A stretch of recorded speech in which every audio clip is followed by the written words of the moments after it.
Forgot to put myself fucking on stage. Hey, what's the crack? It's your boy Teriak. It wouldn't be a Teriak stream if I didn't fuck up. One sec, let me get the goal thing going. I couldn't find the fucking painkillers. I have a massive fucking headache. But hey, we'll power through because we ain't a bunch of pussies. We ain't a bunch of pussies, boys. Am I right? Or am I right? So let me get that back on screen. Bada bing, bada boom.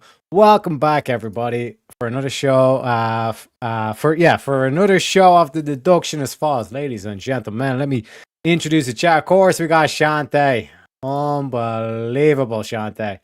We still love you for it. We got Shantae in chat. We got Pseudomaster saying, "Hey, you very sneaky leprechaun lay, you must suffer punishment with a very sharp Japanese steel." I think he's going hentai on me.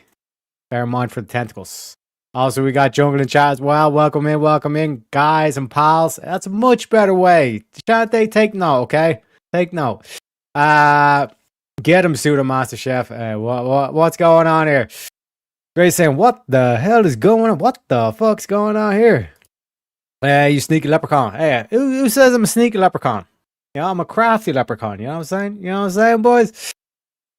Make a tanker boss very upset. Is that because of the Democrat that got exposed to the Chinese spy? I don't know, man. I don't know. A lot of fucked up shit going on. Bro, was late to stream. Wi-Fi toaster got arrested by Moon Police while my left sock buffered in microwave canoe. Then my alarm clock barked at orange juice. And the sidewalk forgot Thursday pancake for real. Exactly.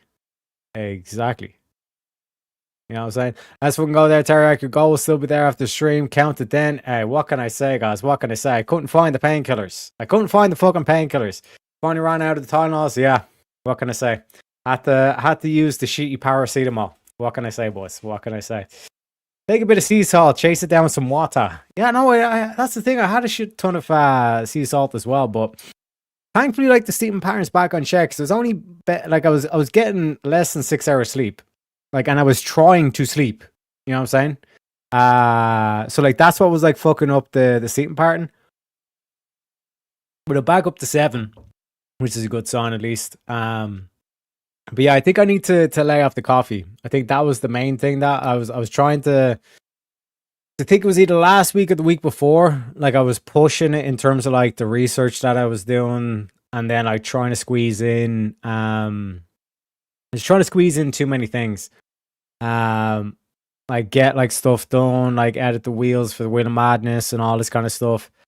But I think I'm kind of like I'm back at least in terms of like. I also done the thing where it's like I went back and I retested the carb theory, see if that would make me sleep longer as well.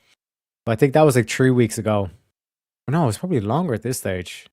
We're in May now. We're about halfway through May. So yeah, like that was like over 3 weeks ago.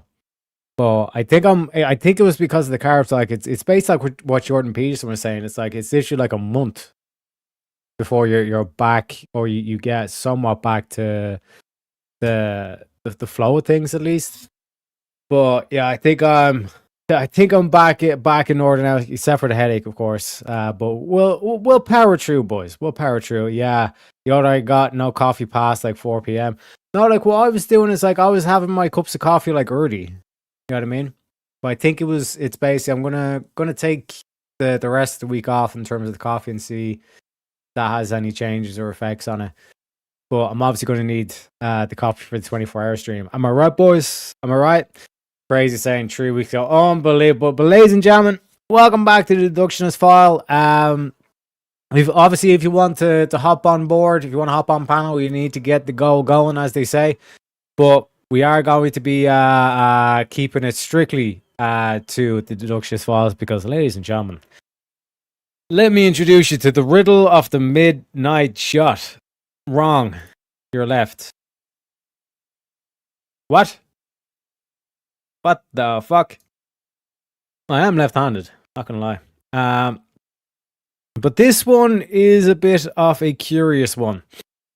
Right. Good evening, my dear viewers. Welcome to another episode of the Deductionist Files. I am Teriak, consulting detective, master of deduction, and pursuer of truth where respectable facades conceal darker shadows. Tonight, we examine a tragic midnight call reporting a suicide in quiet Kentucky home.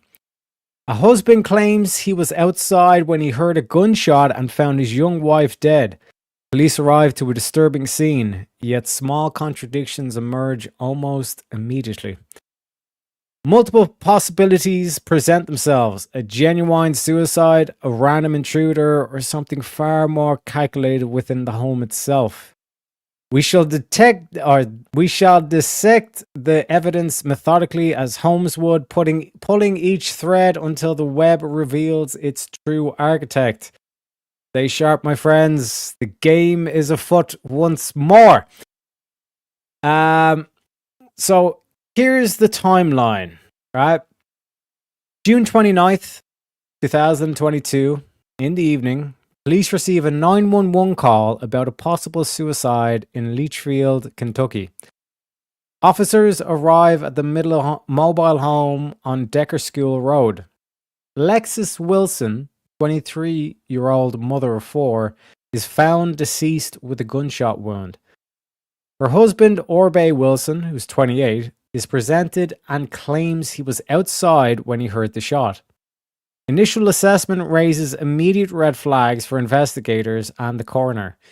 Orbe is taken in for questioning. During the interrogation, his story begins to shift. He eventually confesses to shooting his wife while she slept and attempting to stage it as a suicide. Here's the key summary pieces of evidence. Body cam footage of the first officers arriving and assessing the scene. Husband's initial statements and behavior at the home. Positioning of the body and gun inconsistencies noted by the responders, and forensic evidence from the scene, wound trajectory, staging indicators, and the interrogation contradictions and eventual confession, prior domestic abuses and witness statements from family and friends, and children's accounts reported later contradicting the suicide narrative. My dear companions, let us examine the full picture of this perplexing case. A young mother of four is found shot in her home following a suicide call. Her husband says he was outside and rushed in after hearing the shot. Police arrive to chaos and grief. Red herrings multiply quickly. Could this be a tragic suicide driven by depression, a break-in gone wrong, a stalker, or external threat? The husband appears cooperative at first, yet the scene tells a different story. The suspect board fills with possibilities: mental health crisis, unknown intruder, or the husband himself hiding a darker truth. Observe the curious incidents: the dog that did not bark at the strangers, the gun placement that feels too convenient, timeline that begins to fracture. Let us proceed methodically through the recorded evidence. So here is the raw body cam footage. One sec. So let's get into it, ladies and gentlemen. I was outside playing my game. Okay. I heard a gunshot. Okay. That's my wife in there. Okay. The kids haven't seen anything yet. Okay. They told me to keep them outside. Yeah, keep them outside. She's the only one who was in there. She was asleep. Well, she's really good. Alright. Has she ever said anything like that? Has she had problems before? Okay. I had the gun in my safety box. I guess she took the password out and took it out. Okay. Is she the mom to everybody? Yeah. Okay. I turned her head over to check for her purse. It looked like it went in right here behind the temple. Okay. It came right here. What caliber was it? It's a Ruger 9mm. Okay. About how long ago? As soon as I called. Well, what time was that? You know? That's all right. That's all right. I went to panic mode. And all these are hers? Yeah. And yours? Okay. Now, initially, in terms of the... Oh, wait, one sec. Shout out to you, Pseudo Master Chef. One sec, let me check the Ko-Fi. So I was too focused on the case. With the $10, let me give you a little bit of Pepe for that one, sir.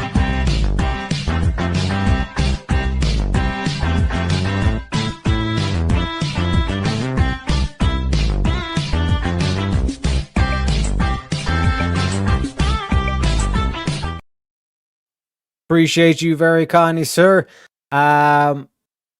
Yeah, like, wait one sec. You said, am I right? Oh, one sec. Left. I get you. I get you, Shante. I get you. Left handy actually makes total sense for you. See you, Shante. See you.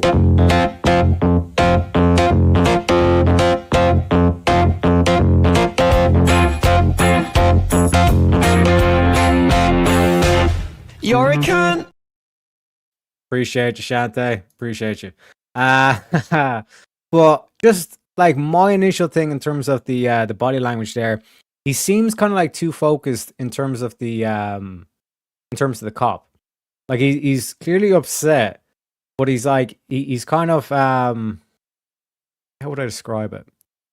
This is a difficult thing. Like I get like the spidey sense thing where like I know something's off, but I can't really describe it. So like he's kind of like he's emotional clearly, but just like the rest of the body's not making sense to me in the sense that it's like he's kind of like too focused, as if he's kind of like trying to make sure that like the cop kind of understands the story. You know what I mean? Too explanatory. Yeah. But there's something else off about it. You know what I mean? I didn't mean it's bad. Yeah, no, I was only trolling.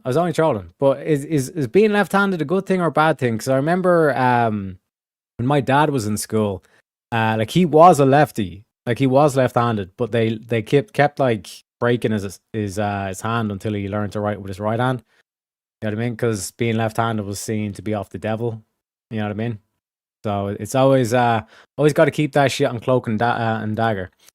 Call shit acting. No, it's not. I don't think it's like a shit acting thing. It's like it's a tell that he's kind of doing where it's like he's how would I describe that? It's like he's too focused on the cop, if you get me.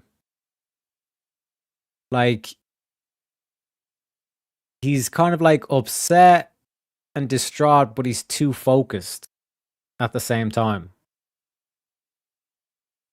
Do you know what I mean? Like he's kind of like he's not kind of like all over the place. So bear in mind, he's just walked in on his wife, and his wife's just killed herself. But like he's too, what be the word? He's too like collected. You get what I'm saying? I think it's good. All cool people I know are lefties. See what I'm saying? See what I'm saying? You know. But let's see more. Nobody else has been here? All right. Is that from you? Oh, that's tight. Okay. What's there? What's to the right?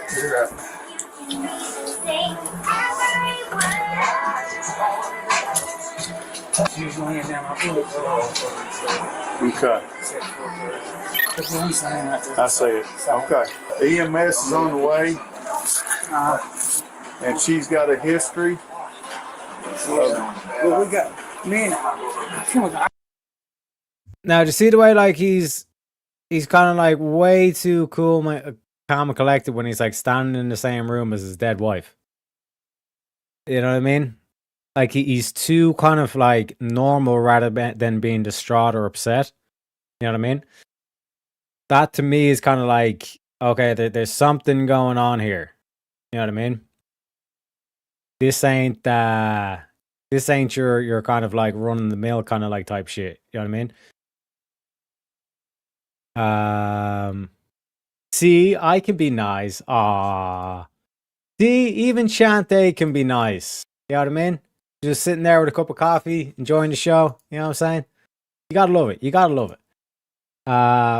He'd be on his hands and knees and total lost control. It went down, as he said. Yeah, 100%. It'd be kind of, you'd be in like that disbelief where it's like he's too much. Like I don't know the right word to describe it.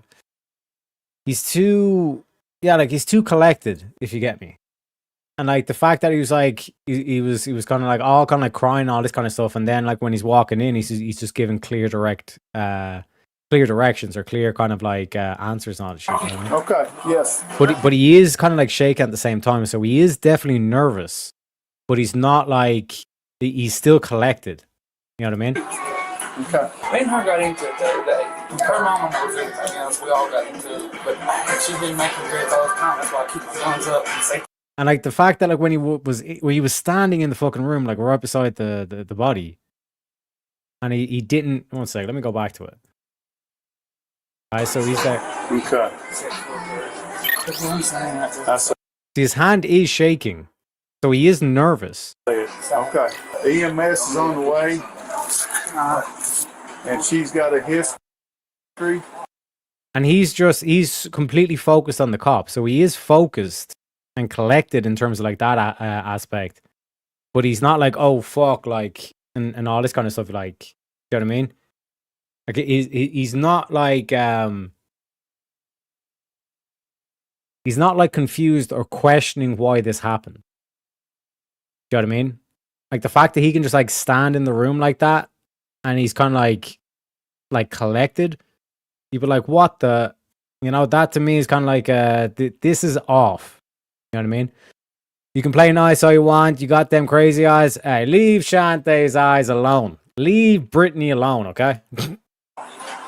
Well, we got, man, I can't. Okay, yes.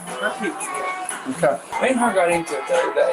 Her mama knows everything else. We all got into it. But she's been making threats all the time. That's why I keep my guns up in the safety box.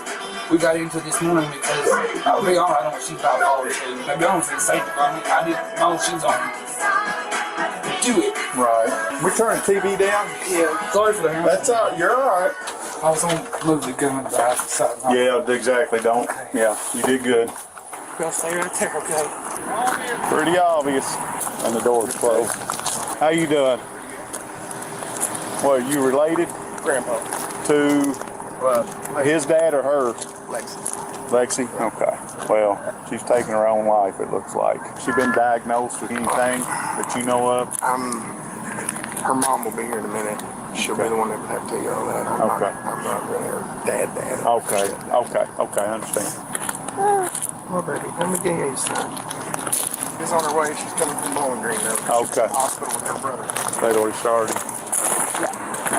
Y'all just sit right there, please. Okay? He's really good. Sit right there for Daddy and me, okay? The only thing I taste is the covert. That's what I told you. Okay. I'm going to call Greg and tell her about it. I'll let her get here. Yeah, that's probably best. Especially if she's driving, you know. She's already had 3 heart attacks. So.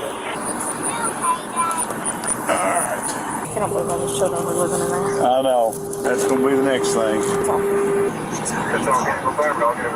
There's an air conditioner in the window right by her head.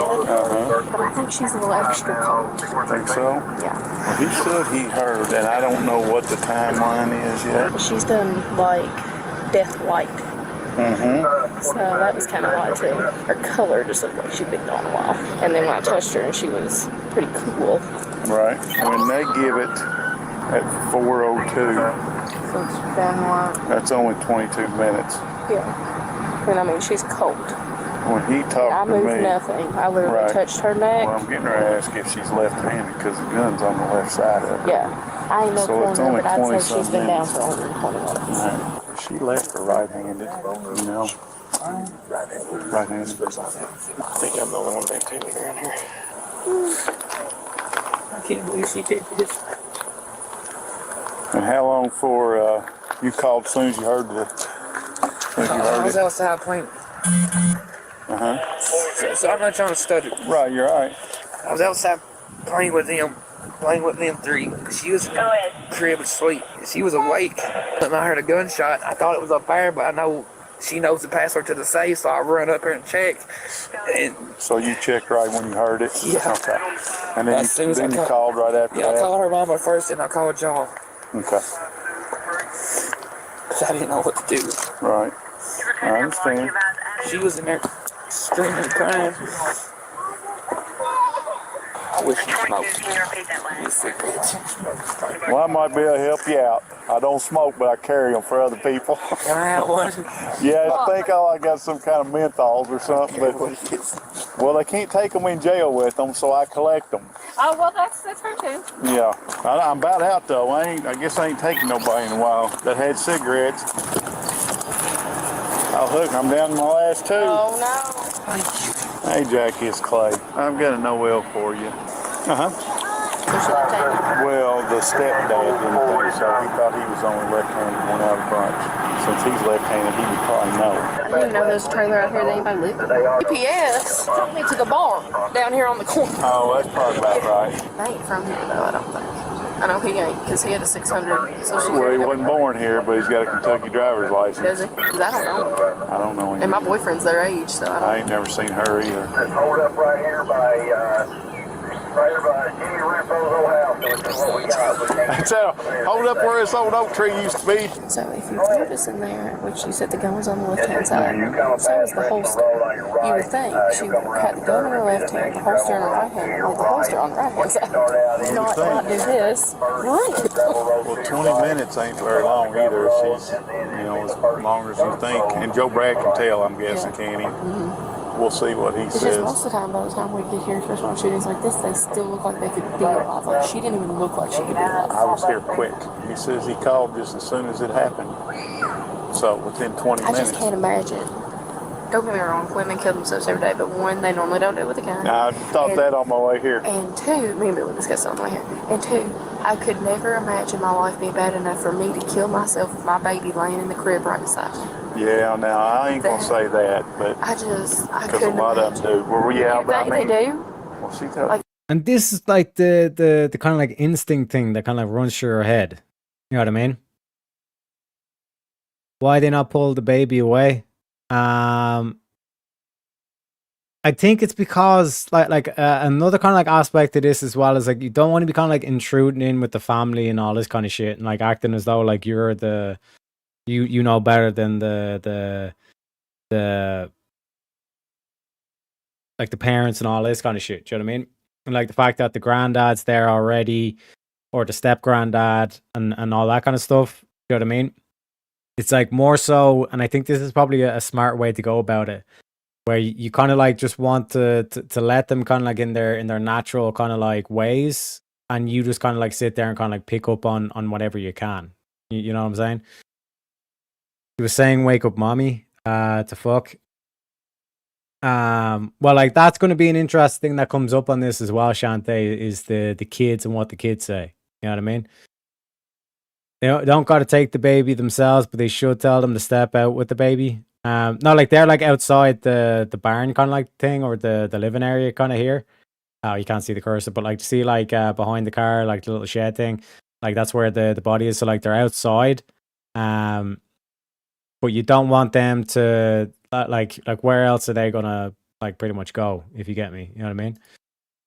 Yeah. Plus, you don't want to give to even give a hint that you're considering he's a suspect. That's what I'm saying. Like you kind of like got to play coy, where you kind of like just focus on taking a step back and you have these kind of conversations, kind of saying, okay, what's kind of going through your head? And like she kind of picked up on it instantly, where it's like she's cold, like cold. And then now she's saying the whole aspect of like typically women don't kill themselves with a gun. And furthermore, like no matter how bad your life is, like you wouldn't want to kill yourself with like the kids nearby kind of thing. 4 of them.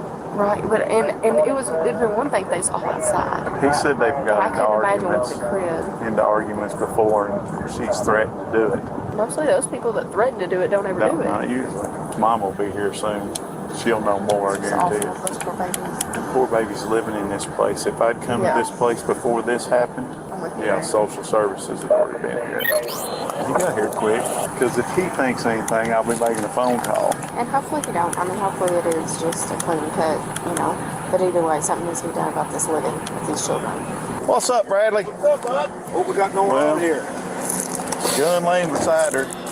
Now, the stepdad's saying she's left-handed or right-handed, and the gun's on her left side. Really?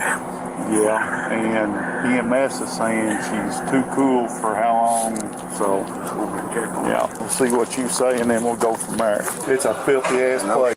She's right-handed. I ain't got nothing. According to the stepdad, her left hand's up there, ain't it? Oh, she's still warm. Huh? She's warm. Okay. You can step out. You don't have to be here.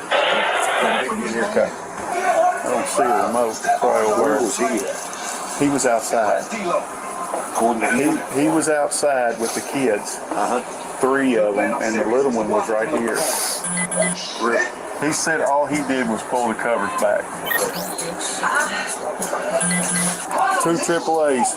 Y'all have any AAA batteries? Yeah, I ain't got AAA. We got anything we put them in. God, I don't either. He said her leg was pretty warm. Okay. There you go. That's what he had. I know. I don't know if he can use mine. The way her left hand is and everything, it looks just. I mean, it looks just like she. That's just That's like what he well. wants. His is just red. Are they long guns?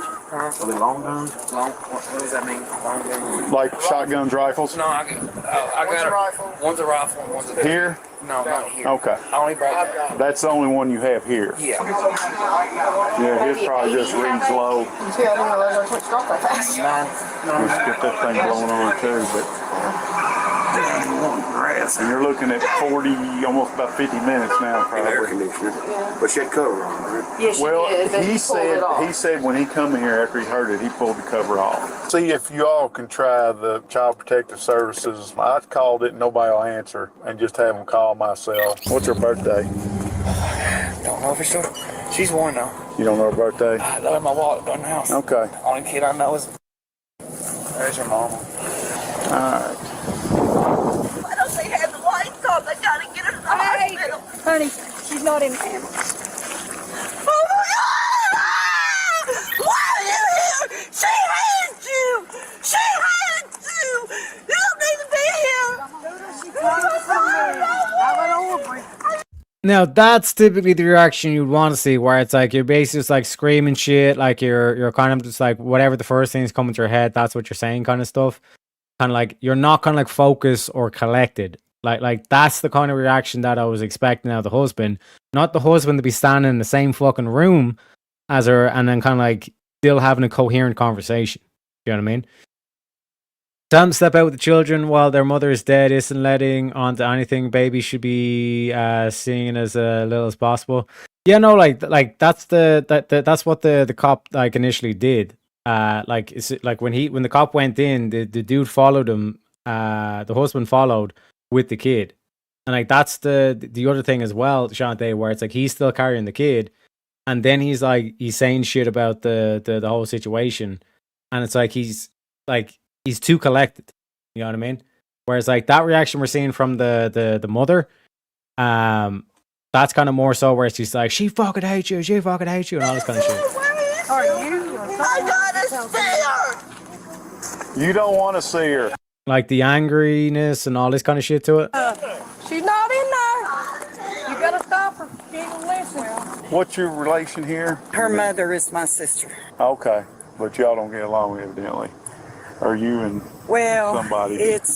I've been outcast of the family for years. Yeah. Yeah.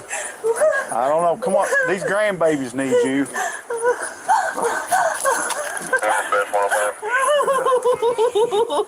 I tried calling probably about 7 times. Just continues to ring until voicemail. No one's picking up. I don't know if they'll get back to us or not. Simple. Are they gonna come stay with you all?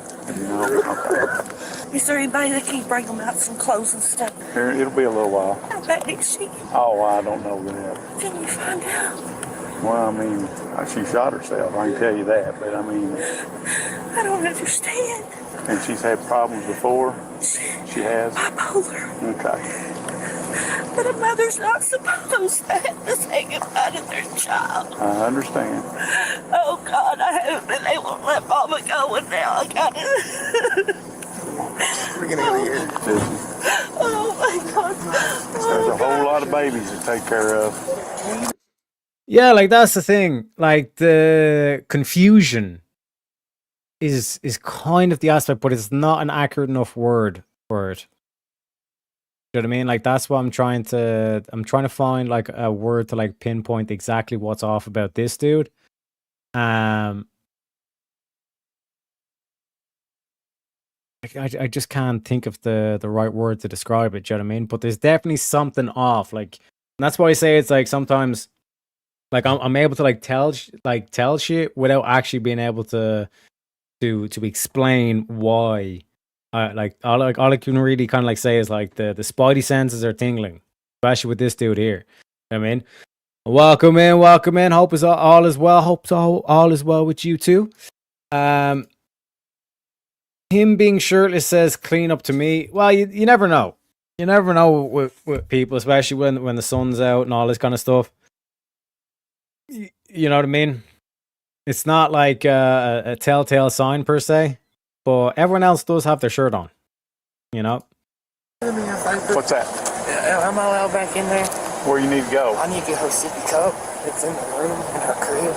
Oh, no. Not in there right now. Can you go get it? Till they're done.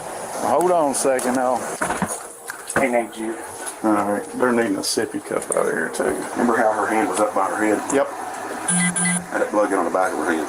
If she shot and her to lift her hand there and they removed it, there's no way she could have smacked it on the bed and raised it back up. I hear you. But it's off like from this side going out, right? Yeah, but see how that blood's climbing?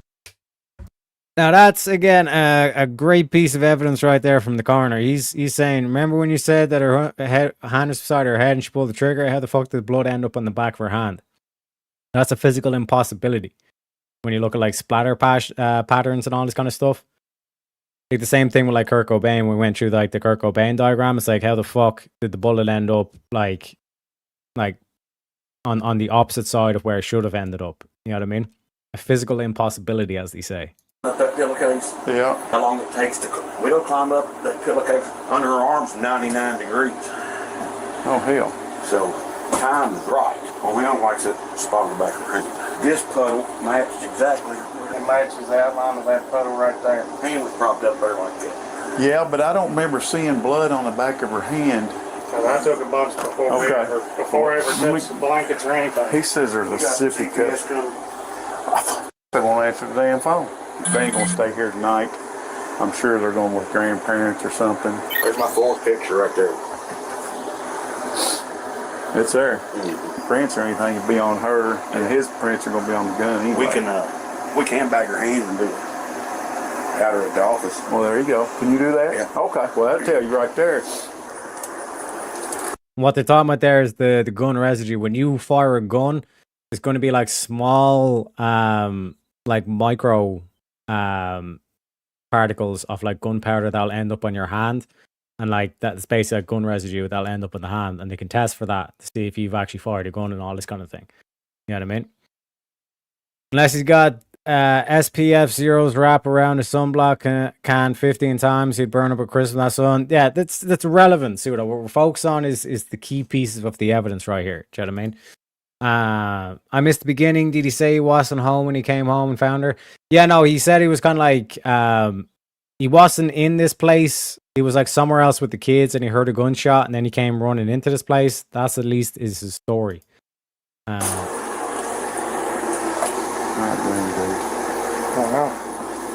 why I told them they'd show up before I come back playing. Oh, well, see, they won't. Hey, these people won't. They won't. I won't even tell them they're coming. Look at the damn flies. I didn't even want to go back there. Worse? Yep. I was afraid of that. Oh, God, dude.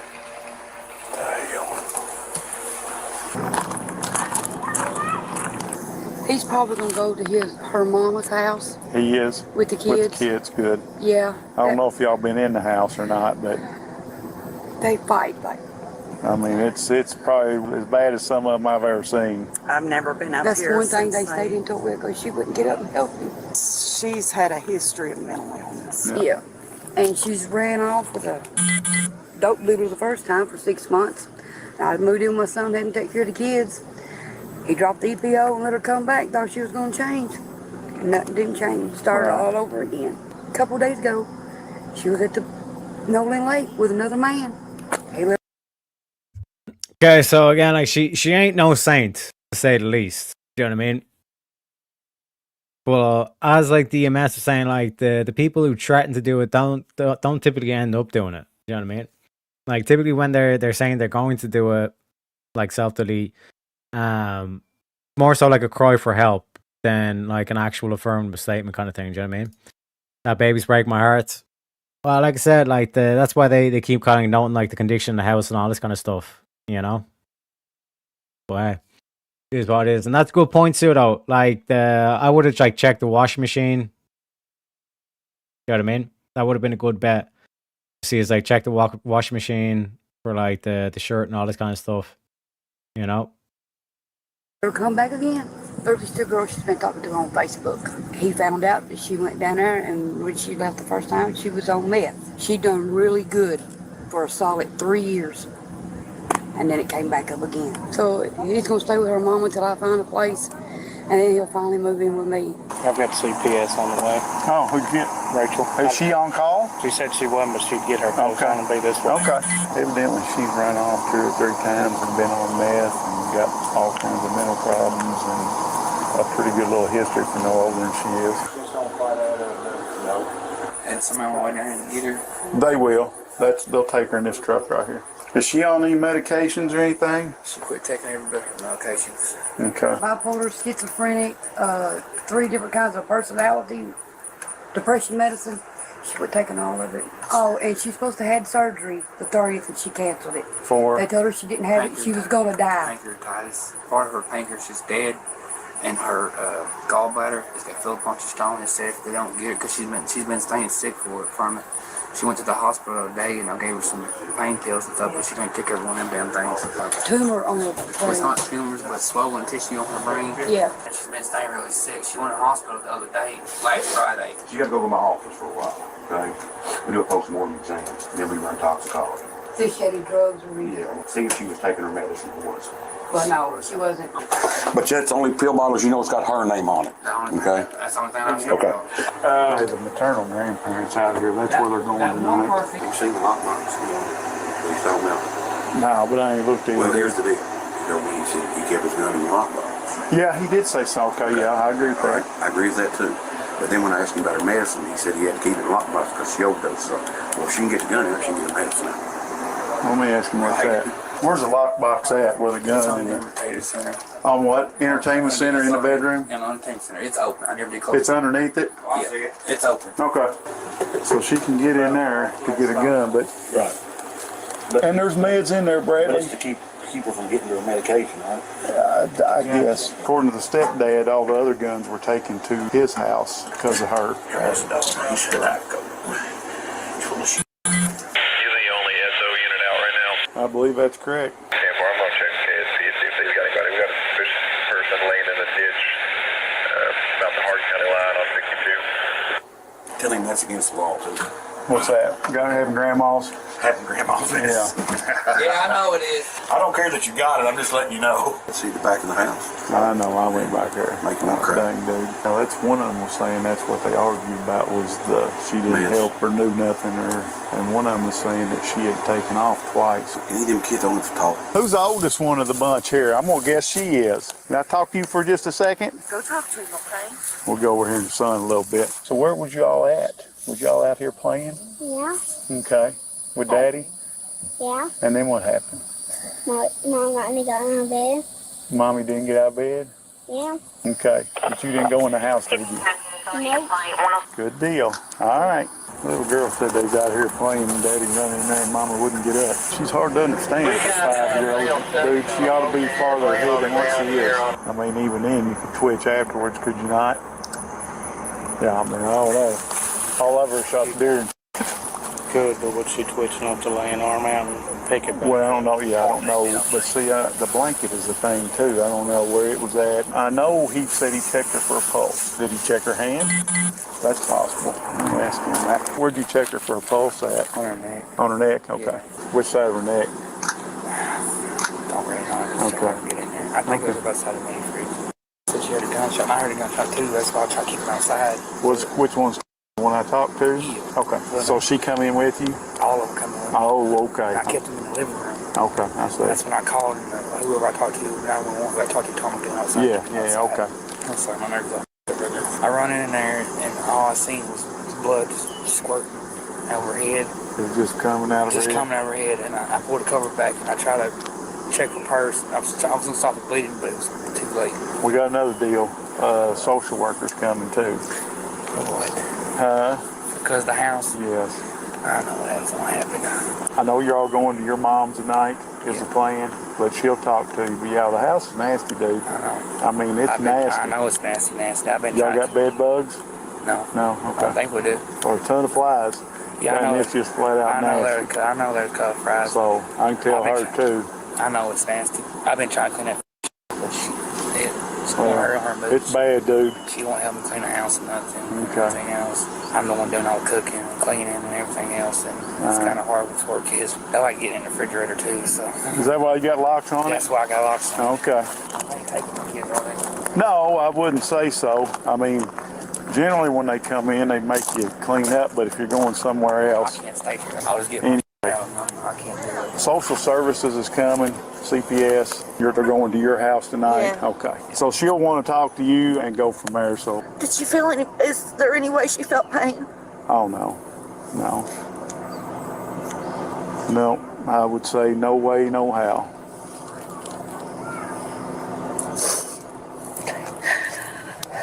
And plus the people that she'd been hanging around with. Who's she hanging around with? All Evanston County people? Yeah. She had been down there for a while. No, but her and her been keeping, and they had just talked 30 minutes before she done this. The worker, she'll come, she'll talk to y'all, and we'll go from there. Well, yeah, and there ain't no good way, I can tell you that now. I guess the older ones already know, really. Older ones already know, they don't have to tell her yet. Yeah. I was always at the house watching kids while she go do what she wanted to do. And if I try to talk to her, and can't she stay here and have me with the kids and stuff?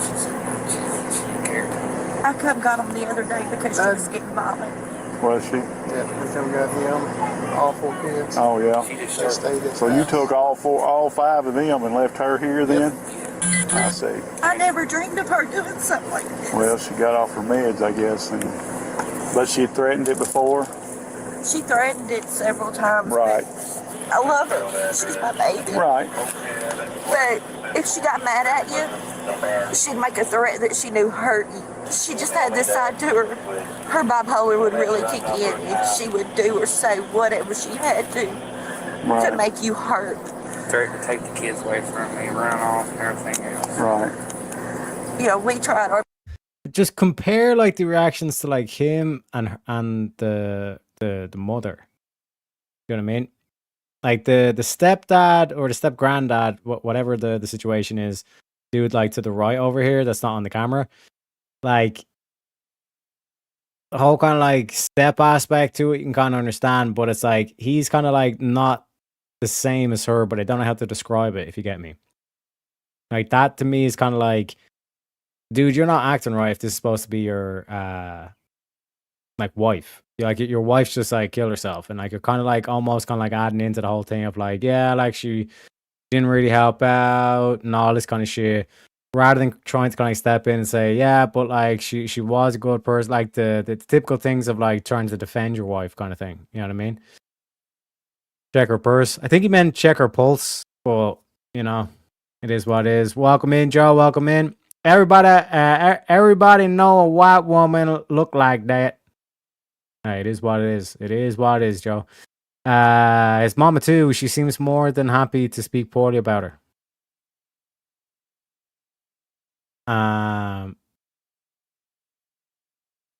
Wait, no. Is this not? I don't think this is his mom, is it? I thought that was the wife's mom. You know? Bipolar bullshit. It's almost always a way to cop out for being a lazy drug addict. But yeah, he's now acting even more calm because everyone else contributed to his story. Yeah, that's what I'm saying. Like he's not like distraught or confused or anything like that, whereas the mother here is. No, not her. The other woman. The woman behind her.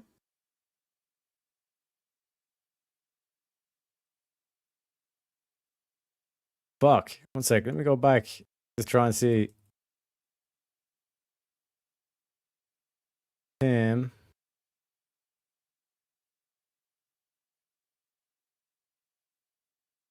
Oh, okay, you mean her. Yeah, okay. I get you. I understand what you mean, Shantae.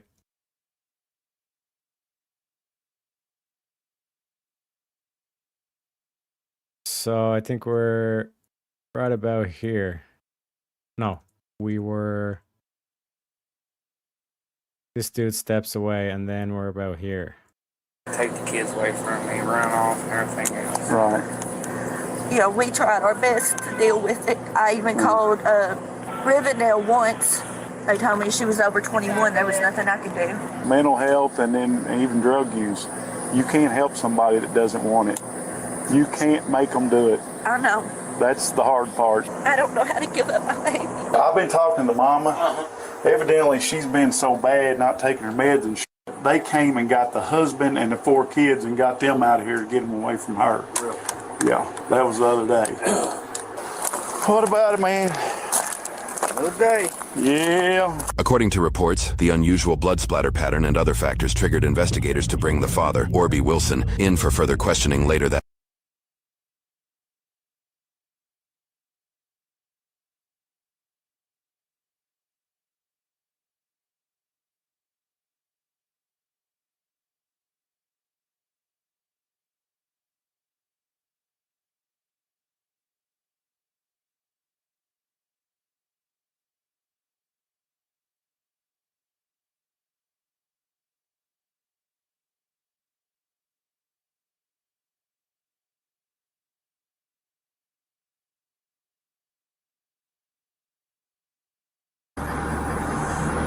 Police confirmed that the victim, Lexus Wilson, age 23, was deceased at the scene. Her husband, Orbe, was present and told officers that he had been outside the trailer when he heard a gunshot. He claimed that Lexus had shot herself. As officers and EMS assessed the scene, several inconsistencies were noted. Investigators questioned the placement of the firearm next to Lexus's body, and EMS personnel reported that her body felt colder than expected given the reported timeline. Officers spoke to Orbe at the scene, along with his children, who were also present at the residence. After Lexus's family arrived and took custody of the children, officers asked Orbe to come to the police station for a formal interview. That interview was captured on the following video.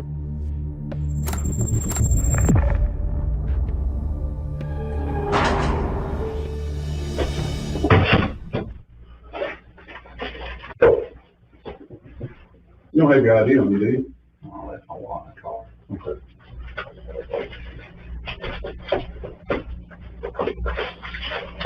I'm Detective Gaither, Kentucky State Police. I'll let him introduce himself. You've already met him. Deputy Boone, yeah. We met earlier today. We did. Huh? We did. Yeah. You spent most of the afternoon with me. All right, I just want to make this clear, okay? You come up here when you're on the court, you're not under arrest, you're not being detained or anything like that, okay? You're free to leave anytime you want to. The door is simply shut for our convenience, okay? And privacy. Okay. It's not locked. Give me your name again. Orby Wilson. How you spell Orby? O-R-B-A-Y. Wilson, W-I-L-S-O-N. What's your middle name? Lee. Okay. Junior. And end of it. And how old are you? 28. Are you married? Yeah. We don't know how we is.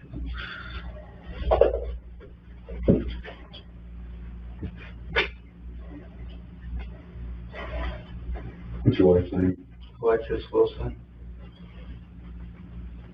How was she? 23. Okay. How many children y'all got? 4. Name? How old was the oldest? 5. Okay. And youngest? 1. My youngest is 1. Goes 5, 3, 5, 4, 3, and 1.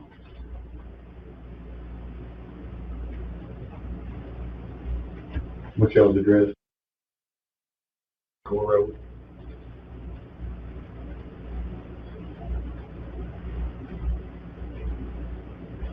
that Litchfield? Yeah.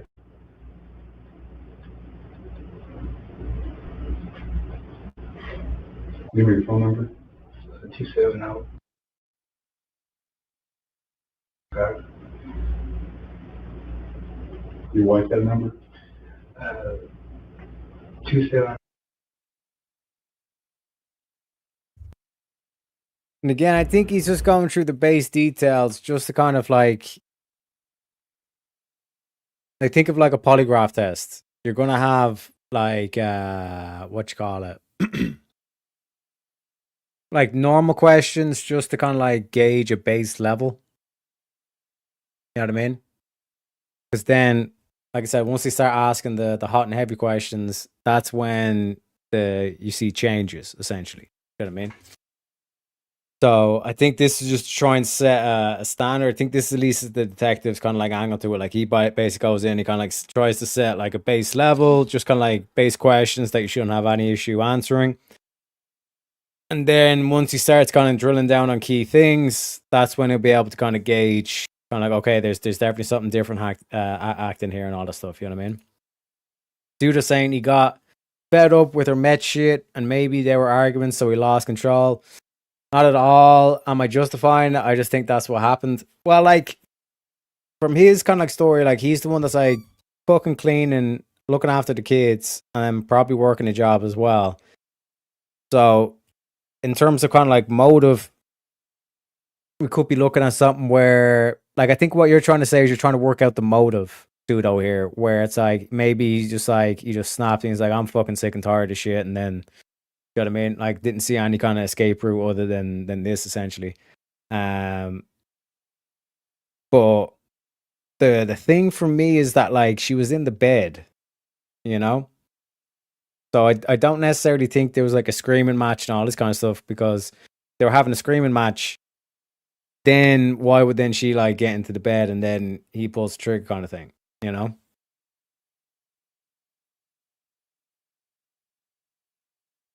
So I think, well, maybe it could have been like that, a screaming match. He walks out with the kids, tells the kids to go over and play, and then he goes back into the house and then does it. You know what I mean? I also know he meant pulse, but I think it was a slip up. He probably tried to get rid of the shit he could. That is another possibility as well. That is definitely another possibility as well. And I think like Suda was right in terms of like the question, him having his shirt off, like to try and find the washing machine or wherever the shirt would have been. When you talk about like blood spatter and all that kind of stuff, if you are going to like pull the trigger on someone that close range, there's going to be splatter that ends up on the clothes and all this kind of stuff as well. You know what I mean?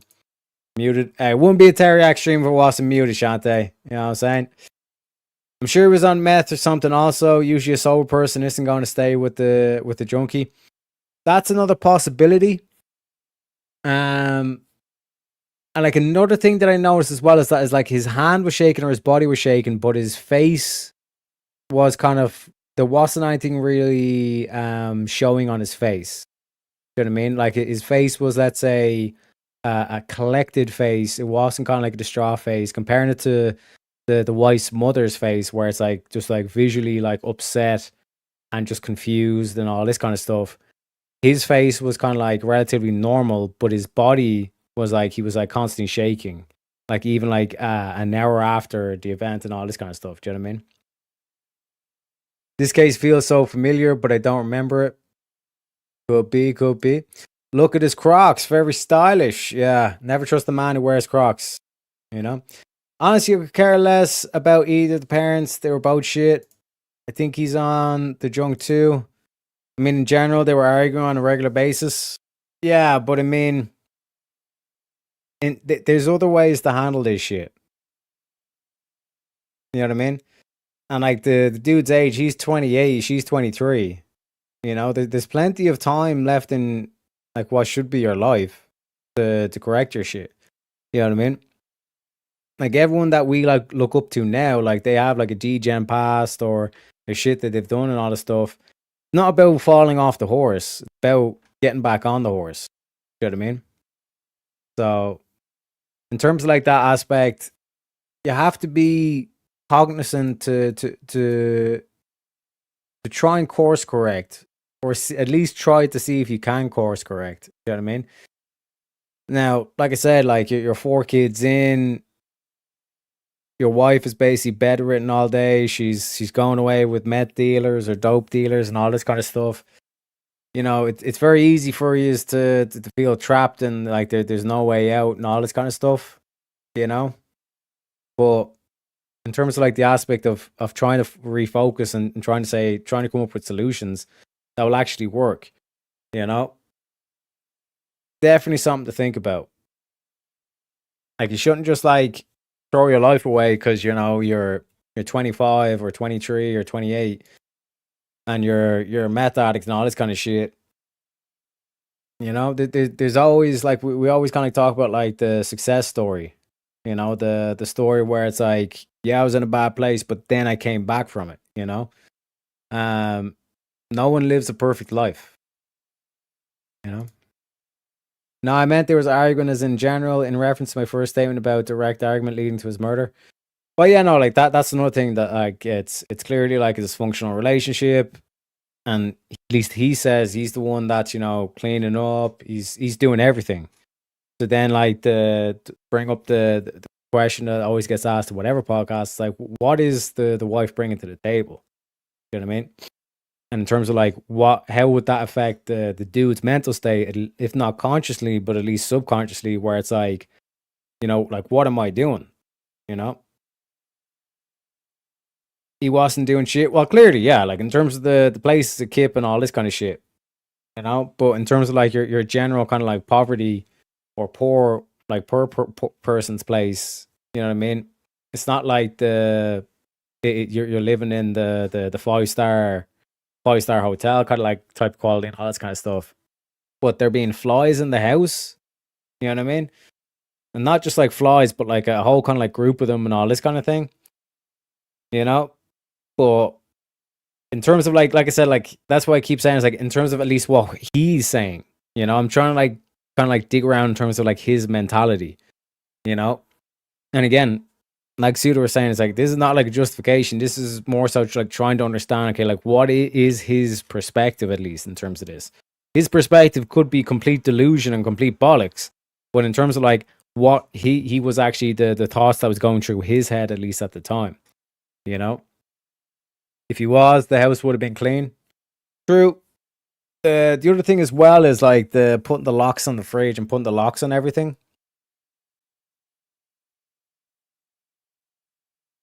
Seems like instilling discipline. Like he's not very good at like instilling discipline into his kids or instilling like discipline into even in terms of himself as well. You know, it's not like he's you know, a well-dressed or a well kind of like kept individual himself, you know? Yeah, I think he was a control freak. Yeah, like typically if you have to start putting locks on the fridge and shit, you know what I mean? Shows me that like he can't have a conversation and kind of like explain the value of things.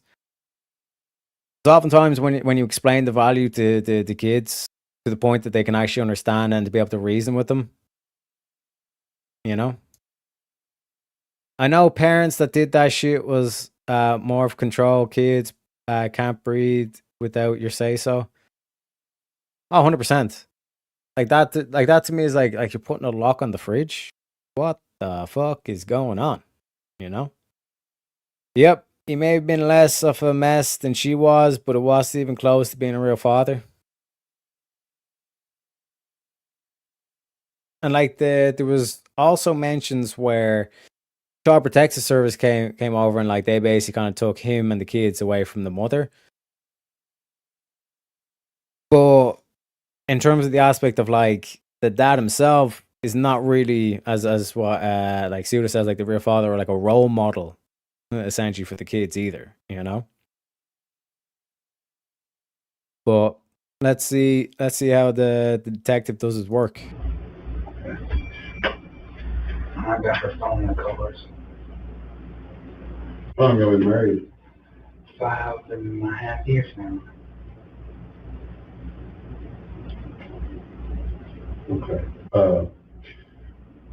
Are y'all from Grayson County? No. How long y'all been in Grayson County? Since October of last year. Because our trailer burnt down and we moved up there. Electrical fire. Okay.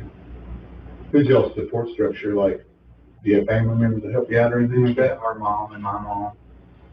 Your mothers? Yeah. Okay. Children in school?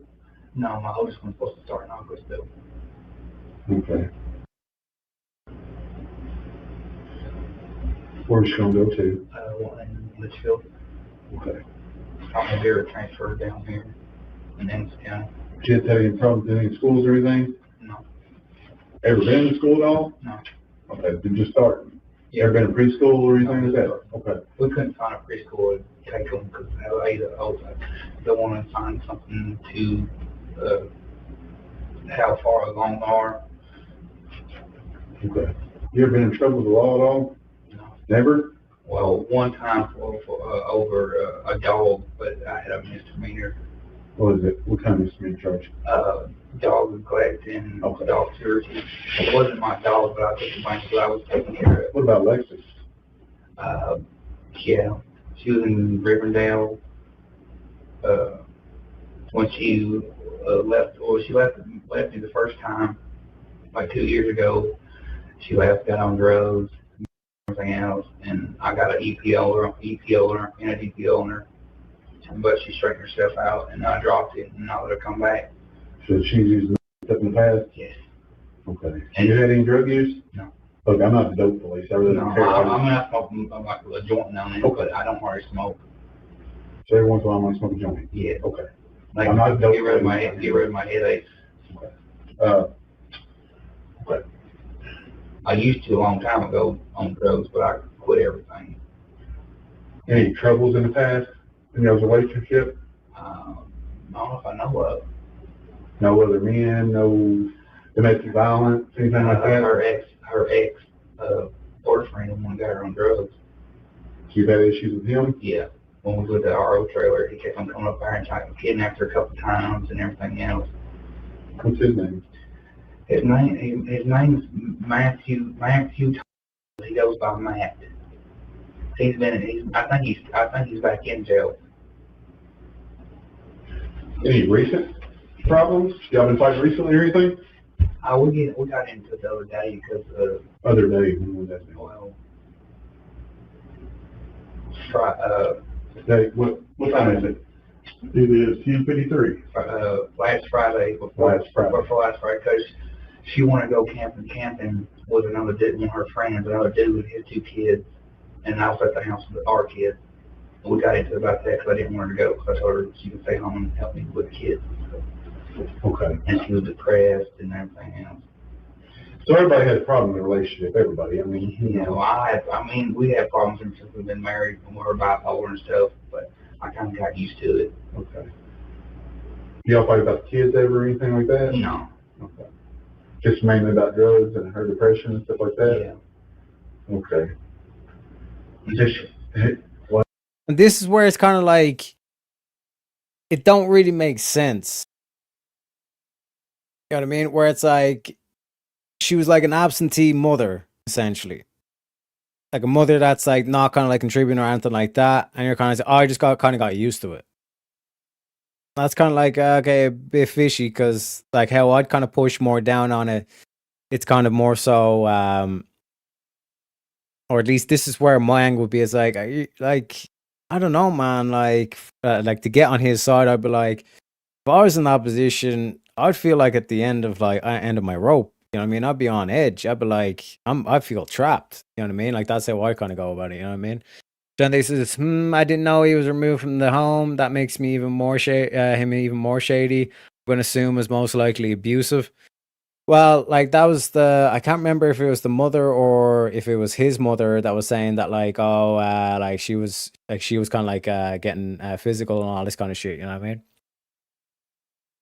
Suda says, I was into some DJing shit as soon as I found out I was going to have a child. That was all the motivation I needed. Sorry if I was different, but that makes it hard for me to excuse others.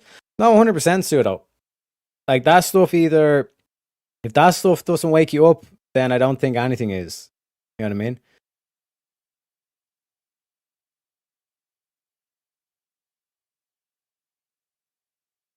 Like it's kind of like one of those things where, like, I'm trying to think of like something similar. Like I think of like this is not a good example, but like bear with me. Like let's say like there's a death in the family. Like if that shit's not gonna like shock you, if you're kind of like if you feel kind of like numb from that, then you're in a dark place, my friend. You know what I mean? Like certain things like they should affect you, like to a high degree. You know what I mean? And I understand like being able to kind of, put on like a stoic act and all this kind of shit, but fuck me, man. Like the way you kind of like just kind of like playing this off, it doesn't make sense. Because like this is a dude that's in a position apparently where it's like the wife is there like, taking meth, running off with a dope dealer for 6 months, not helping out in the house, not being there. You know what I mean? And now you're kind of like, she kind of like kills herself and all this kind of stuff. And then you're still trying to play this kind of whole aspect of, oh no, like she was still a good woman and all this kind of stuff. But you're not kind of whatever way you describe the reaction of her mother, like you're not acting like that. You're still this kind of like collected kind of like aspect. Shows to me that like you've already mentally prepared yourself for your wife being dead. You know what I mean? And I think that's what it is. That's that like I'm trying to describe the behavior that he's showing that is just kind of like odd. It's what I like when I have that kind of initial look from the get-go in terms of the body cam footage and all this kind of stuff. That's what I'm getting at, where I'm like, this dude isn't acting the way he should be acting. You know what I mean? Not that I know of. And there it is, boys. There it is. Drugs are a personal choice, in my opinion. Nobody got her on drugs. Yeah. Like that's the whole aspect where you are the product of your own choices. If you're in a shitty situation, it's because you've made shitty choices. You have to confront that reality and deal with it. Otherwise, you're never going to get yourself out of that shitty situation, because you'll always just sit back and look for someone else to blame rather than acknowledging your own failures and then trying to do better. I was a heroin addict and got clean a year before I had my daughter. Completely turned my life around. It's been like a little over 13 years since I've touched on it. Hey, salutes to you, Shantae. That's what we want to hear. You know what I'm saying? Salutes to you. Yeah, I don't trust his mother's word either. Yeah, like that's the whole thing as well. And this is kind of like the whole kind of sisterhood, or like the feminine kind of protective nature, where it's like your instinct is to just like ignore kind of like any kind of like suspect things and just like protect the people that you love, which it's loving in one aspect, but like we're seeing in like this situation, sometimes you can like be protecting a wolf. You know what I mean? I'm not saying he was abusive. I'm just saying it's weird. He ain't all adding up. It just seems like it. Possibly. Like, and like you were kind of pinged on in terms of like locking the fridge and like putting locks on everything. Definitely seems like controlling type behavior. You know what I mean? Because the other thing would be to try and kind of just like explain to the kids, listen, you can't be popping in the fridge every like 10 minutes or so, because you're going to get fat. You know what I mean? Like that whole kind of like aspect, like explaining to him that it's like you want to like make sure, but dude himself doesn't seem to be taking care of himself either, You have to remember, these type people live and think totally different. I know. I was trying to trash at one point, not by choice. We kept it clean, very clean. That's the other thing as well. And I think it's the cop on the body cam footage kind of explained this as well, where it's like, listen, some people just can't be helped. If they're not willing to, like, you can bring a horse to water, but you can't make it drink. You know what I mean? Like I was kind of like talking on Misunderstood's panel yesterday after the yesterday show. like this whole thing of like, oh, we should do more to help out these kids that like are uneducated and all this kind of stuff. And it's like, at what point? Like the kids aren't motivated, and it's like, well, maybe you should try to do more to motivate the kids. It's like, I can't live your life for you, right?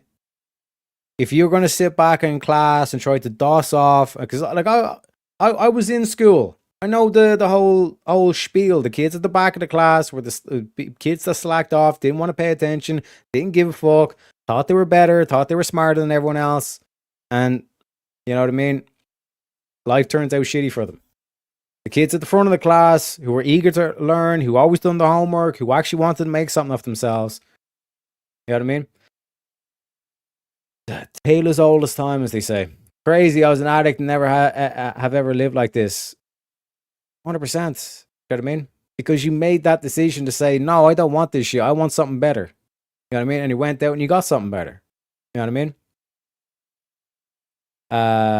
Your comment made me smile about your baby girl. 100%. It hit you right in the feels. You know what I mean? Whole cutesy thing, you know? Shout out to Shantae. I'm a clean freak and drugs didn't change that. True that. And there's another thing about cleaning as well. This is a weird thing too. Like once I like cleaned up my diet and all this kind of shit, I used to hate like washing things up and all this kind of shit.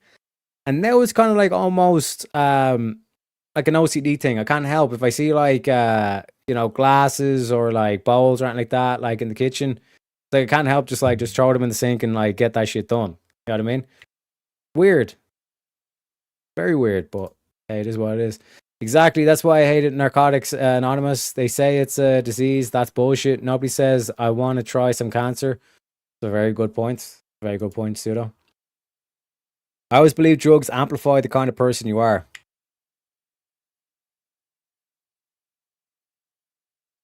An interesting take. Like it lowers the inhibitions. One sec. Let me make sure I'm using that word correctly.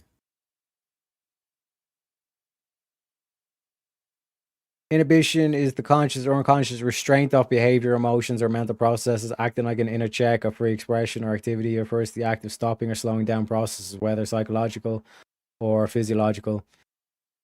Yeah, so it's like it basically lowers the inhibition, so it lowers that kind of like self-check, and you're more kind of like open, or kind of like you're more kind of like natural, like yourself, kind of thing, you know.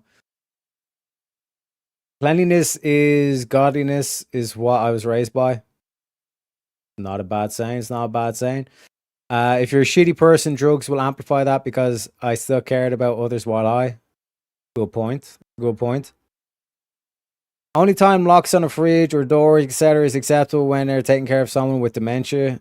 Yeah, like where it's literally like there's no way to be able to reason with the person. You know what I mean? But like you can reason with kids. Like that's what your duty as a parent is, at least as a father, is like to be like to explain reason to them, to teach them. You know what I mean? You're supposed to be the shepherd to the sheep, you know? So it's like it seems like he's kind of one of the guys that like always just goes straight to the extreme rather than trying to work out is there other ways that we can go about this? You know what I mean? Kind of like you jump to straight to 11 kind of thing straight away. These babies is all that matters here. He's beyond help. Maybe a mental disorder. She's gone now, no matter how. Well, that's the other thing as well. You know? It is what it is. I was a back to class kid. Yeah, no, it's not all of them, because like we had this other thing as well where we had like a handful of teachers that like when we were in the class, like typically you chose your own seat. Like that was the general like rule. And typically what happened is like all like the rough kids and all that kind of shit and the dossers, like they would automatically go to the back and they'd push all the other kids to the front seats and all this kind of stuff. But then we had a handful of teachers that would let that happen at the start of the semester, and then like a week or two in, they'd say, "Oh no, we're changing up the seating schedule," and then they would move all the dossers and the rough kids up to the front of the class, then put all the brainiacs and all that kind of shit at the back of the class. You know what I mean? So there was there like my school was what was it?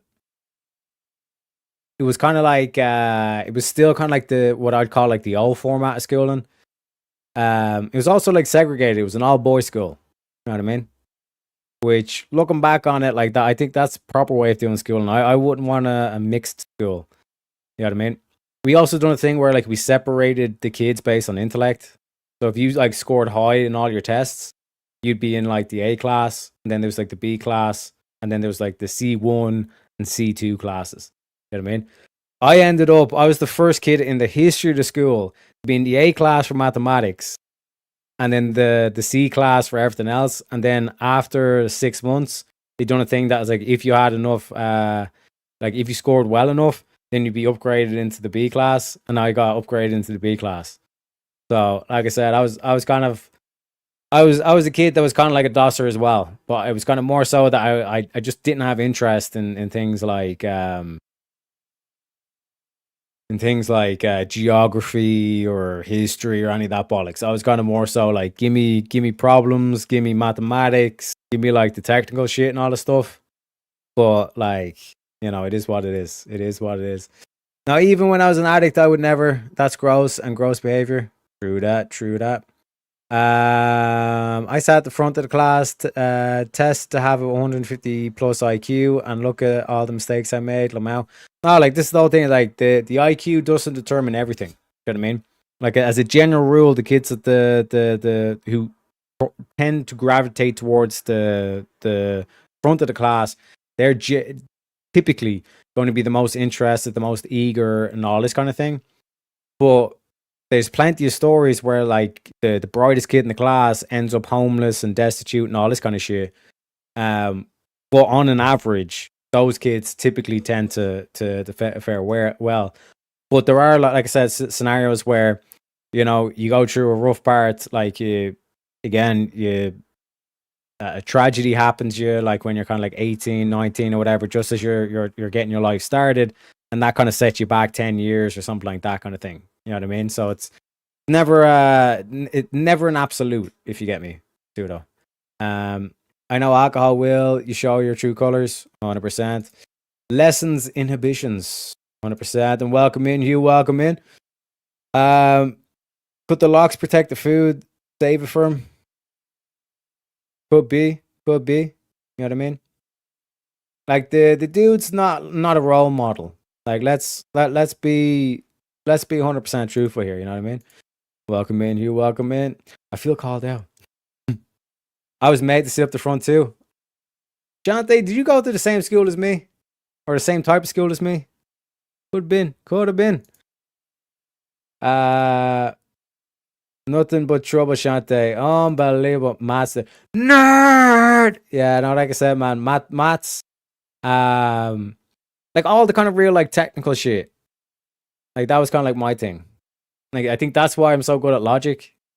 Is because, like, I always had, like, an interest. I was always drawn to maths or, like, technical graphics kind of thing. Like, where you draw all these shapes and all this kind of stuff. Like, geometry and all that kind of shit was, like, I just always loved that shit. Yep, I was forced to the front of the class. I got bad grades. See? You see? So it's almost like we all went to the same school, boys and girls. I got bad grades and told my parents maybe I'm just dumb. Then I tested and top 99% in New York State math and reading tests. No more excuses. Hey, what can I say? I've never done an IQ test. You should try it out, man. I think there's like free tests you can take online. Damn, teachers made me sit in front 2 rows. My shop teacher would take me for rides in his Corvette. He also helped me in many ways. 100%. And typically it's like, so long as you find like that one teacher that like genuinely like wants the best for you, 100%. You know what I mean? Even my bus driver made me sit in the front bus. Then I realized it was a bad idea. It is what it is. Shante just sitting there like roasting his driving skills 24/7. You know what I mean? But my parents had me as an accident. My mom was 40 when she had me. They was too busy going on vacations, leaving me and my past smoking brother. What can I say, man? I'm making a slightly decent effort to stream again on my channel. Shout out to Jungle. You know, the soldier on the battlefield, as he say, you know. Still needing to get monetized though. Small bit of ways to go with the subs and watch hours. Hey, what's up, man? You know, the Andrew helped me out as well to get monetized. He rated me a couple of times. I think 4 times maybe. Especially like just to get me like the watch hours was the main thing. You know, so boys will help us out. You know what I'm saying? Act as a unit, boys. You know what I'm saying?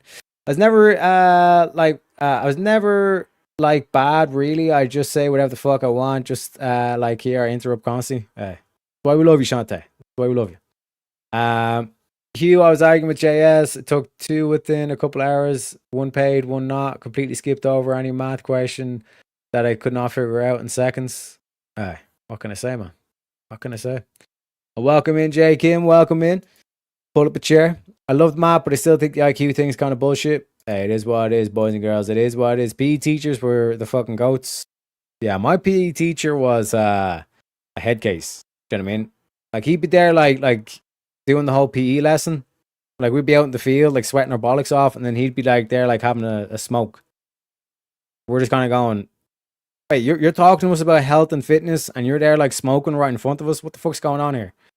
You know, but, hey, that's Ireland for you.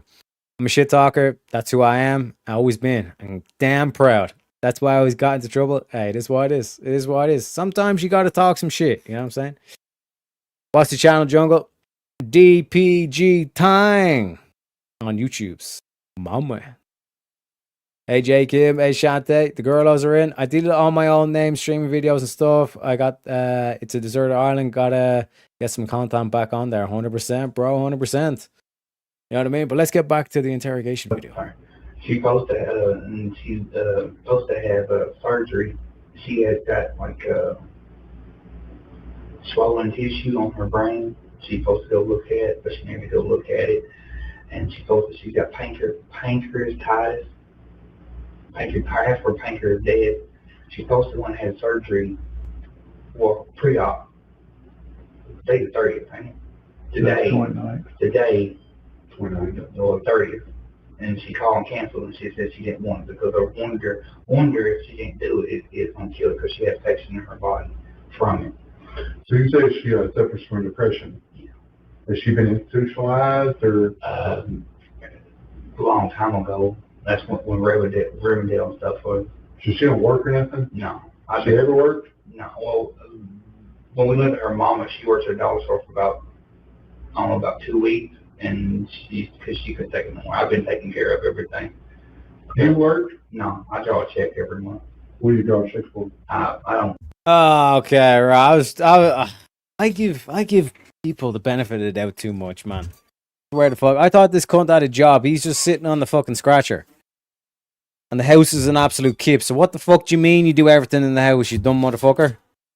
Place is a shithole. There's flies in the fucking house. What do you mean you do everything?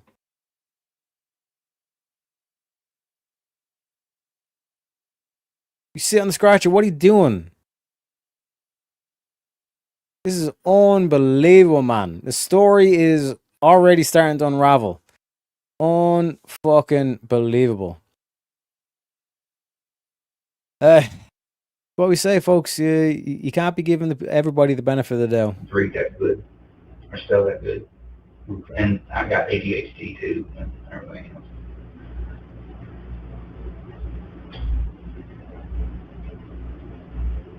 But I've been taking care of everything. The fuck you have, bro? We've seen your house. Place your shithole. See if he has ever been involved with y'all before. Yes, at the old trailer we took that. Old trailer? Yeah. What was that? And like to pick up on what Shante was saying earlier in terms of being a control freak, right? He said that they're sitting on the scratcher, right? House is a shithole. Kids aren't where they should be. Like the officer mentioned that like the 5-year-old should be a bit more ahead than she was. Like she's kind of difficult to talk to and all this kind of shit. And then, you know what I mean? Like I have ADHD, I can't spell, can't read. And I'm just kind of thinking as well, like these people vote, or these people have the ability to vote. Apparently, you know what I mean? Oh my god, man! We need to get rid of universal suffrage. Holy shit! Oh my god, man! It is what it is.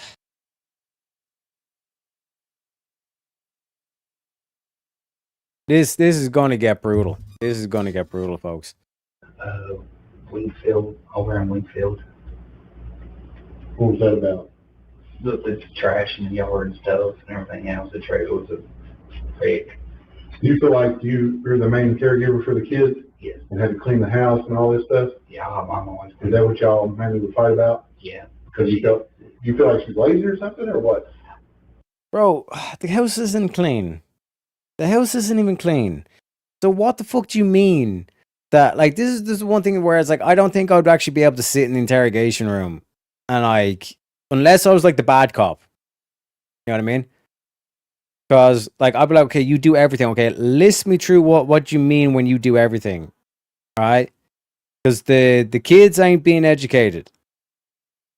The fucking the fridge has a lock on it. The house is a unclean shithole. Do you know what I mean? So what exactly are you doing when you say I take care of everything? You're not really taking care of shit. You don't have a job. You're living off the government. Oh my god, man. No, not really. She wasn't really lazy. She just didn't want to help me do anything. When I asked her, can she help me clean the house and stuff, and she didn't want to. But mostly all she done was stay in that room.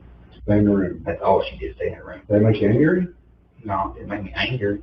It made me mad, but not mad. Oh my god, man. And like, this is a slip up on his end. Didn't make me angry, made me mad. So it made you angry. You know what I mean? I've been dealing with it for 5 years now. I've just been sucking up and taking care of kids. I cook supper every night for the kids and everything else. Mostly I did everything while she went and done whatever she wanted to do. And she had a drinking problem too. So that's why her pancreas was messed up, because she wound up in the hospital and everything else. So let's get to the day. What I need you to do for me? Yeah. This is very important. I need you to just go from the very beginning of today, the start of your morning, yeah, and your wife's morning, and just take me through up until, obviously he came out there, I'll be honest, I don't remember you coming out there. Okay. Well, from the time you wake up this morning, yeah, all throughout the day, what happened, up until, the police were bonded out there, yeah, for your wife, okay? Okay, I'll try. I woke up this morning, fixed the kids some breakfast, some breakfast, and I was outside playing on a swing set. And I was playing out there for about 2 or 3 hours. I was out there watching them while she was in the room back there on her phone, talking to her friend or something. I don't know who she talks to, because she wouldn't let me on her phone. Shantae, take a standing ovation, Shantae. Because Shantae called this right from the beginning in terms of the control freak behavior. Oh my god, this dude is a fucking control freak. Shantae, take a bow. Take a fucking bow, Shantae. Called it like, beautiful, Shantae. Beautiful. And I went in there for back in the ring for a little bit. The kids got hot, so I brought them in and turned something on TV, cartoons on TV for them. Then I want to go back outside. I played ball most of them all day today, and they'll stay in the house about 2 or 3 hours, I think it was. And they want to go back outside and play. So the youngest one, my youngest daughter, she was asleep in her crib. So I took them outside and playing ball with them. And I heard a gunshot, and I run in there and seen her. She shot herself. I tried to save her. Well, hold on. Okay. Like I said, we got to get to the fine details here. Okay. So you heard a gunshot, right? Yes. How many gunshots did you hear? One. Okay. How many guns were in the house? Just that one. Did you have any more guns? No, my other gun was at her mama's. Where was the gun at in the house? In the safety box. Was it lock and key, or? It was locked, but I guess she figured the password, because I always use password protected. Yeah, I always use birthday, the kid's birthday or my birthday, and I guess she figured it out. Has she ever got in there before? Yes. Okay. I keep on changing What the fuck? passwords, because where was the lockbox at? Under the entertainment center. Okay, so it's visible? Yeah, it's visible. And she knew probably the gun was in there, right? Yeah. Okay. She knew the gun was in there, because before she got pregnant, shit. Sorry, I'm not trying to cut. The press and stuff. She asked me to get rid of all. It's a good point, Shantae. You know what I'm saying? Because, like, even from his, like, clearly artificial story here, like, the woman seems as though she was trying to escape something. You know what I mean? Like, the more that we're starting to hear from this going, like, this dude's definitely a control freak. I can tell you that for a fact. Even when it's like, oh, she never let me on the phone. Like, that little kind of like addition at the end of that sentence where it's like, oh, she was on the phone to her friend, and, well, she never wants to see me to see her phone or let me on her phone or something like that. Bro, like, that's... and again, like I said, she went away with the dope deal and all this kind of shit. But then, like, there's a certain point where it's like, you know, fool me once, fool me twice. You know what I mean? It's kind of like that's kind of a whole aspect on itself. The locking of the fridge, putting locks on everything, and like having the safe and all this kind of shit. I don't know, man. His controlling behavior is probably a reasoning for some of her behavior. I'm not saying she's not responsible for her shit, but he didn't even. But he don't add up even a little. 100%. 100%. The guns. Take the guns out of the house for a couple of days because she said she was having thoughts. So that's what I did. But I kept them. I kept the one gun in the safety box. What kind of gun was it? It's a Ruger 9mm. It's your gun? Yeah, it's my gun. Did you buy it? Yeah, I bought it. Okay. Is it registered to you? Yeah. When did you buy it? As soon as the taxes came in, I don't remember what date it was. I had it gun for like 4 months now. Have you ever shot it? Yeah. Has she ever shot it? Yeah. Okay. Does she know how to operate firearms? She does, but she don't like, because I always keep them cocked because she never did like doing it because she had trouble with it. So the gun was loaded in the box? Yeah. How many, was it fully loaded, like chamber loaded, or? It was chamber loaded. I just kept it on. How many was in the, how much was in the? It should have been a 4-clip. 4-round clip? It's a Hope 7. It had a 4-clip in it, and it had one in the chamber. Okay. So when you hear the gunshot? Yeah, I heard a gunshot, and I run in there. Okay, stop it there. When we go in there, you go in the room, what's the first thing you do? I run to her. What side of the bed? On the, okay, your door's right here. Yeah. You go in, there's going to be... I went on her side. This side of the bed or over here? I went on her side of the bed. You went the left side? Yeah. I went on her side, and I pulled a cover back to try to save her. Where was the cover at, though? Huh? You said you pulled the cover at. Where was it at? I pulled the cover back. Well, I mean, was the cover over her? No. It was halfway up her. Okay. Like she was setting up. So you pulled the cover back? I pulled the cover back, and I was trying to save her. I checked her pulse and stuff, and she wasn't responsive to me. So I called her mom and told her, and she told me to call 911 because I was freaking out because I tried to keep the kids. So you touched her neck? Yeah, I touched her neck. That's the only thing you did? And pulled the cover back. Okay. That's the only thing I done. You didn't move her off? And I grabbed her hands. You grabbed her hands? I grabbed her hands. Both of them or just one of them? Both. I think both of them. What did you grab her hands for? Huh?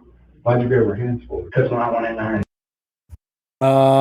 he knows he's caught now. But it's like, why did you grab both her hands? Huh? You know what I'm saying?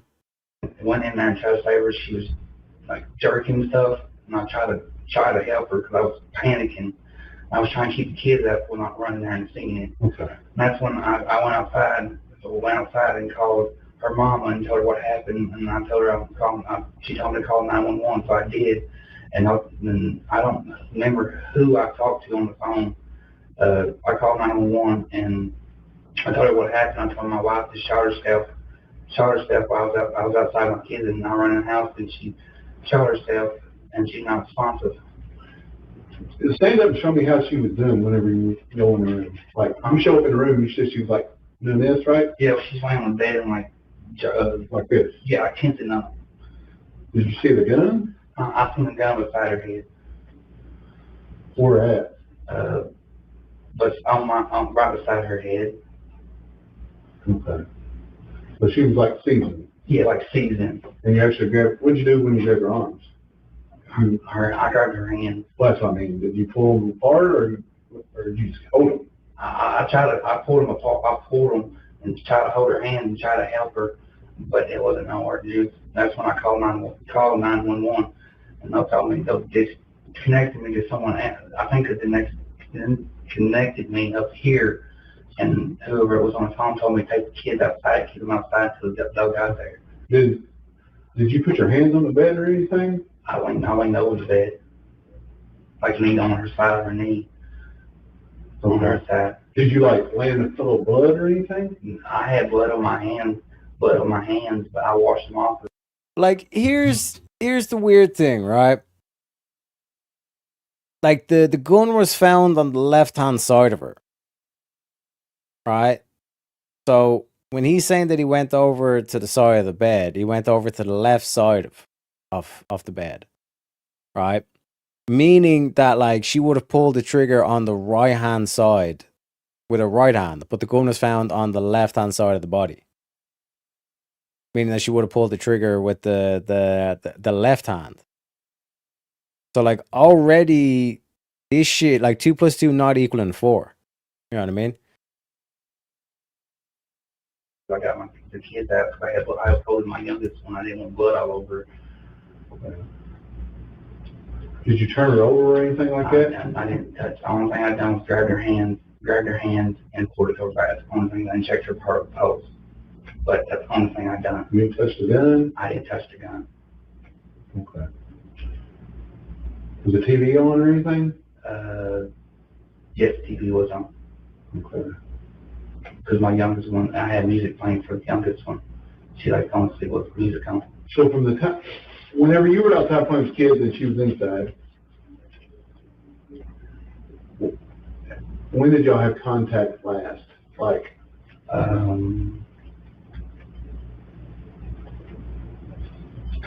about 30 to 40 minutes. I was out there for a while playing with them. But what was y'all's contact like? How'd y'all have contact before? She was grouching about something, complaining about something about her surgery and stuff, and I told her I didn't want to argue, but I was trying to make her go to her appointment for her pre-op, where she had the surgery, because I didn't want to watch her just die in front of kids and stuff. So we got in. We didn't get ready to get into it. We just got like in a little argument, and she was mad. And I told her I didn't want to argue with you, but I didn't want to wake the kid up. So I just. That's something very telling there as well. I didn't want to watch her die in front of the kids, which would explain that, like, if he did pull the trigger and shot, and then like went back out with the kids, and then maybe one of the kids said to him, "I heard a gunshot," and then he does the whole running back into the house. That would suit or fit with what the EMS initially said, where it's like, bro, she's cold. It's only 20 minutes and she's cold. You know? So I think there was a quite telling. And played ball with them. I was out there about 20 or 30 minutes, I think it was. I wasn't really paying attention at the time. Okay. Your gun safe, little box. Yeah. Does it have any like safety protocols on it? Like, say you hit the wrong code in it 2 or 3 times, does it like shut down or anything? No. You can just keep trying. Yeah, you just keep trying. Okay. The safety box, it's a digital pin pad, and plus you can pop the thing off of it for the key. My key was hanging up on the door. my safety key was hanging on the side of the door. I mean, the only thing I use for pins is the kid's birthday or mine, and it was my birthday. Okay. And I'm gonna say this, but don't take it the wrong way, okay? It's just something I'm gonna bring up, okay? Okay. You know, you said your wife was and stuff and had some issues. Yeah. Why did you leave your gun? I mean, I know it was locked up, but why did you leave it right there in the room where she's at? I usually keep it in a gun because we got coyotes come up there around the trailer at night. Because you removed all the other guns, right? Yeah, I moved all of them. I brought that one back. Okay. How long has it been there? I took my other guns over her mama's house about a week or two ago, and I brought that one back because I didn't want to be there left alone with no protection because the cows, we had coyotes all over our place where. Because also the kids go outside and play and stuff, and I didn't want them cows to attack them or nothing.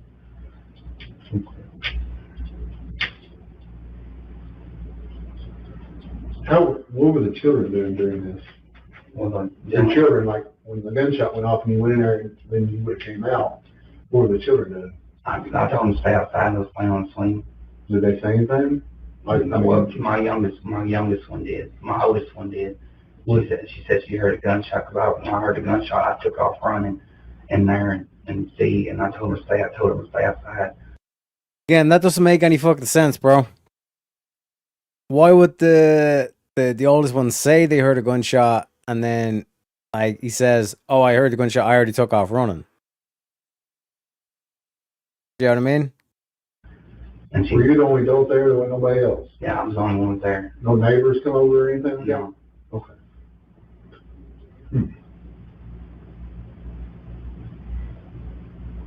Did she mention anything to you about?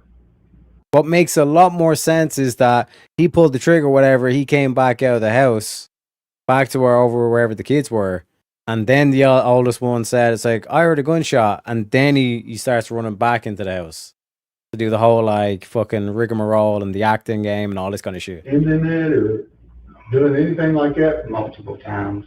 What about today? No, not today because we didn't hardly speak today. When we got in that little argument, we didn't hardly speak because she was having one of her bipolar moods, and I didn't want to set it off and get an argument.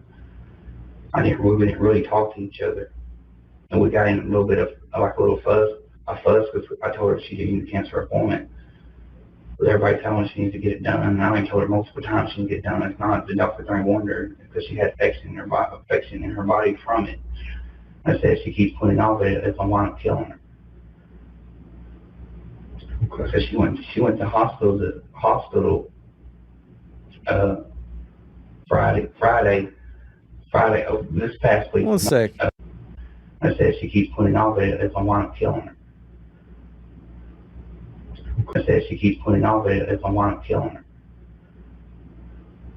Does he say I'll wind up killing her? It's not the doctor during wonder because she had affection in her body from it. I said she keeps putting off it if I wind up killing her. So she went to hospital. I think, like, again, we'll say he says it'll wind up killing her.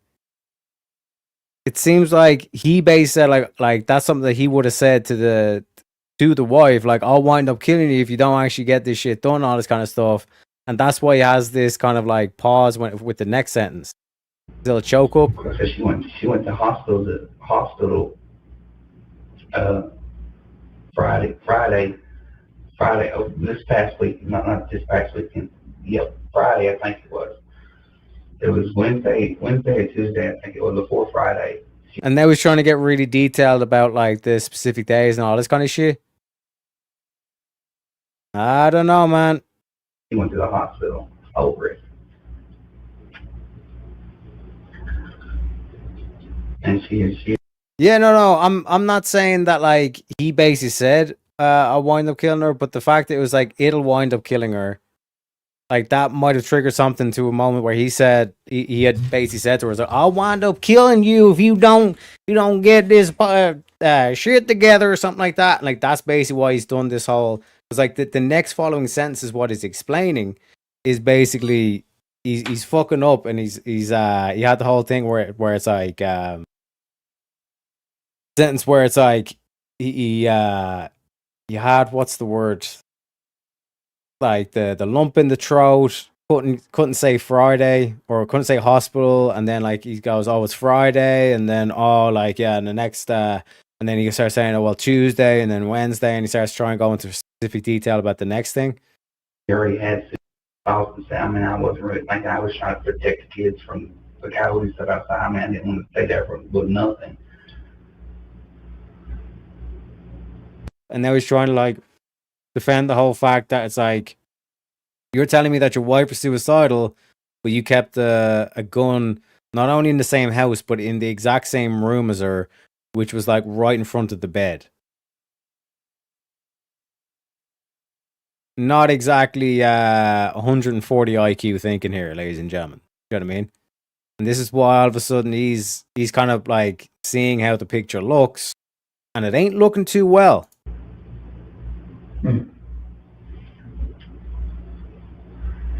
He is nervous as fuck. He keeps picking his face. I told the kids stay outside. My oldest one was asking me what was going on, and she said she heard a gunshot, and I told her it's okay, babe. I told her it's okay, babe. Stay outside, playing me swing. And that's when I went in there and found her and tried to help her, but it was already too late.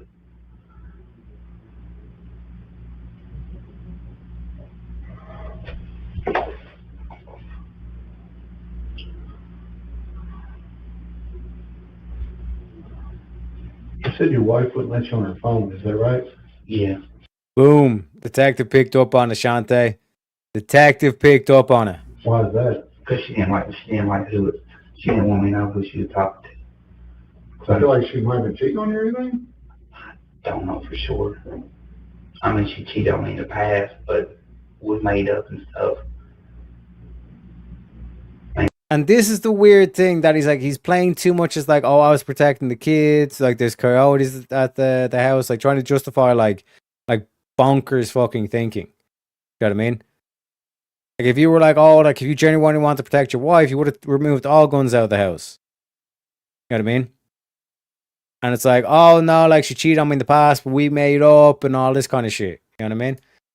She always let me on her phone.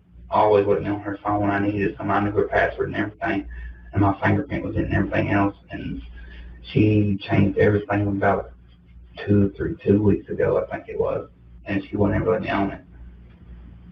Every time she like had a phone call or something, she always went outside and took the phone call while I was in the house. She said it was just a friend. I mean, I know she got friends, but I don't know who it was. Is there any drugs in the house or anything like that? I shouldn't. I mean, she smoked a little marijuana now and then, but nothing else. Y'all smoke together? No, I don't smoke. I smoke one now and then, but I'm not a heavy smoker. I usually smoke it when Bro, this dude is contradicting himself so damn much. I don't smoke. Well, I smoke every now and again, but I'm not a heavy smoker. I got a migraine or something. Okay. Anything else? I mean, any little thing? That should be it. I can't think of nothing else.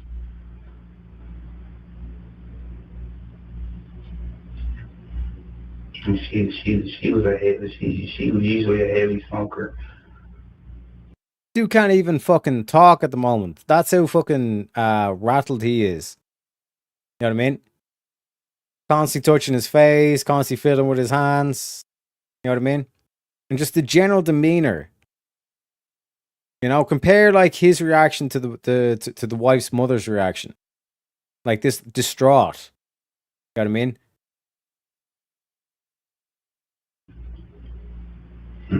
Usually when she smokes, so she goes outside and smokes it. Because I told her I didn't want her around the kids. Is your wife right or left-handed? Your wife right or left-handed? Left. Your wife's left-handed or right-handed? I'm sorry, I'm backwards, this hand. So she's left-handed? Yeah, she's left-handed. One Or sec. right-handed, right or left-handed? Left. Your wife. See the way he held up his right hand instead of left-handed. This lying motherfucker. Left-handed or right-handed? I'm sorry, I'm backwards, this hand. So she's left-handed? Yeah, she's left-handed.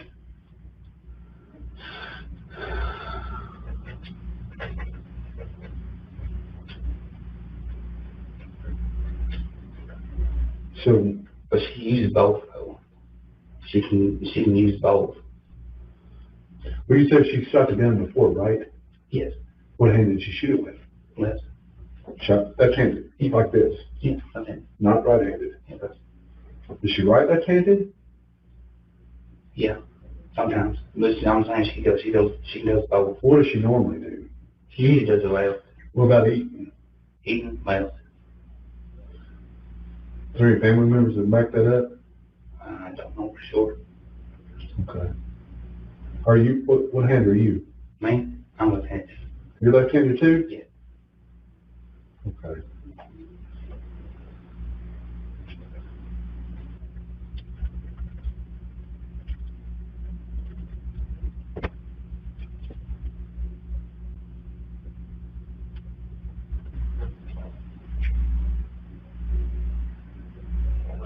Why'd you go outside and play with the kids?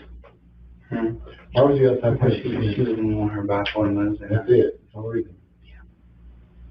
Because usually she gets, when she's in her bipolar, she like acts out like, Is she mean to the kids? no, she ain't mean it because she yelled at them and stuff like that, and I didn't want to do that, to get up argument started over that too. I just took my time late. Okay.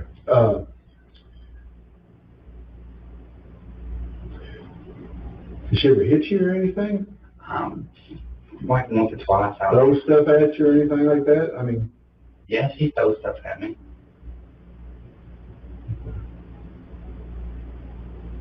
And I think the turn or the pressures, I think the pressures are going to be applied. But ladies and gentlemen, we have reached the end of the timer, so we are going to go on a little bit of a grift break.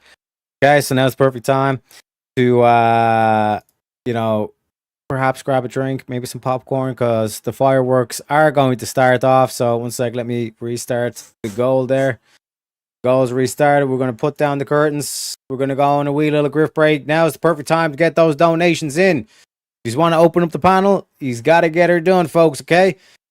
So one sec, let me play the music, and I'll see you in a little bit, folks.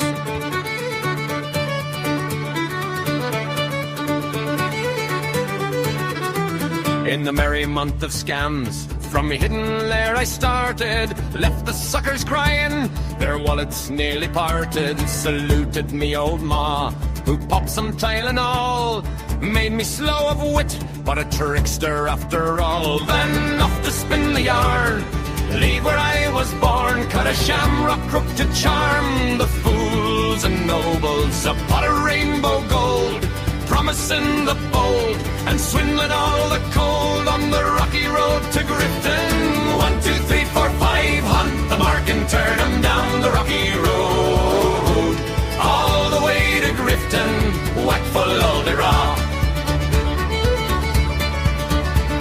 In Mullingar that night, I rested limbs so weary, started by day next morning bright and early, took a drop of the pure to keep me heart from sinking.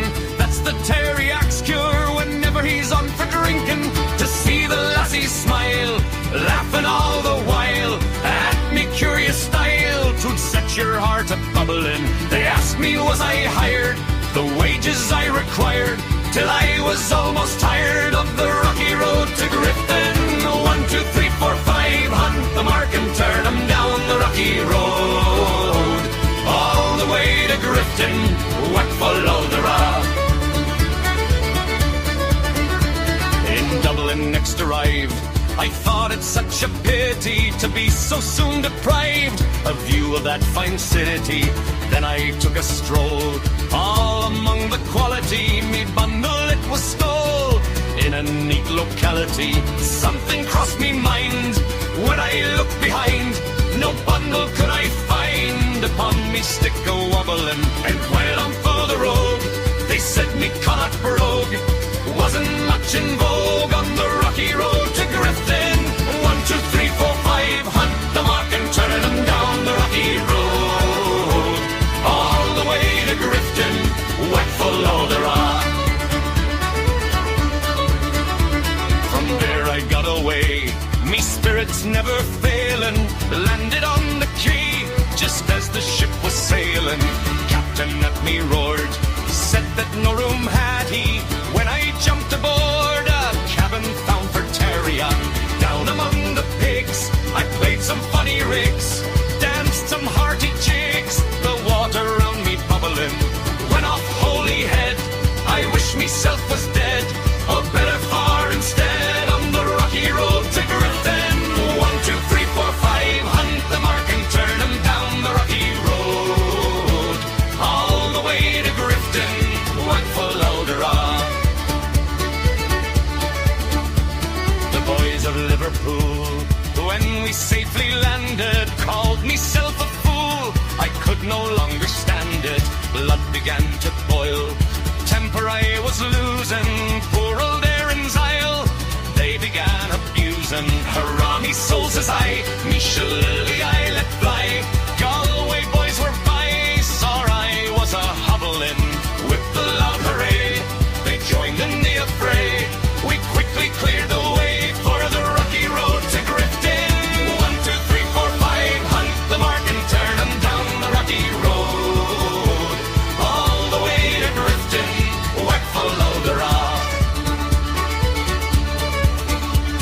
Now with me, little leprechauns, we're grifting through the nations. Terrier leads the band, promising donations. Send your gold our way for a cause so grand and true. We'll charm your coins away and vanish in the blue. Me ma's tile and old twist gave me wits to trick and tease. Retarded charm they say, but I bring 'em to their knees. Join the merry scam, donate quick and free, for the pot of gold's a sham on the rocky road to Grifton. 1, 2, 3, 4, 5, hunt the mark and turn 'em down the rocky road. All the way to Grifton, whack full of the rock.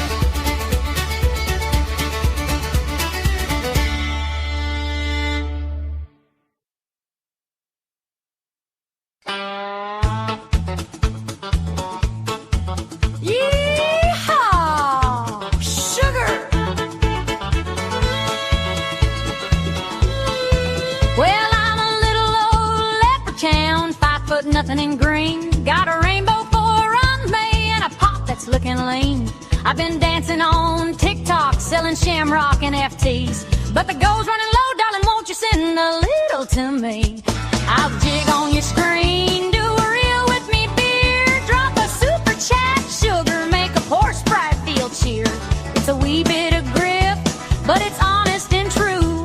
I just need your dollars to sparkle like dew.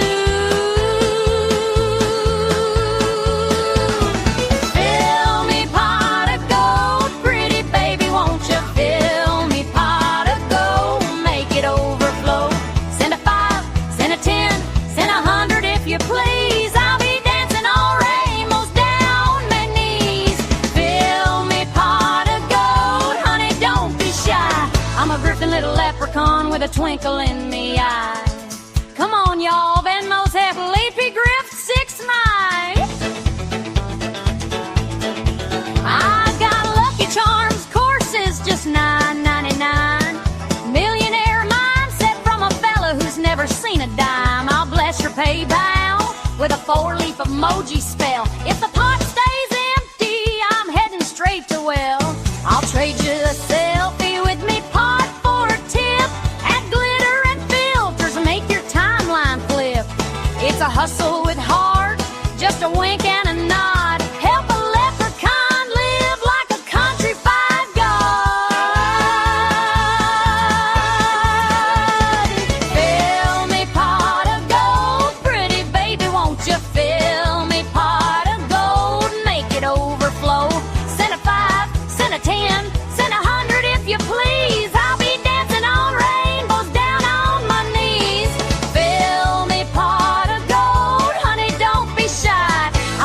little leprechaun with a twinkle in me eye.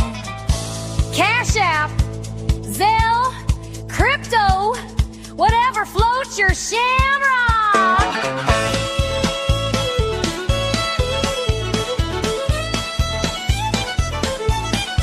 And now listen here, sugar, every coin that you send turns a poor little sprite into your rainbow best friend. Ooh, fill it up, right eyes. Fill me pot of gold, pretty baby, won't you fill me pot of gold, make it overflow. Send a 5, send a 10, send 1,000 if you dare. I'll be jigging in diamonds, green glitter in me hair. Fill me pot of gold, honey, don't say no. I'm the griftiest leprechaun you'll ever know. Kinpee,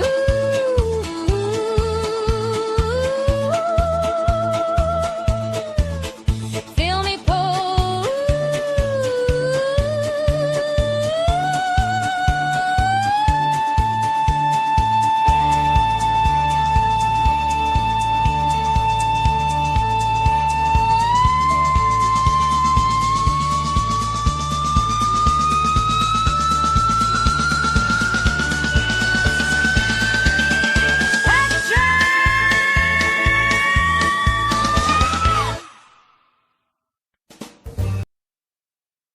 Folks, we're back.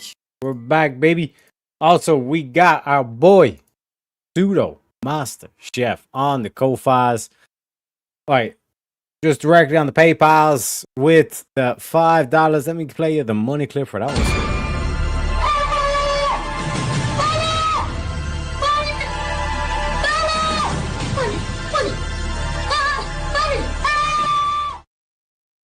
Appreciate you, Connie. Yeah, Ko-Fi was just buffering. PayPal works though. And my man, my motherfucking man. Appreciate you, Connie. Country music with leprechaun lyrics about cryptocurrency. You gotta love it. You gotta love it, ladies and gentlemen. How much to open the panel, ladies and gentlemen? We only need another $35 to open up the panel. And if we get through this case, which it seems like we only got about 20-ish minutes, just less than 20 minutes left on the interrogation, we will be loading up the next case as well. We'll get a double bubble going. You know what I'm saying? You know what I'm saying? But let's get into it. Let's get into it. Anyway, Your fight's got 3 balance in them? no, not really. Usually when I get bad or pissed off, I usually go outside and like punch a fucking tree or something. Okay. But when she gets mad or about when she likes throwing stuff and everything else,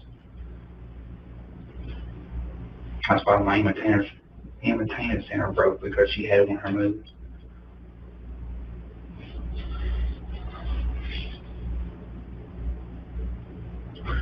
So who paid all the bills? I did. You do everything? Yeah, I do everything. I pay all the bills. Okay. About food? You lying motherfucker. The government pays all the bills. What the fuck you talking about? Yeah, I get food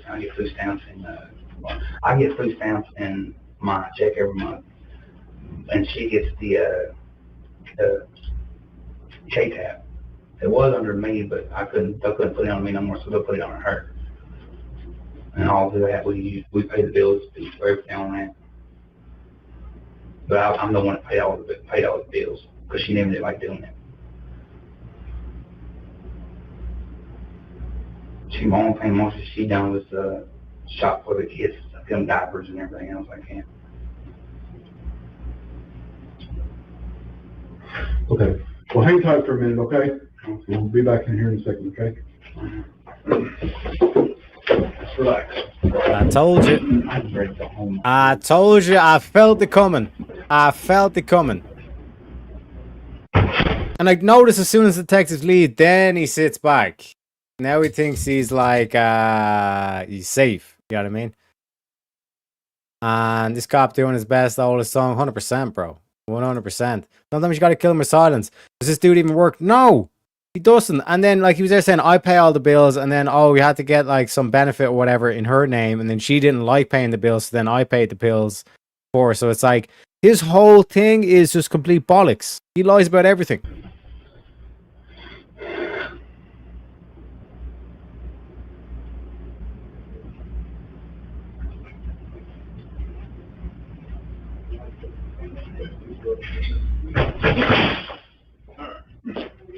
And it is pretty gross that Sudo's the only one donating, folks. Come on, let's get the panel open. You know what I'm saying? Get a bit of back and forth, but Shante, get your shit together. It's Picasso, not Sudo. You know what I'm saying? But to be fair, both of them end in an O. You know what I'm saying? Says it's gross. Talking about wash the dishes in the bathtub. God damn. Who the fuck washes their dishes in the bathtub? You know what I mean? All right.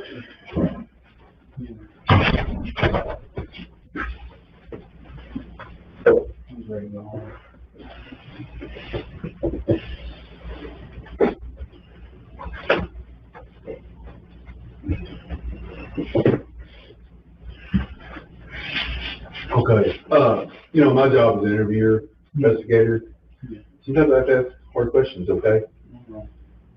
I just need you to be truthful with me. Man up and tell me the truth, okay? You know? So I'm gonna be blunt about it, okay? Did you kill your wife?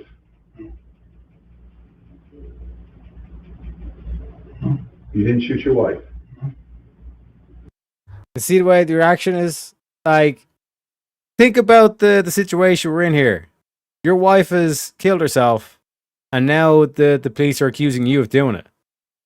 At the very least, you'd be panicked. You'd be like, oh my, these motherfuckers are going to pin this murder on me. Or pin this killing on me. You know what I mean? Or at least to be offensive. Like, this is an offensive question. You know what I mean? But he's just saying, no. The motherfucker's guilty as fuck. Okay. This was... Yeah. Yeah, I'm never...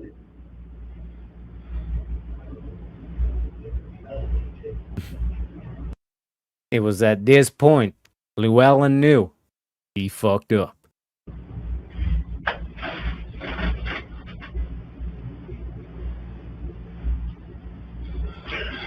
Because I've got two other people that's telling me different.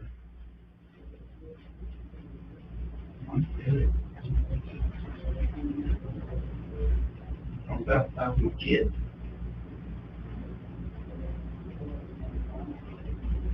Well, let me ask you this. Because you said you're the caregiver of your kids, right? Yeah. Are your kids liars? No. Your kids are not liars? No. Because you're calling them liars. Why am I calling liars? Because your kids told me Daddy did this. I didn't do it though. I was outside with the kids. Well, why would they say that? I don't know.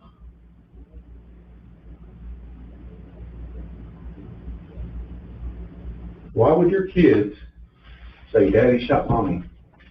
I don't know, but I didn't do it.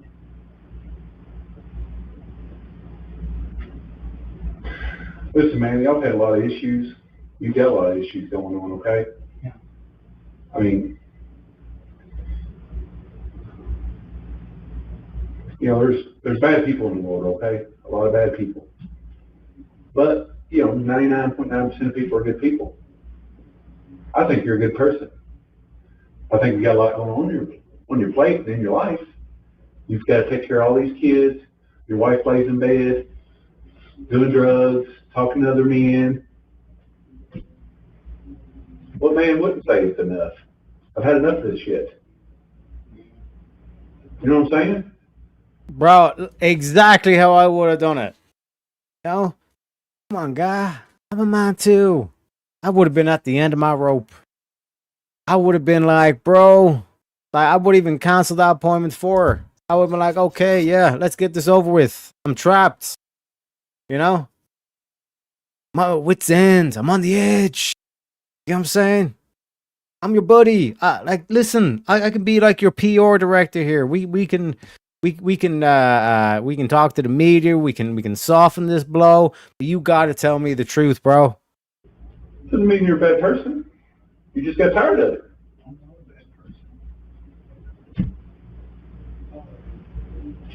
But I've got two kids over here. Your kids who are not liars. You come out of your mouth, tell me Daddy shot Mommy. I don't know why I come off that for.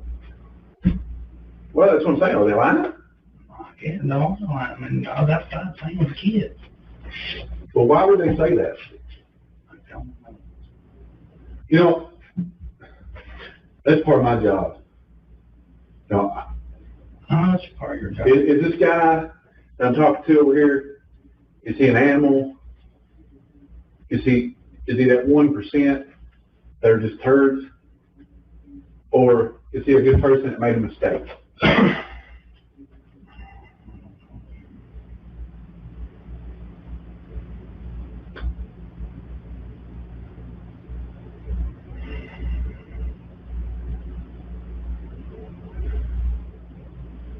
Constantly having to fix food for the kids, house is dirty, nasty, won't clean, laying there, worthless. What has she done? For you, for the kids? Nothing.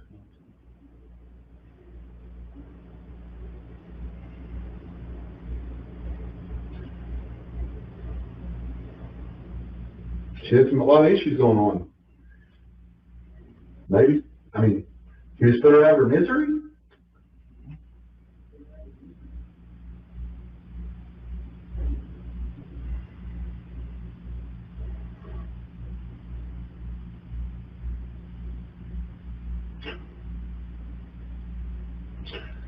Because there's some things that ain't adding up.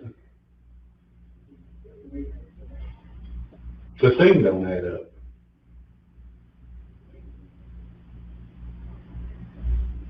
I would have been like, bro, the EMS, the coroner, even the other dudes that checked the scene, they said 2 + 2 ain't going 4 here, bro. You got a decision to make. Are you going to walk into that courtroom and people think that you're a monster and an animal and a psychopath? Or are they going to think that, listen, dude is at his wit's end and he made a mistake? You're a good person, Llewellyn, or whatever the fuck his name is. You know what I mean? You don't even own a toothbrush. Yeah, we know that, Shante, but we got him to admit it. All we have to do is get him to admit it, and then, like I said, we could fuck him in jail and go fuck himself. You know what I mean?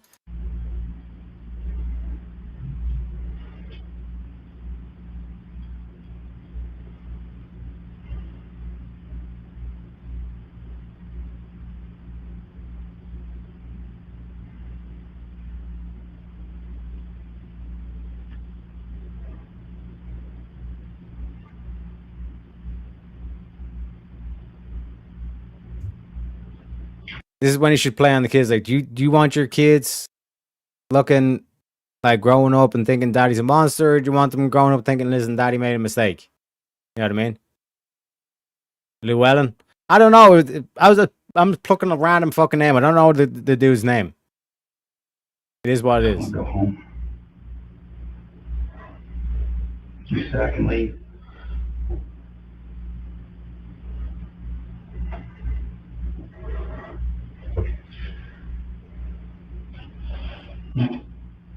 You got blood on your shoes, man.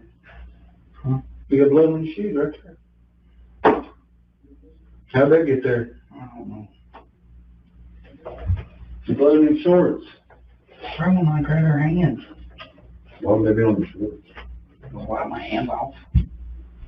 Okay. I just need to figure out why your kids are saying this. I don't know, my kid. There's always be people we argue about. Always. Shante, you should know, okay? You got to be patient with me. My mom took Tylenol, extra strength Tylenol, okay? You expect me to keep track of everybody's fucking name? It's unbelievable. Unbelievable. Damn me argument, she always go repeat it. Yeah, but she's saying daddy killed mommy. And that's not a repeat, man. That's something she's witnessed. But she wasn't in the house. Boom! Got him. Got him. And this is where, like, I don't even think the kids actually said daddy killed mommy and she witnessed it. But that's one of those, like, clever lies that you throw in there. And then he's basically said, but she wasn't in the house. Oh, shit. She wasn't in the house when you pulled the trigger. She's saying Dave was in the house before the gun went off. I was outside playing with the kids.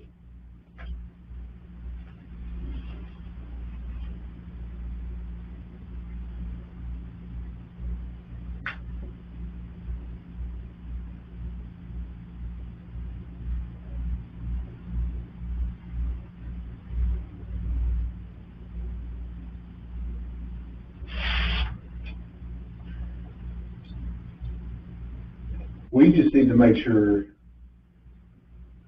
we know what happened, because after we live here, no guarantees.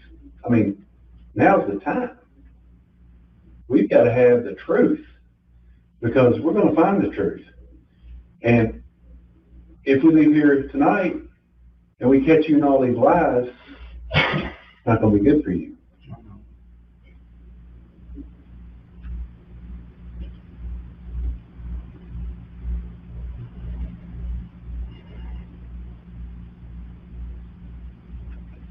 Like I said, I don't want you to be that 1%.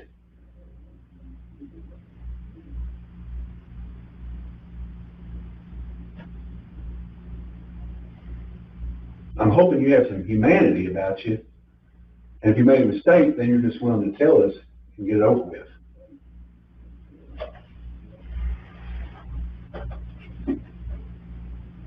What will happen to my kids? What do you mean what happened to your kids?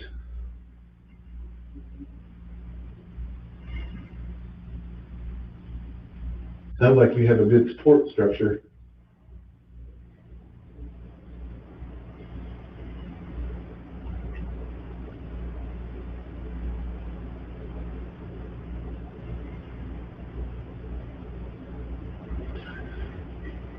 Orby.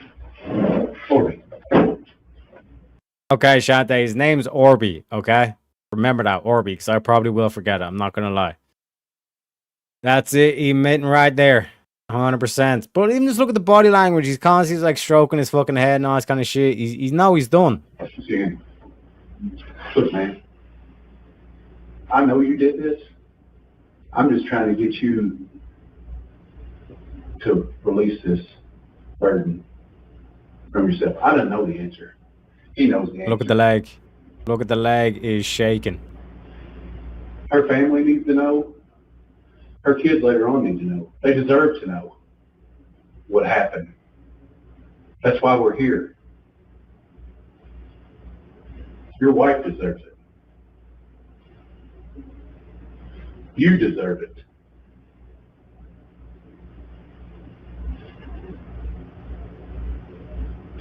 Just tell us what happened. I couldn't take no more of it. So take me from the beginning. What happened exactly? The truth this time.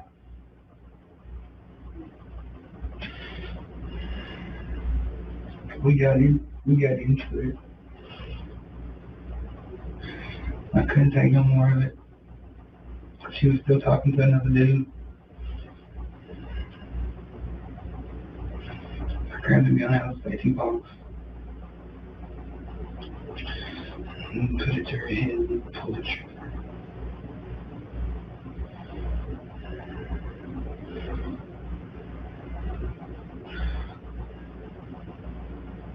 Was she asleep? What hand you use? Mm-hmm. Which hand you use? Left hand. So what'd you do with the gun after you shot your wife? I took it beside her. Do anything else?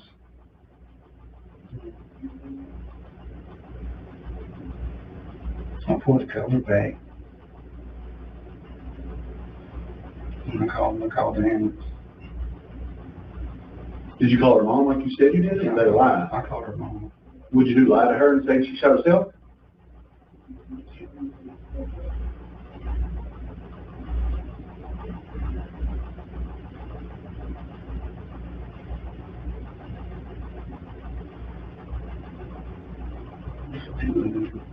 I couldn't take no more.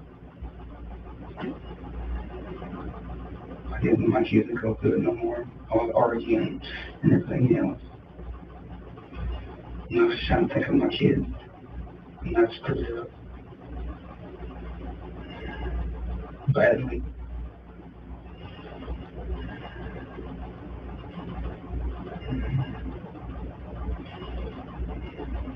I didn't want to. I really did. I just couldn't get no more.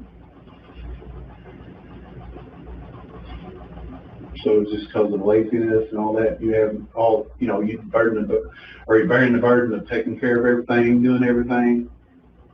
Okay. Her leaving the other guy, talking to other guys, all the arguing. She quit taking her medicine, everything else. I couldn't take it no more. Okay. Yeah, but like I said, Shante, it seemed like he always just like resorted going to the extremes. He didn't actually think things through and all this kind of shit. And it seems like the only real thing that he was pissed off about was that like she was seeing another guy, apparently. You know what I mean? So what I think is that he checked her, he got into her phone, seeing that she was chatting to other guys or something like that. And then, like I said, he just basically snapped and said like the whole control freak thing. Couldn't handle her stepping out on him again, so he's like, fuck you, and then pulled the trigger, essentially. But, like I said, props to Shante, because Shante was the first to call it in terms of the controlling behavior. Definitely a control freak.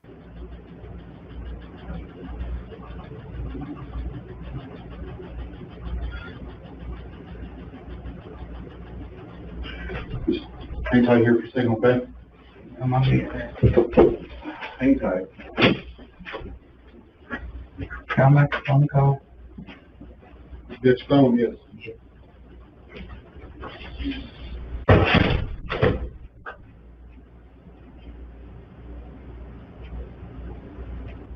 You going to jail, boy.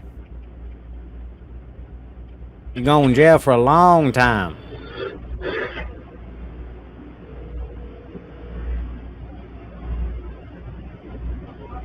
I'm sorry, Mama. I'm sorry. I'm sorry. You take care of my kids, okay?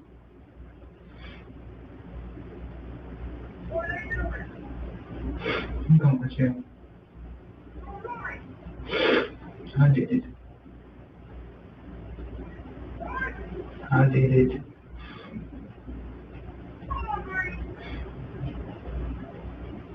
Sorry, I really am.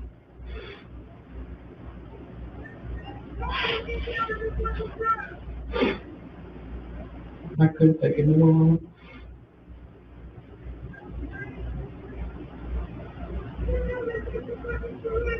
Just take care of my kids.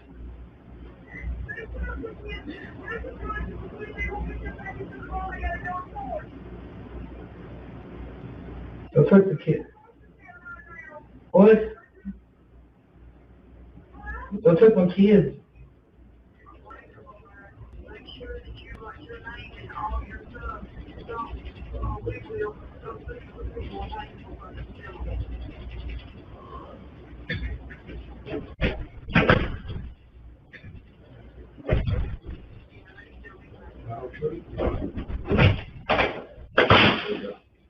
Just push it, I guess. Hey.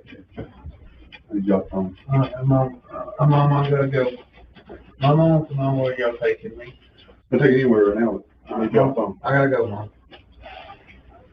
Bye. Wait, stand up here for me. Put your hands against the wall for me there. I got a screwdriver in my pocket. That's fine.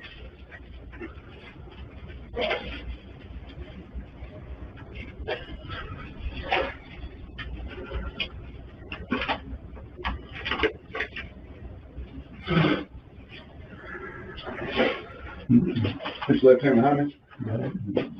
Pretty sure the mother said on the phone call. Being placed under arrest for murder, okay? We're gonna just do this like I'm pretty sure the mother was like, sure, you could have just gotten a divorce. There was other things and all this kind of shit.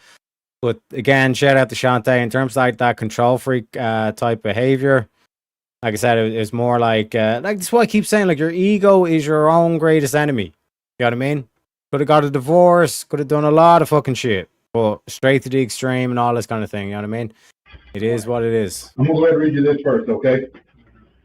You have the right to remain silent. Anything you say can will be used against you in court. You have the right to an attorney before making any statement. You may have your attorney with you during questioning.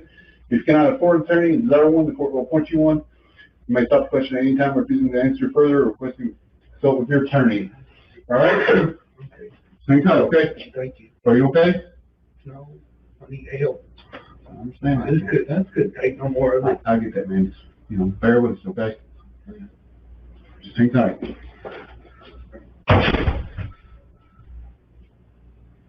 You going to jail, boy.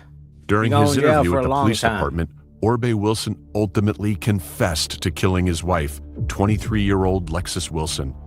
His admission directly contradicted his earlier claim that Lexis had taken her own life and became a key piece of evidence in the case. Following the interview, Wilson was taken into custody. Wilson was arrested and charged with murder in connection with Lexis's death. As the investigation continued, authorities uncovered additional evidence that led to multiple serious felony charges involving abuse and child exploitation offenses, which were filed as part of the same case. Wilson later entered a guilty plea to the murder charge and the additional felony counts. He was sentenced to life in prison, with eligibility for parole after serving the minimum required under Kentucky law. The sentence resolved all charges stemming from the investigation. Lexis Wilson was a 23-year-old mother of 3 children.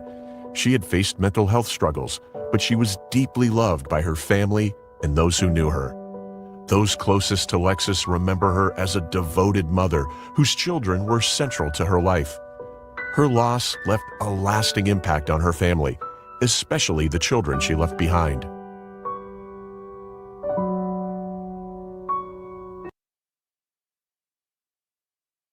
So, what do we think?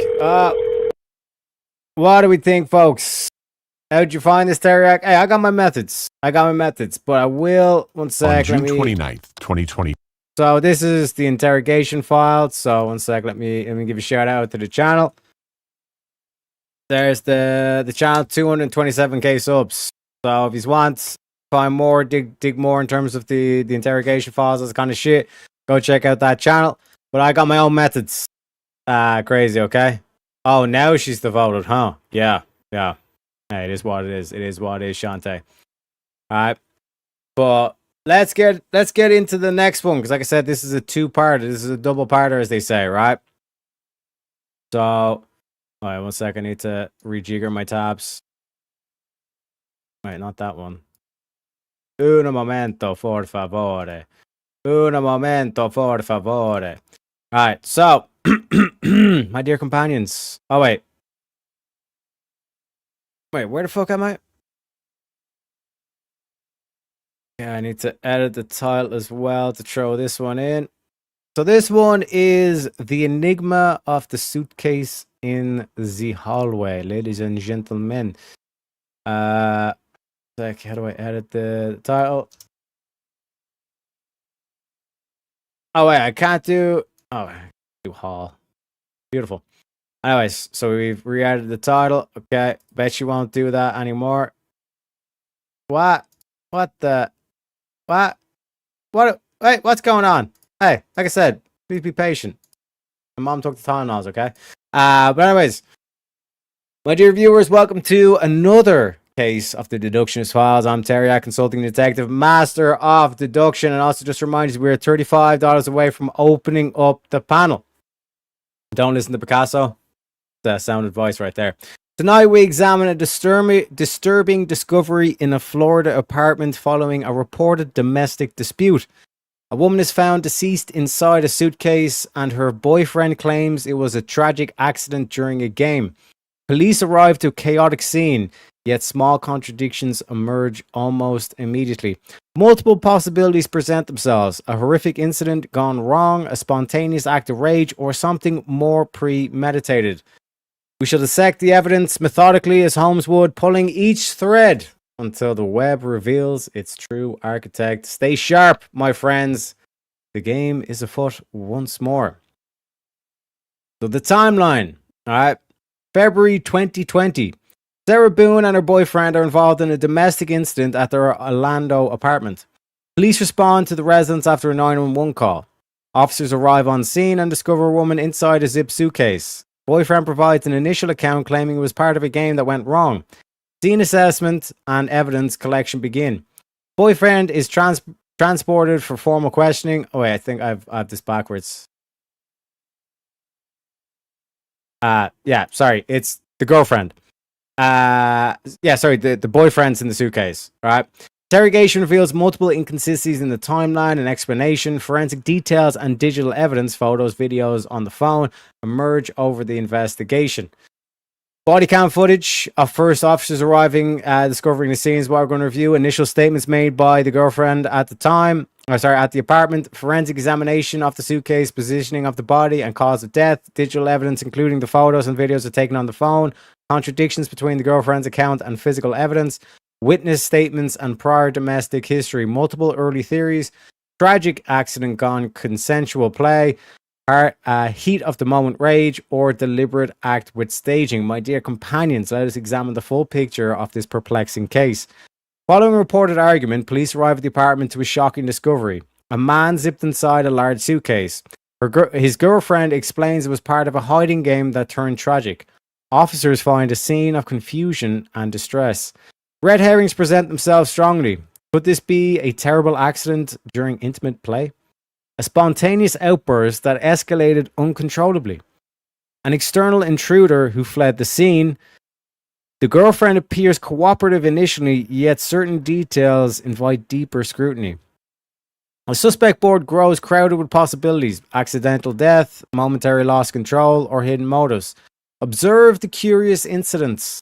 The positioning inside the suitcase, the timeline that shifts under questioning, and the digital records that tell their own story.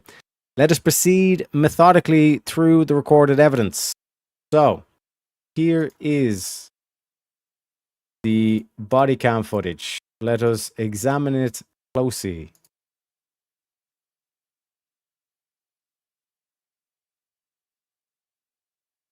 Wait, is it muted? Please watch this so we can get out of there. It's signal 7, so it's going to be turned over to you guys. Yep.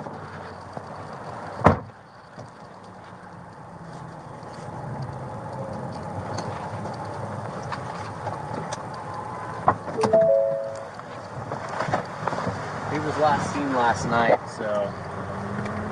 You could get all your guys out of there? What's that? You could get everyone out of there? Wrapping up good info. You got a clipboard on the show you need and stuff. Oh, yes, thank you.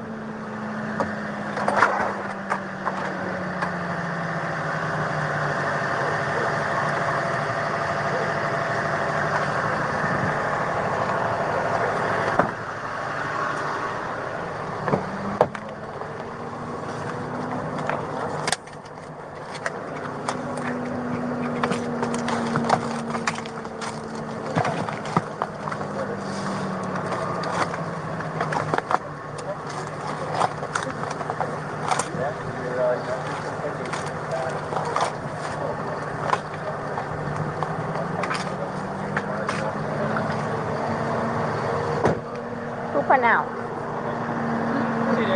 Oh, right there. Did you call it? What time did you call it? I got a time for it. Hello there. Hi. You live here? Yes. Okay, I'll talk to you. We gotta get some information from the fire department. The property manager. I don't know if I should go tell him really quick, or just so he knows what's going on. Where is he at? He's walked that way. Oh, don't worry about that. We'll take care of that for you, okay?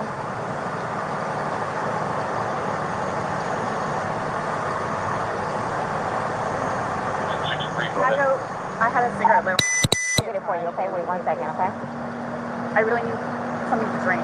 Okay, well... And again, this is a key thing from like viewing the body cam footage. Like, again, this bitch's boyfriend just died in a suitcase. And she is not showing any signs of distress. I got my Dr. Pepper on the counter. Okay, we'll take care of you. Give me 1 second. It's Armand, too. I got a black show. Put the time that you called it. You got the time you called it? Okay, perfect. You can't go back inside. What's going on? Who is he to you? Boyfriend? Yes, for like 3.5 years. What happened? He and I, we drank last night. Can you pass this to the around to the FD guys? Stop. They need to sign that for sure. They're with me, so they're not. Oh, they're not leaving. Okay. I think I'll walk around. No. Each of them has to, because this might be a real scene. So each of them has to put their name in. Normally I just put everybody. Yeah, you call it working. What's going on? So I just got here, so fill me in. No problem. Like, he and I were putting a puzzle together. We've been doing some artwork together. You are putting a puzzle together? Yes, we have a puzzle that we started in there. Okay. We've been doing art, taking stuff off the wall to make new art put up there, like having a good time with one another. But we're drinking. We had a bottle of wine last night. Okay. So then it's like, we decided to play hide and seek, right? Okay. So he gets in the suitcase, okay? Who is this guy? That's my ex-husband, my former husband. How did he live here with you guys? No, I called him over here. Okay. I didn't know what to do. Okay. I didn't know what to do. Okay. So then he came over here. Here, let's talk in private, okay? I called you guys. Mm-hmm. I tried giving him CPR. The problem is I fell asleep. When did you do CPR? This morning, when I found it. Before you called? Yes. Now, do you see the way that's so? He fell asleep. And then she just like drops it, and then she goes, like she asks her a question, and she like goes back into the neutral thing. Very, very fishy to say the least. And also, how the fuck did he close the suitcase by himself? 2 + 2 not equaling 4 here, folks. It's 1 o'clock right now. I tried. I was awake, but I actually. She already realized she fucked up. It's like, it's 1 o'clock right now. Got out of the bed at like 12:30ish, whatever. So I came downstairs, and I was like, oh, he's in the suitcase still. And that's when I found him, and I took him out, and I tried doing CPR, and then I called him, and then I called you guys. Did he get here before the fire department got here? Who? Your husband? Or your ex-husband? Yes. Okay. Where does he live at? Right down the street. Okay. So. See the way she just went, I was like, he was in the suitcase. Right down the street. What? So you were playing and who zipped him up in? I did, but then I fell asleep. Okay. You're okay. I wasn't here. I'm just trying to figure out what happened. I fell asleep, so I don't know if he suffocated or like had an aneurysm or a heart attack or what. What kind of medical conditions does he have? None that I know of. Nothing that you know of. None you that I didn't take know any of. medicine No. All we had was a bottle of wine. Literally, just a bottle of wine. Okay. Doing puzzle artwork. Then we decided to play hide and seek. That's all that happened. Okay. So I don't know if he had a heart attack or what in there. Like, I don't know what happened. So how long were you doing CPR on him prior to you calling 911? You tried that all morning? Yes. Okay. And then I called him while I was doing CPR. What time did you start? Probably, give me a rough ballpark. Here, let me fill this deputy in, okay? Please, may I have my Dr. Pepper? I am so cotton out right now. Ma'am, and you can't talk to him until we get done with this, okay? Just don't leave, okay, Brian? Thank you, ma'am. Appreciate it. Thank you. I'll get Lucas. I know. Do me a favor. Stand over there by that car. Give me 1 second.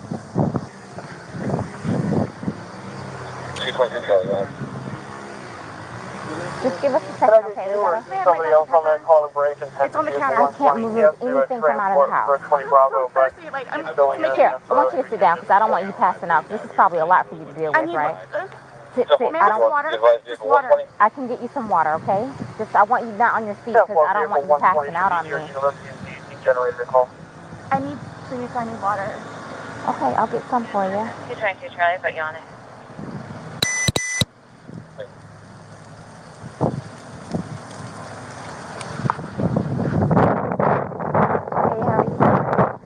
Okay, so you don't live here in this house? No. I live down in Lake Renata Cove. Lake Renata Cove, okay. Yeah.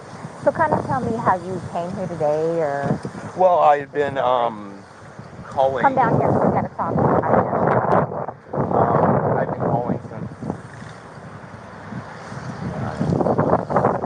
You've been calling your ex-wife or current wife? Yes. Okay. No, ex-wife. We've been divorced about 1.5 years. About 11:30 is when I started calling to find out, because this is supposed to be her day. Her child. Okay. She's generally not very good about always doing it. She tends to drink. They called back and said she was still there, or she came back. So I was calling to find out if she was going to be getting him or not today. From school? Yes. Okay. Yes. So I started calling like 11:30, called every half hour or so, and then She was back inside the lobby. finally got a hold of her at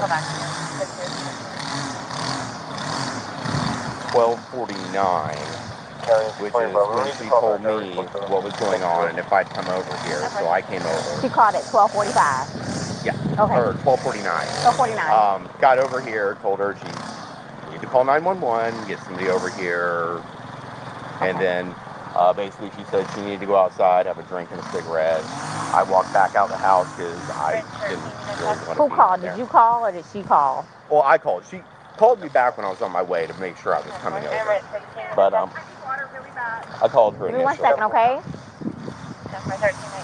Jonathan, no spoilers, but spoiler alert, he never gets that water. So this dude he's the ex-husband, exactly, Shantae. I see you're familiar with the case. What the ex-husband has just revealed is that he's the dude that actually found the cops, not her. And this is another thing that you got to be very careful of, ladies and gentlemen. People will get you to do things on their behalf, right? You must always ask why. What is the reason? Why are you getting me to do this for you? Called her initially. Do you have water in your car by any chance? I don't think so.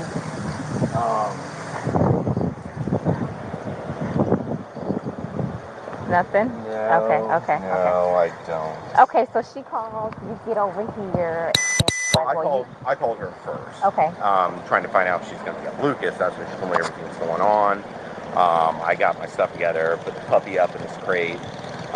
When I was starting to drive over here is when she called me to make sure I was coming, and then I got over here right after Did you go inside and see, and then? I walked inside the front. I didn't see the little front tile area. Come on, step this way. I saw legs. I just didn't really want to get in there around it, so I told her. Well, just for the sake of the crime scene, I want to know if I were to find your footprint, it would be because you went this far into the house. So did you actually make entry past the threshold? I don't think I ever made it to the carpet. I think it was just in that. I've been over here before. Right. Yeah. But no, I don't think I stepped past that tile area.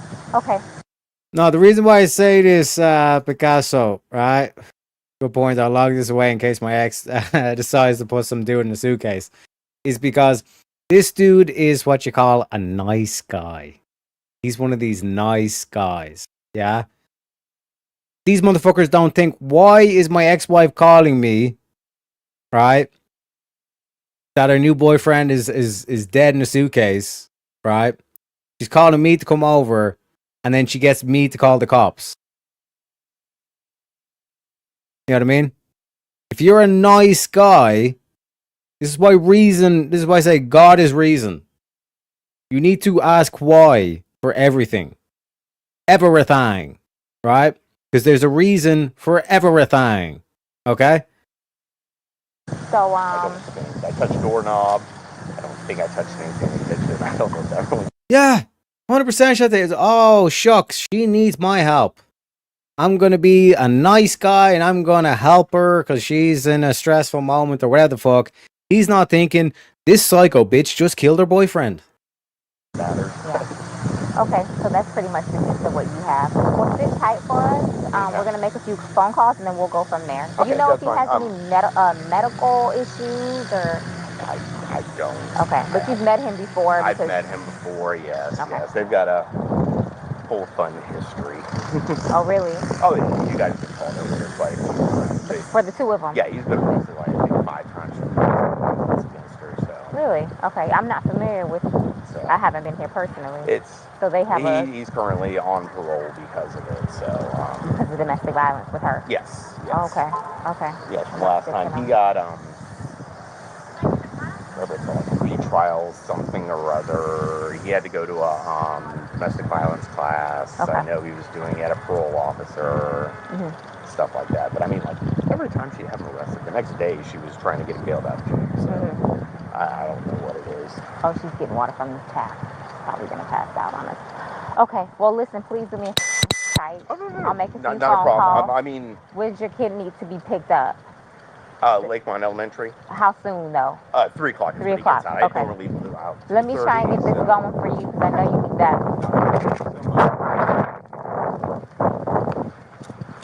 Here. Martinez. Martin! Martinez! Get your ass off the couch, hombre! We got a case to go to!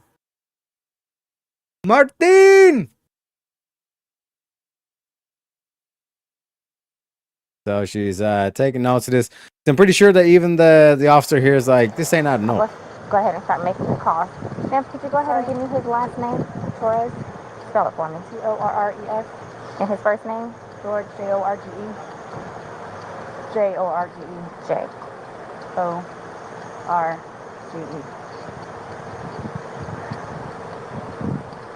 His birth date? 2/13/78.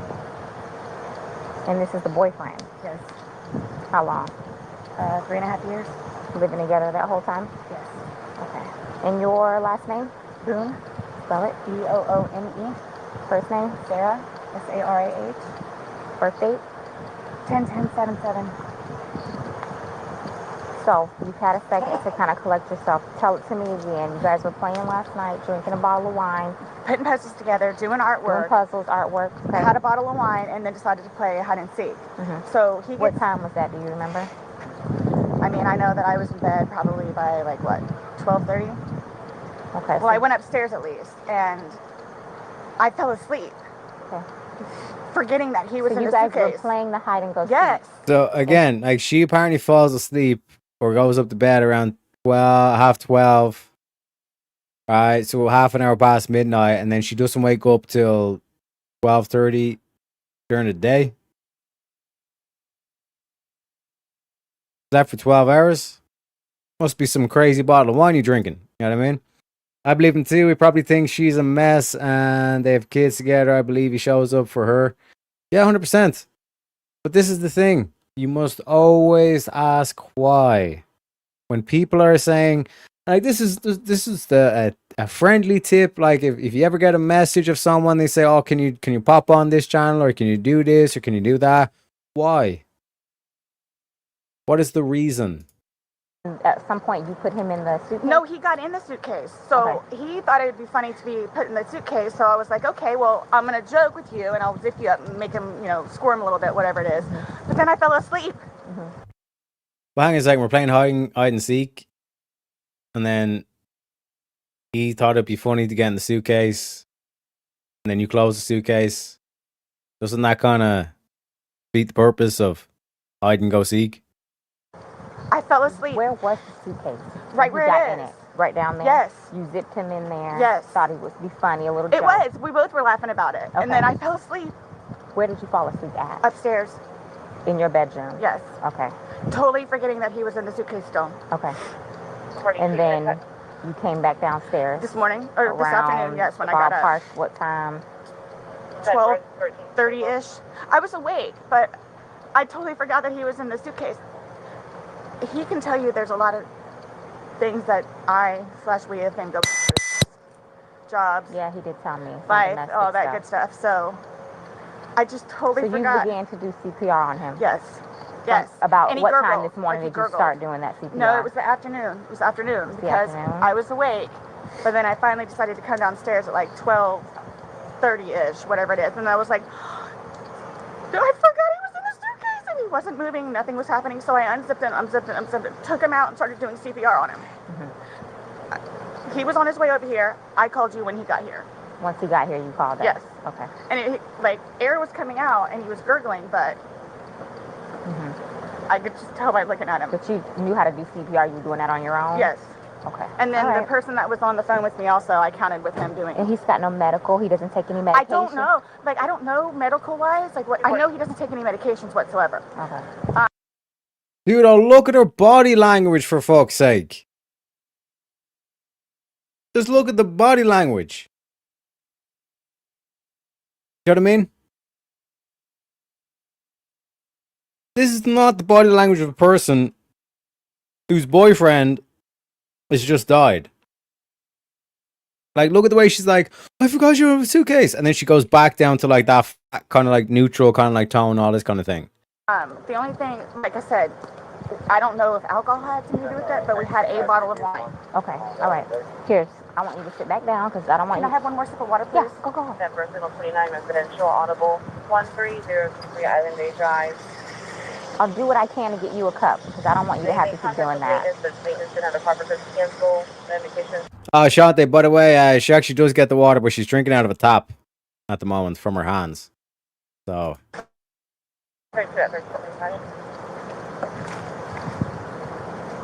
Motor unit on the channel. Totally normal behavior, by the way. Sit right here. Don't talk to the ex-husband right now. now. I won't. Can I have a cigarette, please? Ma'am, I can't take anything out of the house. It's on the back porch. Nope, all of it. It's secure, okay? I'll try my best to get you what you need, okay? Maybe one of these deputies has a pack from someone, you know, sit down and I'll try and get you what you need, okay? Just cut, please. Okay. I don't want you on your feet. You want cameras? Yeah. Where's the place to talk right? Want to talk over here?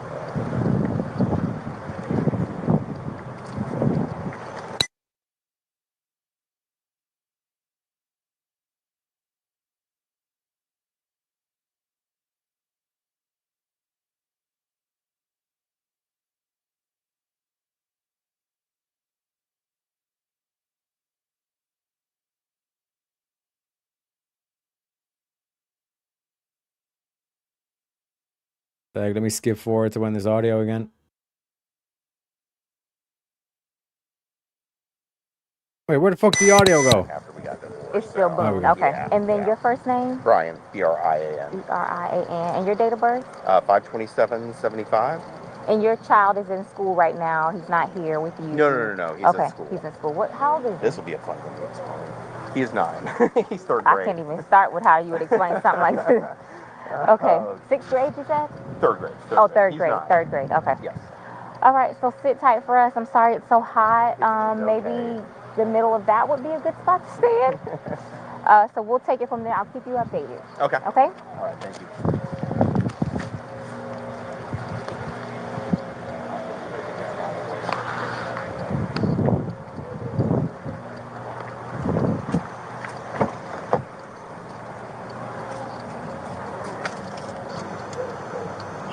Alpha and 221 Alpha unit check.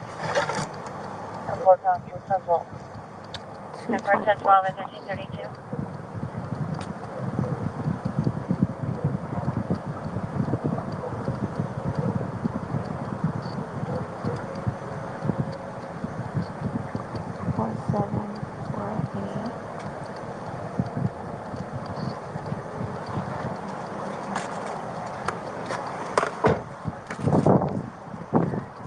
Do this now? Oh, I don't know.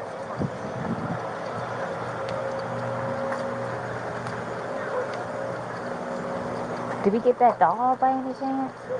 Get that dog? Oh, poor thing. Did we get that dog? So your backyard's not fenced? Okay. Because we put him in the backyard and I guess he knew to... I'm sorry? Your dog. We thought the backyard was fenced. The dogs are outside? No. We have them contained. What's the dog doing? Okay.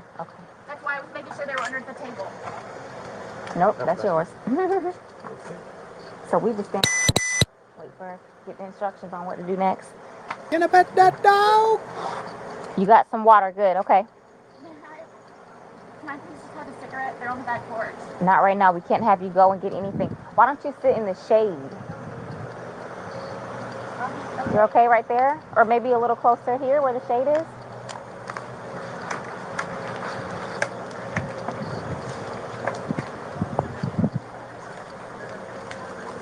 Still on? Yeah. Are you? Yeah. Okay.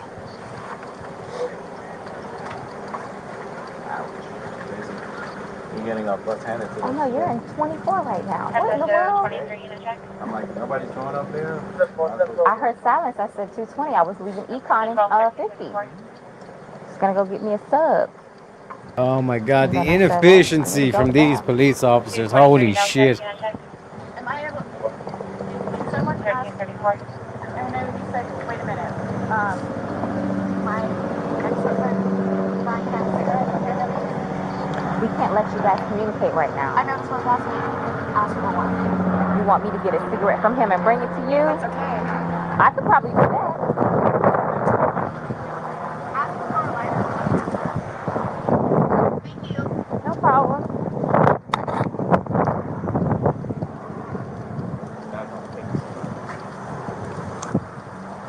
I was going to have him arrange childcare. Okay, good. For the child in school up the street. Okay. Is my name on there yet? No, sir, it's not. I need to get her on there too, and him. Yes. That's what I'm saying, Picasso. Like, let's use a bit of common sense right here. You know what I mean? It's like, think about it this way, right?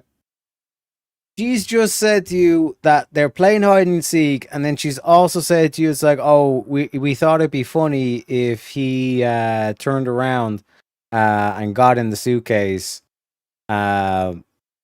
which defeats the purpose of hide and seek. So as soon as she said that, I would have, like, I don't give a fuck about standard procedure and all this kind of shit. I would have found one way or whatever way to loophole around that shit to say, listen, I need you to come down to the station because, you know, this shit's, the scene's very wild and all that kind of stuff. Just want to make sure that you're not kind of too distressed and all this kind of thing. We're just gonna go down to the police station, just make sure you're okay and all this kind of shit.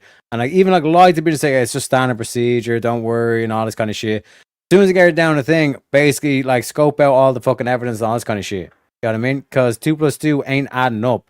You want this bitch in the police station on video cam, on record, giving her all little story or script that she thinks that makes sense, and then you do all the evidence and you call her back in and say, yeah, by the way, none of this shit makes sense. So they're en route already, probably? Dante's like, you're all just misogynistic. This bitch is innocent. That is mahogany. You know what I'm saying? But fuck that shit. You know what I mean? Like, clearly, if this was the opposite sexes, the whole police crew was going to be suspect as fuck over the dude. You know what I mean? So I keep pointing out in terms of we all have that image of that stereotypical misogynist. You know what I mean? Doing the wife beater, the white tank top. You know what I mean?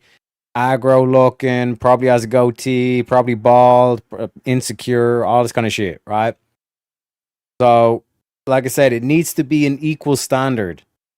When something's fishy, no matter who the fuck says it, oh, me and my partner decided we were going to go hide and seek, and then I put her in a suitcase. How does that make any fucking sense? Do you know what I mean?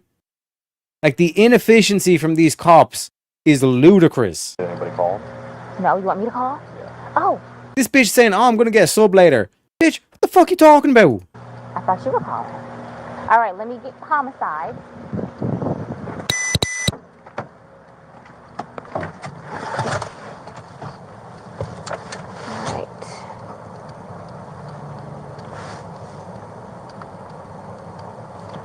Okay, let's see.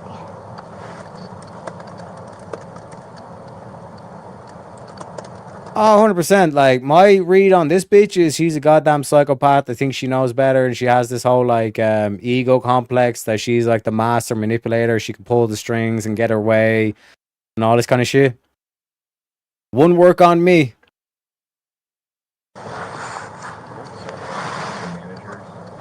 Hold on, I'm still on. Let me.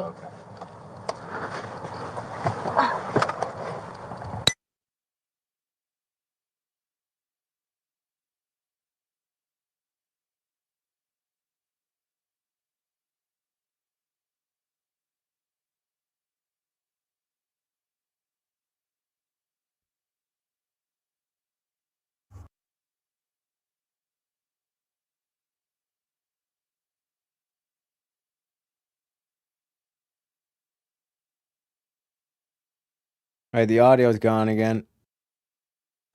It's natural. You're nervous. It's natural. You're nervous. You have anxiety. You're scared, right?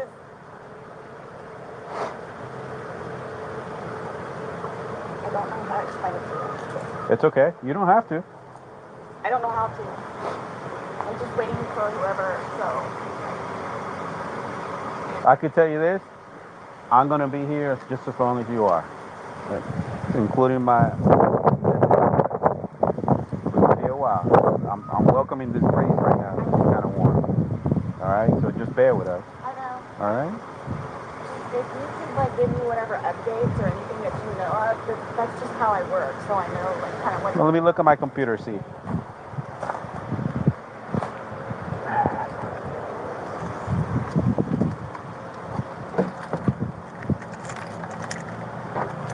Bingo, Shante.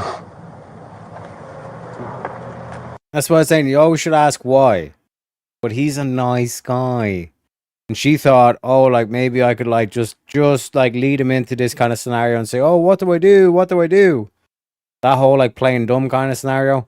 That's why she has this ego complex. Like she's probably lived a life of like, oh, she can manipulate people and just play dumb and use all these tricks and all this kind of shit to get away with all this shit. But like thankfully the nice guy was like, well, we should ring the cops. The cops will know what to do. And then she was like, fuck. And then she was like, she basically had to try and come up with a story in her head, like quickly and all this kind of shit, and it's gonna all unravel now. We already got a detective on his way. He's on the screen. Okay. Hopefully the detectives are a bit more efficient than these motherfuckers, because the inefficiencies here is laughable. No, ella quiere lavarse las manos con.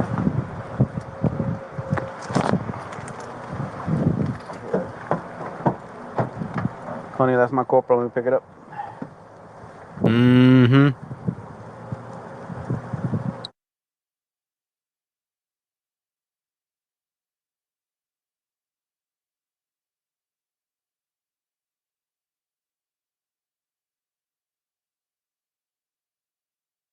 Yeah, but you want to keep her talking. You know what I mean? That's what I say, like, get her down to the police station as soon as possible. Get it all on record. You know what I mean? And then match up the physical evidence with her story.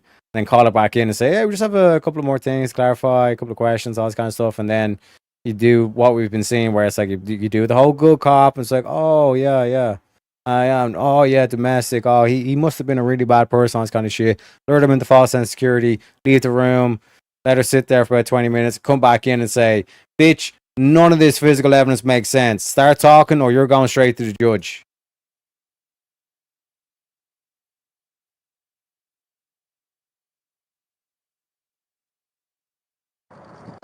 No, if you want to stay seated, I don't want you getting lightheaded. So remember I said the detectives were going to come out and talk to you and go from there.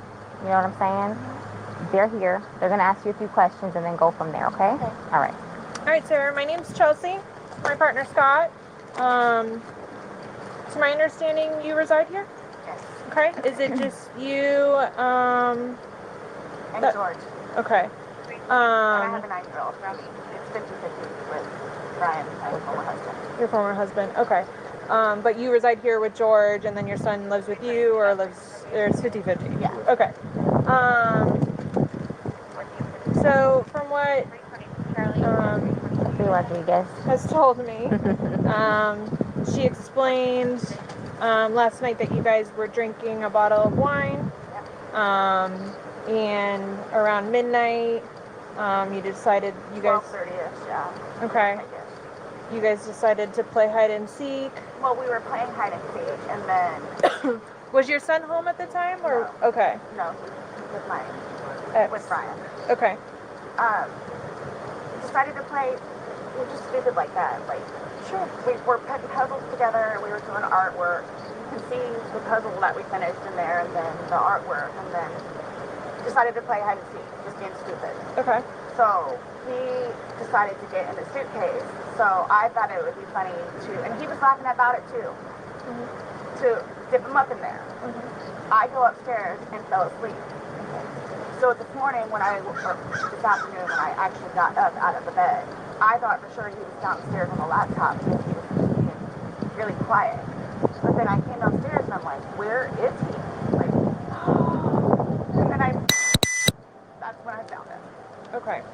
I don't know what happened. Okay. And then you weren't sure about if you woke up this morning It was afternoon. I mean, I was awake. Or this afternoon? But I just didn't want to come downstairs. So I just laid in the bed for a little while. And then I eventually came downstairs and was confused about where he was. And then I was like, oh my God, he's in the suitcase still.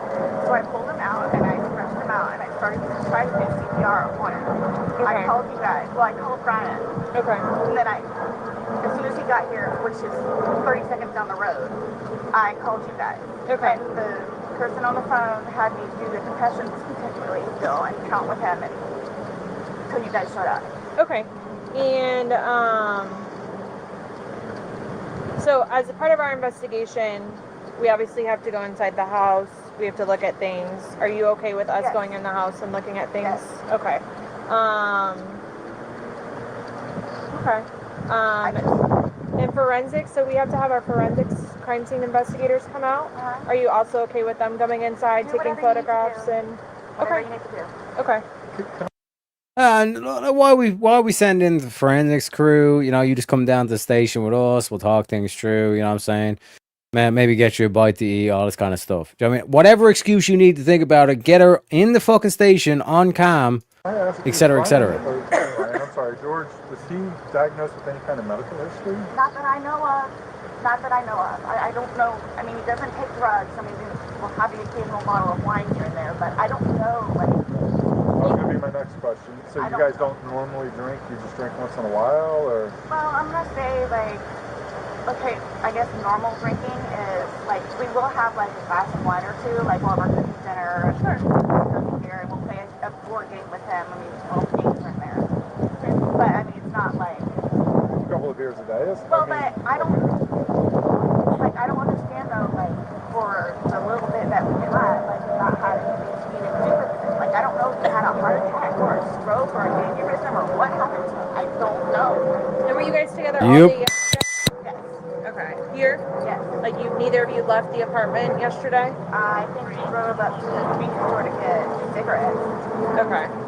But, I mean, you can walk there. Does he have any history of consuming drugs? I know he doesn't now, because you said he doesn't, but... I don't know. As far as you've ever known him, you've never... This is why I'm saying to get them in the station, Shantae. You get them in the station. So you have your mic set up, you have the camera on them and all this kind of shit. And you just let them talk, let the lies flow, and then the contradictions will come. This is why we call the show The Deductionist. Supposed to use reason. Reason above all. You know what I mean? Contradictions cannot stand. No. Seen him? No. I mean, he's from Philadelphia, and he grew up in Philadelphia, and then he went to Massachusetts, and then from Massachusetts he came down here. So I don't really know, like, a whole lot of, like, medical history or anything. How long have you guys been together? Almost 4 years, like 3.5 years. You guys been living here the whole time? Yes. Okay. He's never been to the doctor or to the hospital during that time? He and his brother got into a really bad argument at one point. He had to have facial reconstruction.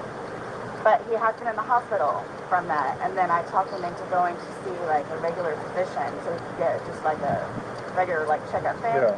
But there were no red flags. How long ago was that? The surgery or the doctor? Both. The surgery, I think, was at this point, what, 2 years maybe? 2.5 years. The checkup was probably a good 2 years, too. Okay. And the suitcase is still in there? Yep. Is it normally stored down there? Did you guys travel recently? No, he was going to start putting some of the, what do you call it? Donations in there, so that's why. That's why it's out? Yes. Okay. You guys didn't recently travel somewhere or anything like that? After you zipped them up, did you move the bag around and mess with them at all, or you just zipped it up and walked away And I laughing? both were laughing about it, but I went upstairs and I fell asleep. Okay. But what position was he in when he went in? Was he sitting on his rear end and his head up and he just kind of bent over? Okay, so like this is the suitcase. Like this was his head and then his knees right here and his feet were down. So he was laying on his side? Yes. Yes. You just closed the flap and zipped it around him? Yes. Okay. I believe we were playing. Understandably, okay. So What? It's completely not understandable. Completely not understandable. How'd you play a game of hide and seek where you help the person hide? What the fuck are you supposed to seek? Said that I needed to tell you guys about his family. Like, who do I talk to about that? We're gonna do that once we walk through and see. Yeah, we're We're gonna. not going anywhere. We're going to I'm be here just for a telling you, while. like, Yeah, this is gonna be a I'm while. afraid for my life. I want you to know that. I am Why afraid is that? for my life. His family have never liked me. I'm the blue-eyed white devil, is what they call me. So they've never liked me. They've never taken me in. They've never accepted me. I'll put it that way. Have you called any of them? We talked to his daughters yesterday. No, I mean, like, about this. Does No. anyone know? Okay. That's So why no one's gonna know until we will be making that notification. So they're going it's to kill me. okay. Well, Do they live local? Yes, they're down the road. They're going to kill me. His kids are going to kill me in Philadelphia. They're going to kill me. Demons exist among us, ladies and gentlemen. okay. And they're not going to understand that. They're not going to accept it. We're gonna do a thorough investigation, and we will definitely make sure that you don't feel scared when we leave here. Okay. And When my we leave. 9-year-old. Well, he's at school. Or he's with your husband. I know. Well, ex-husband. Your husband said that, or your ex-husband said he made arrangements for your 9-year-old to be picked up. Oh, okay, his mom, probably. Okay. Yeah. Okay. All right, we're going to go inside if that's okay. Yes, please, but can you guys just keep me posted? Of course. So I know what's going on. Yes, ma'am. And don't. All you have to do is get their attention if you have a question or you need to talk to us. He's standing right there. She'll be right here. Yeah. Okay, but will you guys tell me, like, so you're telling me, like, you won't call whoever it is without telling me, right? No. I mean, I have all their phone And we're numbers if not you need calling. them. We're not making phone calls. We're actually gonna speak to them in person. Yeah. We That'll are. be later They're on. going to. Okay. It'll You'll be know later. prior to us making any I'm contact. not going to be here. Okay. They're going to kill me. Okay. We'll address all of that, okay, before we leave. Okay? This was. Okay? Yes, absolutely. Thank you. Yeah, boys, if I ever get found in a suitcase, we all know who the prime suspect in that case is going to be. Or should I say, the prime suspect in that suitcase case. But Just stay seated, okay, Sarah? I know you're panicking, okay? Just relax. We'll come and talk to you. We'll keep checking on you.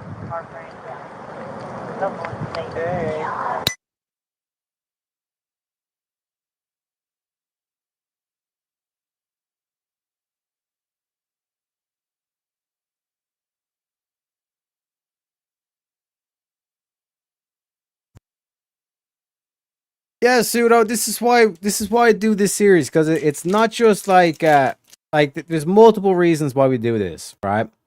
First of all, it's shout out to the boys in blue, because there's so much shit that actually goes on in life that we don't even have to worry about because we have law enforcement. And when you see shit like defund the police and all this kind of shit, you know what I mean? That's one aspect. Another aspect to it is the whole like body language thing. We can actually use this in debate because at the end of the day, witness testimony and all this kind of shit is that's painting a story. It helps you with debate. You know what I mean? It also helps you be able to pick out liars because you're able to do the whole body language thing as well. You know what I mean? Because we all know these lefties love to fucking lie about their data or their whole like story that they like to portray and all this kind of shit. You know what I mean? We're basically practicing reason. Like this prime example here. You're playing hide and go seek and you help the dude hide. You know what the rules of hide and seek are? Or you know what the game is? You know what I mean? But another aspect is like human nature. You know what I mean? There are actual demons out there. And this is how they act. They will feign empathy. They will feign emotion. And like we were seeing in this whole case, notice how she was like, on one hand, she's building into this whole emotional thing, and then you ask her a simple question, and all of a sudden she's giving you a neutral response. If you're genuinely distressed, you're not going to be able to go back and forth. You're going to be like, picture the last case we had when the mother showed up, and she was like screaming shit, she was all over the place, all this kind of stuff. But the husband was like somehow collected. You know what I mean? Why we do it?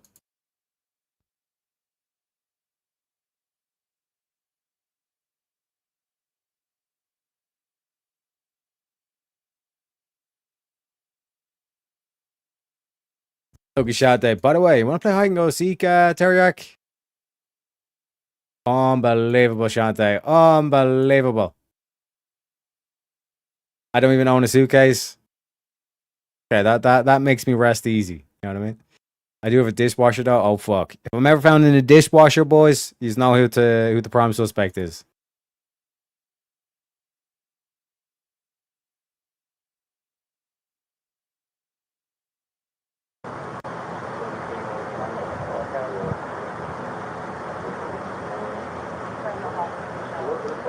They're coming out now. I'll get you somebody, okay?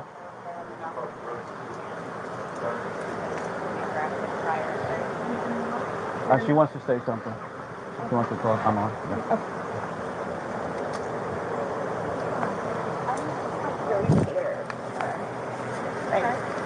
Well, we're You don't here, know so anything though, like why or how? So we will not know the answer to that because we're not doctors. So what's going to happen is he's going to go to the medical examiner's office and he'll have what's called an autopsy. Yeah. That'll be first thing tomorrow morning. I'll know a lot, hopefully a lot more tomorrow morning as far as him. But I cannot. There's no way I could say how, why. So just by looking at him, like, why is he purple? Oh, that's normal when someone passes away. Lividity, you turn. as soon as the heart stops beating, the blood starts to settle to the lowest points of the body, and then it becomes very pronounced. So that's just called a public bleed. It happens every night. I'm like really scared. I want you guys to know that. You have all these deputies here, so while we're here, nothing. And just notice the way she phrased that. First of all, she goes, "Why is he purple?" That's fishing for information. She knows damn well why he's purple, right? And then notice what the next thing she says, like, "I'm really scared. I want you guys to know that. I want you guys to treat me as a scared little puppy." This is the whole like emotional manipulation, okay?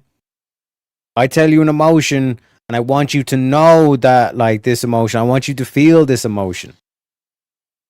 Bitch is a goddamn psychopath. What's going to happen to you before we go and make any notifications? You'll have plenty of time to leave or do what you need to do. Whatever you need to do, okay? And we can talk about that more in length, but yeah, it's not going to be a surprise. Real quick, and then, but like, I don't like this was totally like not intentional. Like, that's what I'm scared about too. Like we'll have all the answers. We'll have a lot more answers tomorrow after medical examiner looks at it. Like you said, what you're seeing here is common. This is us coming out to the scene. Yeah, This is a great job actually by the detective. The detectives are a lot better than the police officers. The detective's like, "I want you to know," because the detective probably picked up on this bitch, and he's like, "I want you to know this is all common. This is all standard procedure. I don't want you to worry. I want you to relax. I'm going to play along and treat you like the little distressed puppy that you want us to treat you like. As soon as I get you in that interrogation room, you little bitch, I'm going to turn the screws. I'm going to make you tap dance." his age, no real medical history that we I know of. For him to have passed away, we come out and do an investigation. We come out and do an investigation. Medical examiner's office, we sending people out, this is what we do. If he was 75 years old and had a history of heart condition, we wouldn't be here. I just don't know I don't know what it is. Exactly. And that's what we're here to find out. We're just here to get the answers. The answers that you want, the answers that his family's going to want. I just really want to see my son. Like, I really need to see my son. I mean, I know I can't go anywhere, but... Right. So, do I just, like, sit out here and wait for you guys? If you would, yes, please. Is anybody else having to show up, or everybody's here that needs to be here? My team's here that needs to be here. The medical examiners will show up when we call them, but we're not ready for them yet. So they're going to take him, they're going to take some photos, take him, but that's towards the end of it. And they'll be called well in advance when we're ready for them, but we're not ready for them at this point. So we won't be calling them quite yet. Okay? So like I said, I got to go do some paperwork. They're going to chat with some people, and then then we're gonna come back and talk to you if you're okay with that. Yes, please. So just give us a little bit more time. Like I said, I need to go and do that, and he's gonna go do what So, he needs to do. but do you guys tell his family, like, today or after Yes, tomorrow? We have to. It's the By law. law, we have to go and make contact with the family. Yeah. They have to be notified. Once our investigation is pretty much complete here, once we leave here, we will be going to. But again, you'll know. I'm not going to just go and do it without you knowing. You'll know. We'll talk to you prior to doing anything like that. But how, I mean, I understand what you guys and how you do it, and, you know, so, but, like, what do you just tell him? What do you tell his parents? Like, what's the reason? He passed away. We tell them what we know at that point. Yeah. We tell them the truth. And that we're going to be waiting. And again, fishing for more information. What am I supposed to tell his parents? I just I mean, the dude just died, right? For the autopsy results, and I will be at the autopsy in the morning, and hopefully the doctor will be able to give me some of what they think and see. We'll give them their number. They can contact them and get it from them. But yeah, they're gonna know what we're here, what we're investigating, and that They're gonna think I killed him. Why would they think that? They always have said that. They've always have said that. What have they I said? told you it's because I'm the blue-eyed white. And what she doesn't realize is she's just giving the game away here. They're going to think I killed him. And this is like an emotional manipulator, like 101 kind of thing. You know, like hide in plain sight, or just basically like play the dangerous card of like, I'm gonna tell you that like I'm guilty, but I'm gonna say like act as like the scared little puppy and all this kind of stuff. This is all a fucking act. This is all an act. Dragon, that's what they call me, because they don't want him with me. So he's basically just not really been around his family because he chooses me over them. Even after I have encouraged him numerous times to go over there and see his family, they have never accepted me, and they have always been really unforgiving, I'll say that, where they've never accepted me, and everybody in his family has tried to kick my ass, so especially his sister. He had to pull her off me one time. Do you have somewhere safe that you can go tonight? Both my parents are deceased, my grandparents are deceased, my aunt and uncle are deceased. I got nobody. I have a brother that's in the Marines, and I've got another one that's in jail. Unless the brother that's Marines, is he local? No. Well, he in Altamont, but I think he's doing whatever Marine thing he's doing. But the only way... Your phone's inside, correct? Yes. Does he have a phone? No. He doesn't have a phone. He used my phone. He uses your phone. Yeah, we did it share together. phone. So... What, dude? What? I'm not a mahoganist. I just had a question. Does Oh, Glenn and the girl with the big eyes have a thing going on or something? Or what's going on here? Lads, women should be seen, not heard. You know what I'm saying? It is what it is. It is what it is, Hugh, okay? I accept that title proudly at this stage with these demonic bitches running around. Fuck it. They already call me a Nazi, a bigot, a racist. Might as well. Throw in all the ists. The only place I could go is over to Brian's house. So I don't think he'll have a problem with it. Okay. So... Well, like I said, we're not going to leave here. If you do not feel safe, you're not going to leave here with you not feeling safe. Because then we're liable. And then his ex-wife in Philadelphia? Well, she's in Philadelphia, but yes. Shoot. There's going to be a funeral. Right. That you're talking like days and weeks. No, I'm talking right here, right now. I know. So let me do my investigation. Let me go do this paperwork that I'm talking about, because we can go back and forth about what ifs like all day long. I know, sorry. I promise we're not going to leave here for you and you not feel safe. Okay? I promise. Please. Okay. Is this... I don't even know what to tell you. It's okay. Just take a seat, have some water, give us a few minutes, let us do our thing, and we'll be back to talk to you, I promise, okay? Like you said, if you need us again, just let them know. Okay. Thank you. Okay. Thank you. You're welcome. Yeah. Go ahead and type. Okay. Sit down and type and keep like eyes on. Do you have anyone in here? There's nobody here, just me. Okay, that's fine. You're right there, right? Yeah. Sit there and type. You're fine. I have relief coming, so just get typing.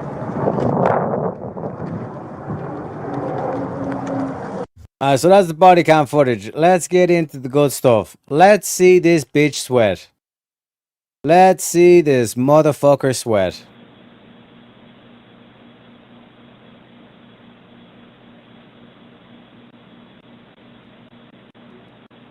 Really? They left this in as well? Holy shit. One sec. This is just building the suspense. And this is a good move as well. This is why you want female detectives. Because in a scenario where you have a female suspect, you don't want them to be able to play the misogyny card or anything like that. Do you know what I mean? This is why I say that, like, there's some debates that, like, Rachel, like Rachel and Andrew Wilson, Rachel needs to be the one that, like, actually makes the argument, right? Because when it's like Andrew, they do the big smoky man bad, he's a misogynist, all this kind of shit. But when it's coming from a woman, when Rachel's the one saying repeal the 19th, that literally eliminates any ammo they have, because they have no counter argument. Because the argument that Rachel and Andrew like say about repeal the 19th, it's like, we don't want like retards voting, essentially. You know, there's a politically correct way of saying it, but I'm more blunt. I don't use a chisel, I use a fucking sledgehammer, okay? I don't want retards voting, or incompetent people voting, right? So in terms of like this universal suffrage, we need to get rid of that shit. But there's no, like, once you put forward the argument of saying, listen, I think people should either own a house, or they should serve the military or national service as one thing. So either own a house or military, either or will do. If you serve the military or your national service, or if you own a house, if you own both, then that's even better. But that's like the first clause. The second clause would then be a competency test. Every 8 to 10 years, let's say 8 years, every 8 years, take competency test. You have to prove you're fluent in English. You have to prove that you understand mathematics, basic mathematics, like the same mathematics that's required to budget, for example. Then a reasoning test. So are you able to identify invalid arguments, unsound arguments, sound arguments, all this kind of stuff, and then a pattern recognition test, right? Being able to predict motion, essentially. You know what I mean? Once you put that argument forward, then it's like, okay, yeah, we want competent people voting. What is the counter to that? Oh, I want incompetent people voting. Why on fucking God's green earth would you want incompetent people voting? There is no reason to it. That's the way the repeal the 19th argument goes. Now, it gets bastardized and people say, yeah, fuck women, we don't want women voting. That's not what repeal the 19th. That's not the actual proper argument for repealing the 19th. But that's Andrew's argument. That's Rachel's argument. Now, when Andrew makes that argument, the only weapon they have left in the chamber is to start saying, you're a misogynist, and all it becomes is one big ad hom attacking Andrew's character. And one could make the argument that it's basically a sexist argument because you're just attacking a man. You know what I mean? The way to flip that on its head is like, you get a woman to make that argument. What are you going to call the woman? Misogynistic? Makes no sense. And the mere fact that Rachel's able to make the argument, then you can turn the sisterhood. We've seen it on the whatever podcast. You turn the sisterhood against itself. You know what I mean? You start getting the sisterhood to start being logical. You know what I'm saying? Who gets to decide competency? The Senate and the judiciary. They set the test. Easy peasy lemon squeezy. You know what I mean? Because you would agree, Hugh, you want competent people voting. Voting just shouldn't be like, think about the previous dude in the last case we're looking at. This dude, I don't read too good. I don't spell too good neither. Don't want those motherfuckers voting. You know what I'm saying? He's just not extremely good at it. My dad taught him a lot of shit. We're very different types of people. He wants to make sure he knows everything before he does something. Oh, okay, yeah. We're talking about the thing.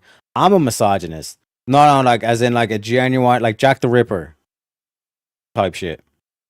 That's who they paint Andrew as. He's Jack the Ripper, and it's just a character assassination.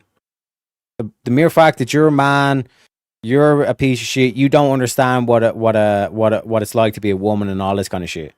And you just hate women, Andrew, and all this kind of shit. But if you've got Rachel making the argument, you basically remove all their ammo off the table, and they've got nothing. So as soon as they accept that debate and they show up to the debate, they've already lost. So long as Rachel's the one making the argument. Same way in this interrogation, we have a woman. And like another thing with the women as well is like the women know.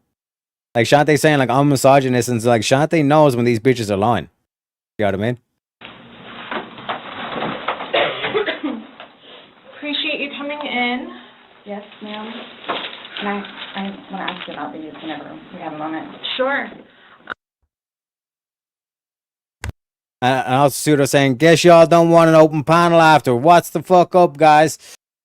Come on, if y'all contribute $10 total, I'll do another $5, and I'm not rich. Hey, my motherfucking man. Let me play a clip for that one.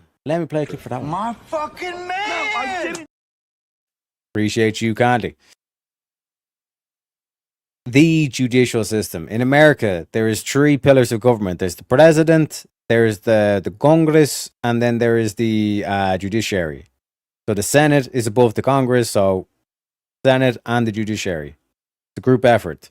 You have like the checks and balances. So it doesn't come down to just one dude who makes a test. You actually have culmination of this is what we're going to go for. You know? So mathematics is arbitrary. Reasoning is arbitrary. Come on now, Hugh. You can do better than that. At least make me sweat, Hugh. Come on. So obviously, he received his autopsy. So I'm going to read you your rights again because we have to talk about that. And since I'm talking about the incident, we just have to do it, just like we did yesterday. Protocol? Just like we did yesterday. Remember I read you the rights? Your rights? Yeah. So it's the exact same thing, but since I'm asking you follow-up questions, I need to read them to you, okay? Sure. All right. So you have the right to remain silent. Anything you say may be used against you in court. You have the right to talk to a lawyer before and during questioning without charge. If you cannot afford a lawyer and want one can be provided for you before questioning without charge. Has anyone threatened you or promised you anything to get you to talk to me? No. And do you understand what I just read you? Yes. Perfect. Okay. So this morning we went to his autopsy, and we were informed of some injuries that he has by the doctor. So I want. Remember when she said, "Why is he all purple?" Oh, that explains the injuries. And like I said, even just the body cam footage alone, we were like, "This bitch is guilty as fuck, bro." So he's got scratch marks to his back. I know what that's from. Okay. And it's called a contusion. Do you know what a contusion is? So like basically you're getting hit and then you get a mark from it. You'll get bruising. Like someone hit you or something like that. It's called a contusion. So he had some injuries to his left shoulder. He had a cut near his lip. We could see his mouth was a little I haven't laid a swollen. hand on him. Okay. Also too, he fell off my son's bike. Okay. So I don't know, and he's notorious for running into the wall or the hall tree. So Okay. What about the scratches? Because there's also sex. Yes. Okay. Because there's also like a scratch on the back of his neck, kind of going, but it's going straight across. I have no idea what that's from. And they're all recent. They occurred recently. It wasn't something that occurred post or that occurred a week ago or 2 days ago, 3 days ago. They definitely occurred, the night leading up to when he was. In all honesty, we have not gotten into it. Okay. That's why, the only thing I thought you guys were going to ask me about, which I was going to be honest with you anyway, are the scratch marks on his back. Mm-hmm. Everything else, I have no idea what it is. No. And shout out to Pseudo. I don't know what that is. Let me know what that is in dollars because it says €5.70. 1 sec. Let me do the calculation on the thingamabob. 570. Yeah, that's $670. Was that $7? Maybe $7.50, $8. let me know, Pseudo, how much that was. Because, like I said, I like to keep it in dollars. You know what I mean? Keep it fair, you know? Idea what it is. Nonetheless, I've had my son over the house too, so. $7, my fucking man. Let me give you a little bit of Pepe for that one.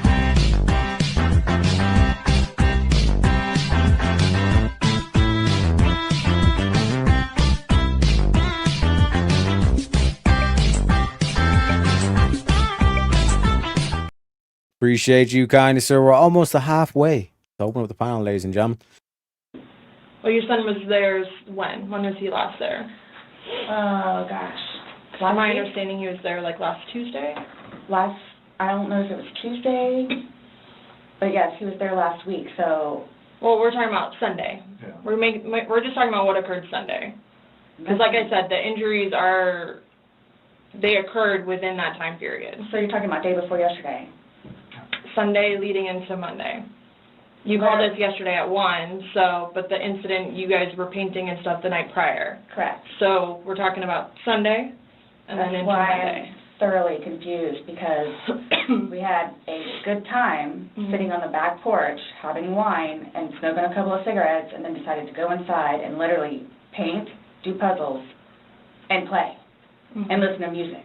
That's why nobody got out of sorts. This is what's mind-blowing to me. Like, I have no clue. Nobody laid a hand on anybody. He also had, like on the left side of his forehead, he had basically bruising, and on like his head and his skull. I have no idea. As if something hit him. I considered have not force touched him. trauma. I have not touched him.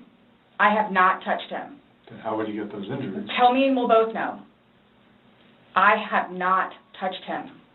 Yesterday, when we took photographs of your overall body, and they did the buccal swabs, did they go under your fingernails? No. Okay. Are you willing to let us absolutely swab underneath your fingernails? Go for it. Okay. I have no idea, and I don't want to seem out of sorts, but I have no idea. We had a good day. It was a good day. We've had good days lately, even considering everything that's going on with our jobs and life in general and ex-wives and everything. It's been good. Like, I don't even know where this is coming from. Yeah, I you don't said even the know. last physical was probably, you said, I think, what, a month ago? Where you got the injury, right? You said that was a I'll month say ago? a few weeks, give or take, yeah. A few weeks. That was the last, like, physical altercation between the two of you? Yeah, you said a month ago he hit you with a curtain rod. Yeah, with a curtain rod. That's why I can't believe you guys didn't take that either. Wow. Like, we've been good. I don't know if, like, it's since the last time he got out of jail. Like, we've been good, and he's been having his classes and seeing his probation officer, who's amazing. So. What do you mean by good? What's your definition of good? The probation officer? Oh, no, you said you guys have been good. What's your definition? I've been good. I don't think you all understand. He comes at me all the time. He comes at me. So it's either I flee or try to go upstairs and go to sleep. That's usually what it is. And I don't know if you talked to Brian about any of that, but most of the time when I flee, I go over there. So. Right, but you're saying that you guys have been good, and when I asked you yesterday, the last incident that you could remember was the curtain rod incident, which you said was a month ago, so. Give or take.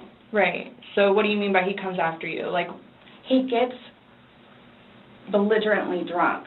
Like, I don't know if you all have looked through my phone yet and seen any of the pictures and the videos that I have taken. And at one point, I started documenting everything. Okay. So you all will see in my pictures bloody fingers, split foreheads. He split my nose. I've got this. Right. I don't know if Brian told you about it, where I had to have almost I had one really bad surgery, but then it got really, really, really, really bad where I had to go like 4 or 5 more times afterwards for them to tend to it, from him poking me in the back of the leg. Right. So it's. Then why are you still with him? Everybody asks me that. When I tell you guys this. There we go. When she's crying, she's lying, boys. And also have a good one, Hugh. Enjoy the pub. My man. Wait, did she just say when she goes to sleep, she goes to her ex? Bro, wait till this is 2 hours. We got 2 hours, and you see right from the get go, she's not going to be an easy cookie to crack in terms of like actually admitting the truth and all this kind of shit. This is going to be one where it's like, yeah, the physical evidence has got you bent over a barrel, bitch. So arms on the fucking wall. We're gonna check you for fucking weapons, and you're going straight into the fucking penitentiary. I really love him, like I do, and I feel like I can help him. Like I feel. Now notice like the act that she's putting on now. But look, this is why I do the body cam footage, because the body cam footage gives you the instant response. So right after she, like literally within 30 minutes of her finding her boyfriend dead, she's literally like, no, like she can't even muster the tears. You know what I mean? That's why she was like, oh, I need some water. Because like, again, she can like wet in her face and like, you know, maybe like dip the fingers, dab the eyes and like start to put on the act. She wasn't able to do it because she's a goddamn motherfucking psychopath. Like I could help him, which I did, because he came a really long way from where he was in Philadelphia to moving back to here and to dealing with everything else that he's been dealing with. Mm-hmm. I've really helped him. I bailed him out of jail, 3 times. I've gone to every single hearing and every single arraignment, everything that I did for him. Gone to see all his public defenders, go to the state. I've gone to the state. I did everything for him because I'm trying to help him, because I had hope in him. And like, this is the thing as well, what these stupid motherfuckers don't realize is like, she's basically defending a dude apparently that like beats her. He's a domestic abuser and all this kind of shit. You know what I mean? Same thing with the Aubrey in the last case you just done, where it's like, so this bitch didn't help you out. She wasn't doing anything. You were doing everything. You were taking care of the kids, all this kind of shit. You were paying all the bills apparently. Apparently you were cleaning the house, even though the house is a shithole, all this kind of stuff. You know what I mean? But she's like the best wife on the planet. That don't make no motherfucking sense. And he was trying.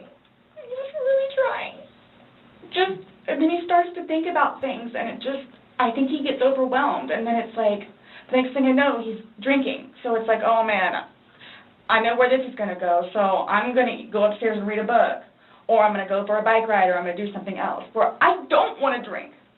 I don't want to drink. The occasional wine, whatever, or if it's a weekend, that's when you have a good time. You don't have to wake up the next day. I have to wake up the next day and do things. I have to tend to Lucas. I have to take him to school. I have all this stuff to do. He doesn't know how to, I guess, maintain himself, where I can do 50 things at once and still know the 50 things more prior that I need to get done. He can't process like that. He didn't process like that, so he would literally, not literally, but have smoke coming out of his ears.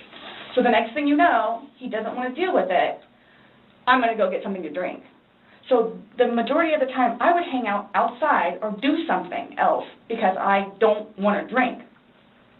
And every time, his job broke his heart. And it made me sad because he had so much pride in his job. And the store that he took care of so much totally went downhill. Mm-hmm. And that broke his heart because he had put so much work and effort into fixing it up. And his manager was awful and basically gave up on all of the employees. So I think that had a huge bearing on why he would drink so much. His ex-wife is bonkers. Mm-hmm. She was all over him all the time. Send me money, send me money, send me money. How can I send you money when I don't have a job? And he's still trying to take care of me and Lucas by paying a bill here or there, getting some groceries. So he always had something on his mind. So again, her story does not make any sense.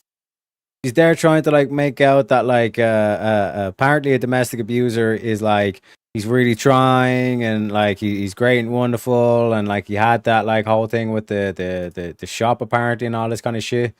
You know what I mean? 2 + 2 not equaling 4, folks. You know what I mean? Simple as they say. You know what I mean? So again, like I said, this whole thing don't make no motherfucking sense. And if you notice, like, apparently he's a drunk. You know what I mean? Trying to take care of us by paying a bill. here and there. He's got no money. You know what I mean? This whole thing of like you're pleading for someone who is an abuser and seems like he's a drunk, alcoholic and all this kind of shit. You know what I mean? This is the same thing that happened with Aubrey. The story doesn't make sense. And this, again, should be like stuff you can use in your everyday life. Reason is divine. It saves you from fucking demons like this.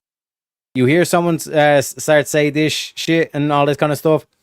A typical example is like on the Whatever podcast where it's like the whole like, my ex-boyfriend was a narcissist. And like every single chick at the table, their ex-boyfriend was a narcissist. Like, what bitch? You like all he's dating the same guy or some shit like that?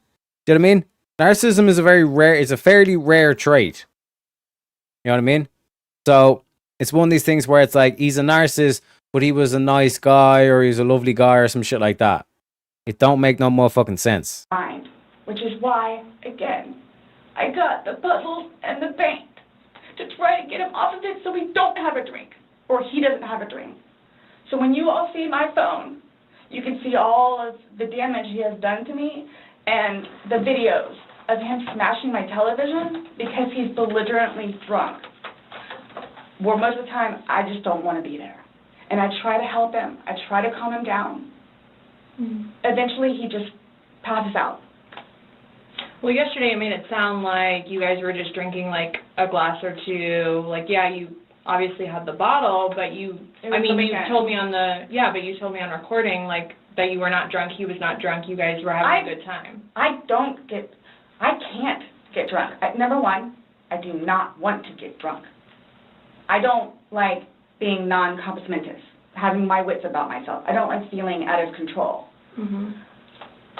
So I'm just saying, you're making it sound like he's a raging alcoholic today, and yesterday I was kind of asking you those questions, and you're like a little defensive, like, no, we're not alcoholics. I'm not. We are not, you know. But you guys were both sober on Sunday, to your knowledge, because when I said you went and passed out, you were like, no, I didn't pass out, I just fell asleep. So now it's kind of like, what is it? Were you guys drinking and it got out of hand and it got physical? No. Or is it... Sunday was one of the better days that we have had in quite some time. He's dancing with my dog. You can see that, too, on the pictures, him loving the dog. He loves that dog? The dog. And dancing around, having a good time, and just being happy kind of thing. He doesn't know, I can get like maybe 2-3 glasses of wine, and I'll be fine. But I have to have my wits about myself because I don't know what to expect. Well, let's talk about Sunday. What was Sunday? How were you, like, how many glasses of wine did you have? How many glasses of wine did he have? The bottle was gone. I mean, I don't know if you poured any out. Yes. No, that was from previous. You said that there was a half bottle left over. Yeah, about this much. And then that you had well, I don't even know how the wine, how'd you guys get the wine for Sunday? I'm guessing he went to Publix. Does he like leave the house and you stay home, or do you go to Publix? Like, cause sometimes I'll go with him. Okay. Did you go with him Sunday to Publix? So most of the time what happens is, because the convenience store where we get cigarettes is here, and then Publix literally is cattywampus to it. Okay. So what he'll do is he'll go by Publix, and then on the way back, catch the convenience store. Okay. So is that what he did Sunday? I'm guessing that's what he did, because the next thing I know, he's walking in with a bottle. Okay. So it's him trying to be nice, so I don't have to go out and do it. Plus, there's stuff that are around the house that I had to take care of. So that's usually what will happen. Or I'm folding laundry, and he'll go run out and do whatever. Okay. So where were you guys at on drunkenness, not drunkenness on Sunday? You told us you weren't drunk. No, I was not drunk. Right. I was not drunk. So with him, I don't know. I know when it's like, oh, okay, man, where I have told him, slow down. It's starting to catch up with you. Slow down. Slow down.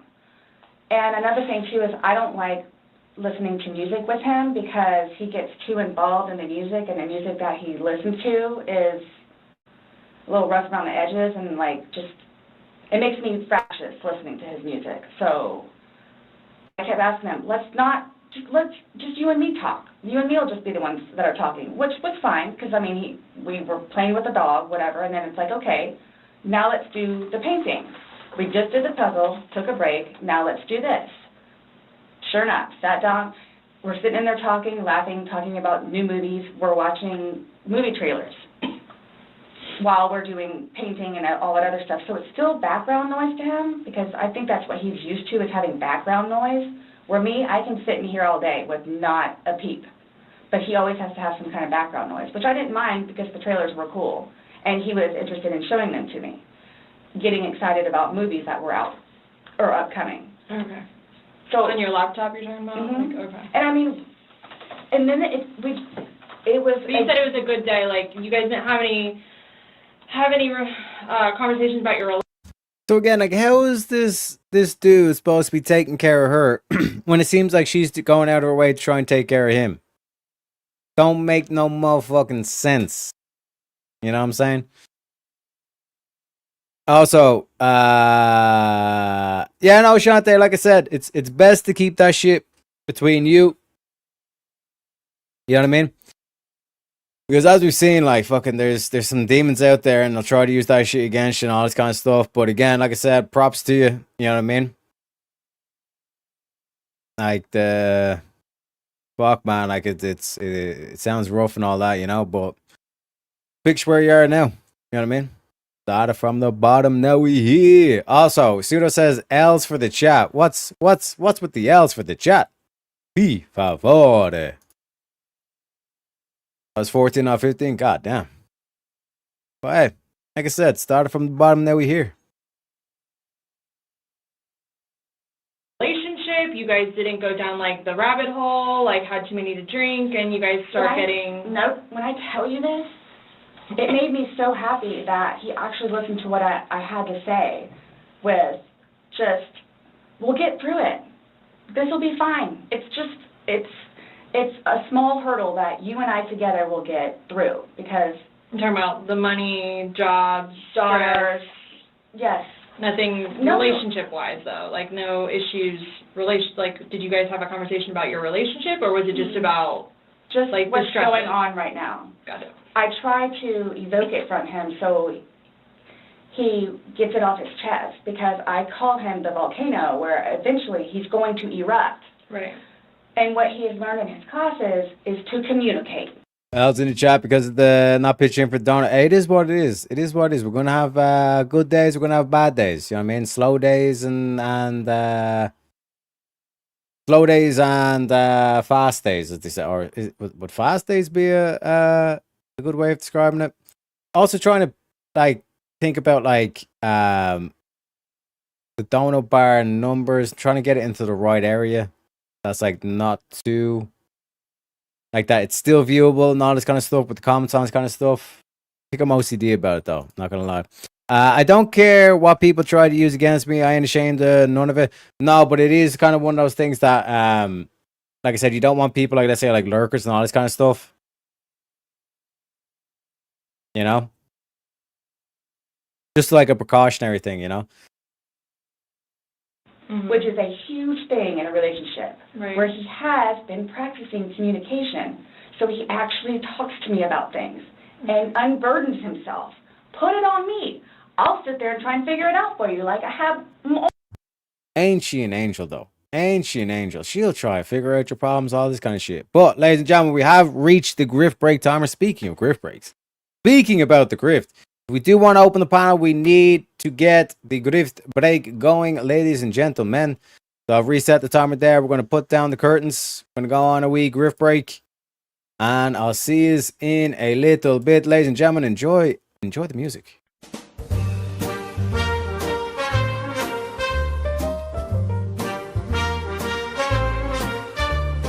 Birds flying high, you know how I feel. Sun in the sky, you know how I feel. Breathe.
in his grin. You'll lose before you even begin.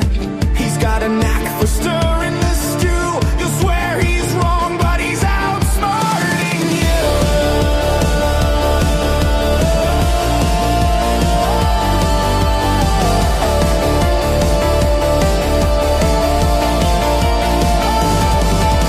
No clovers, no shillelagh, no lucky break. Just a sly little smirk and a verbal earthquake. He'll shake you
name, and he's sharper than a tack. He'll twist your words and never look back.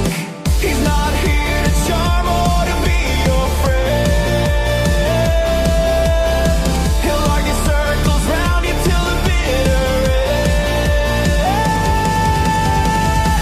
Craftiest leprechaun online, stealing your peace of mind. He's not after your pot of gold, just your patience he'll unfold.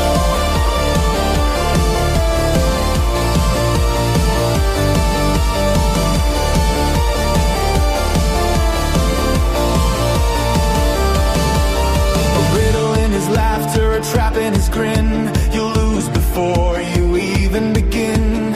He's got a knack for stirring the stew. You'll swear he's wrong, but he's outsmarting you.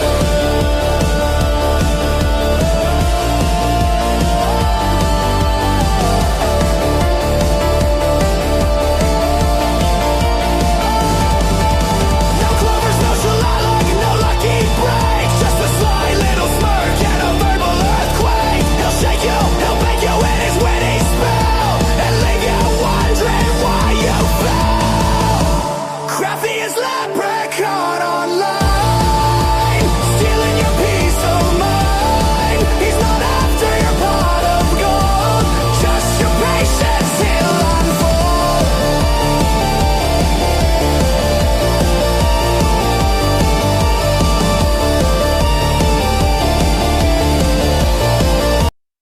And we're back. I actually can't. The StreamYard's fucked up on me. I can't actually hear the music on my end. It's very frustrating. But hey, it is what it is. We gotta make do with what we got, ladies and gentlemen. Back to the show. One second. Let me just double check the email thingies. Kind of annoying that the PayPal doesn't do I don't know if I can do the automatic notification in chat. But at least with the Ko-Fi it does it. But it is what it is, folks. Like I said, almost halfway through to open up the panel, but we only got about an hour and a half ish left in the debate as well. But hey, it is what it is. And I get it though, Terex trying to look out for me. Appreciate it. Appreciate you, Shante. I appreciate you too, Pseudo. But let's get back into it. Like, just look at her fucking pose, man. You know what I mean? Look at this. Why won't you guys believe me? Because we know you're guilty, bitch. You know what I'm saying? Almost everything. Mm-hmm. Not a worry. Just tell me. Get it out of you. Right. But it was, when I tell you, I was so happy. Like, it was such a good day. I kid you not. The weather was beautiful outside. I'm the one that had him go inside so we can do puzzles and painting and listen to music or whatever else he wants to do. But the weather's so good outside, so we went inside. Like, none of this story, none of what she's saying is adding up, folks. So then he starts doing whatever it is we're doing together in the living room and then starts talking because I think he gets comfortable with, okay, you know what, we're here, it is a good day. Let me go ahead and explain myself. So I know. Nobody else knows, but I know. Nobody knew George better than I did. I say that I knew George better than himself. And I tried in every way, shape, and form. Ask everyone. I helped him. I took care of him. I miss him a lot, and I didn't even sleep last night. I miss him a lot. I mean, is there any chance it got to be too much for you and you couldn't handle taking care of him and... I never stopped. Trying to... I never stopped. That's what I'm here for. I never stopped. I'm here now because I'm still trying to help him.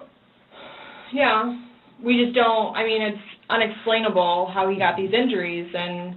I have no idea. You were the only one with him. Exactly, Shante. Do you know what I mean? And it's like, even the detective's like, yeah, we don't believe you, bitch. That's what the detective wanted to say. We just don't know what's going on. Welcome in, Ivan. She knew the suitcase lock combination better than he did. Exactly. 100% right hand to God. I have no idea how he got them. Nobody touched anybody. Nobody touched anybody. Okay. You had mentioned that you would take photos, videos, kind of like a proof and just in general. Yeah, I started documenting at one point, but that was... Oh my god, man, this is psychopathic. Like, no, right hand to God. And then, like, the detective, again, key move here. It's like, so you notice you take pictures and stuff. And then she's like, back into it's like, yeah, so I take pictures. Yeah. That was way before, I think, the last time that he got arrested, where he was flying off the deep end. So, like, notice that switch up in the emotions so quickly. Unbelievable. I never believed a single person when they do that shit. 100%, Shantae. 100%. But then I had him bailed out. I got him out of jail. Right. But because he had violated the pretrial diversion, this time it's probation, so you don't have a choice in it. You have to go to see your probation officer. You have to go to these classes. It's court-ordered. Mm-hmm. Where it took him a while to get used to it and understand, they're not messing around. I even went down and met his probation officer, which I say she's wonderful. That's one of my questions too I need to talk to you about.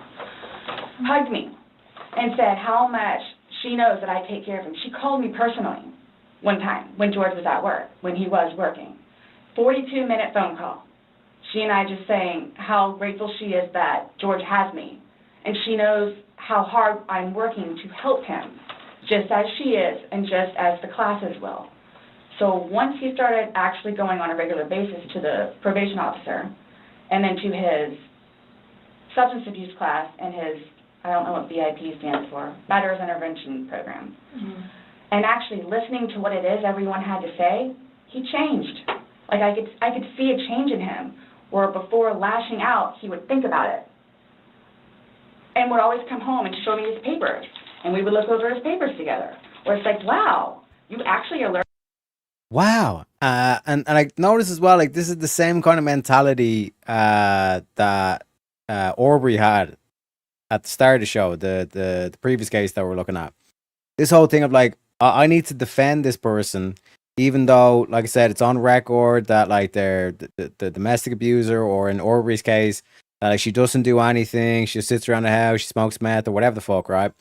I have to defend them because the motive is clear. In Aubrey's case, it's like he was at his wit's end, he wasn't getting any help apparently, he was doing everything apparently and all this kind of shit, right? And that like he had no other choice or whatever, he just couldn't handle it anymore and all this kind of shit. Same way with this bitch. Like if this dude's abusing all this kind of stuff, the logical thought is like, I need to get rid of this cunt. You know what I mean? So it is what it is. It's telltale signs. Details, the small details. This in class, and some of the stuff that they would show them, like videos, he would come home and be like, Sarah, I'm so sorry for what I've done to you. Because for a video that he watches to make him feel that way, where it's like, oh man, I have done her wrong. But he's changed. He changed. And that's why you're still with him, even though he's done all these things to you. And when I tell you I love him, I love him. And again, this whole emotion thing, when I tell you I love him, this is her like playing dumb. It's like, oh, I was just so dumb, and like despite the fact he was abusing me, like I just love him so much and all this kind of shit. Like that's what she's like pre-planned. This shit was all meditated. This bitch is a goddamn psychopath. And when you love somebody, you have limits. Everybody tells me that. All my neighbors tell me that. The office, property manager. At some point, somebody gets enough, then they have to do something to defend themselves. I would just flee, and I don't know. Oh my god! See, like she's there like an emotional wreck, and then it's like I just had to. It's so crazy. If you would like to see on my phone, or I think it's actually on a laptop. I actually, because, and you have to understand too, I have, like, prior to classes in PO, kicked him out. How many times? I had him arrested. How many times? But you also went down and bailed him out. I know. The next day. I know. What's on your laptop? What was I going to tell you? Oh, previously, I actually looked up how to file a restraining order. Okay. Because I would take him out, his parents, because of them constantly having to take him back in, his bags of clothes, all his stuff. The last time, the father came out and irate and just not even, I don't even know if he knew Lucas was in the car, just opened the back of my car and just started throwing all his crap in, just throwing it, like the car would jostle, he was throwing all his stuff. At that point, because I continually did it, not continually, I think I maybe did it 3 times, and he has nowhere else to go, they got fed up and said, nope, either you're staying there or you're staying here. But if you're staying here at their place, it's permanent. You're not going back over there anymore. So what happens is, he pursues me. So I don't know if y'all know where Katie Way Trail is. Mm-hmm. Okay, so it's literally right there from our apartment. Mm-hmm. Would ride his bike to work, but before he would leave extra early and come up to the wall, stand on top of his bike and poke his head over because he would know that I would be outside having my morning cigarette and cup of coffee. And I would also know, too, what time he would get off of work, where I would know, come getting off of work, he's going to do the same thing. So it's not like I ever got, like, a break from him, where I told you all yesterday, or whenever it was, I started to feel that it was too much togetherness. And when you have too much togetherness, friction happens. So I'm going to go ride my bike. I'm going to go upstairs and read a book. But every waking moment, he wants to be with me. So, and mind you, our townhome is either upstairs or downstairs. So it's like, if you would like to sit downstairs and watch a movie or play on the laptop, look up some jobs, you're more than welcome to. I'm just going to be upstairs maybe watching one of my shows or maybe reading a book. So, and then when that would happen, we really needed that. So what's for dinner? And then we would cook together and eat dinner and then crawl in the bed and watch a movie. Are you talking about this is like recent? You kind of like lost me. Like what are you talking about? A little while ago. But now you're talking about tension building up and that you need space. So have you been feeling that way lately or? No. Okay. No. Okay, my thing is too, so you all know, I hate that you can't talk to her, but Dee, his ex-wife, when I say a monster, she's a monster. Like she withholds their children from speaking to him. So he gets upset about that, and then she like completely berates him about money, about the father that he is, what he did to her, all this other stuff. It doesn't matter. I mean, mind you, this is not like been recent, but which is why he didn't even bother calling anymore, because he knows that she's going to answer and he's going to have to talk to her, so therefore he can't talk to his daughter. The other time he talked to her, made her talk to Cookie. That's on my cell phone too, so you can see it. Okay. It doesn't matter. It doesn't matter. What does she have to do, though, with anything about what happened Sunday and into Monday? No, I'm just saying, previously, why the incidents, what happened is she plays a big part in it. Okay. On top of job and money and groceries and all that. Okay. Sunday, when I tell you this, I have no idea. I have no idea. Is there anybody else at the house? No, it's just me and him.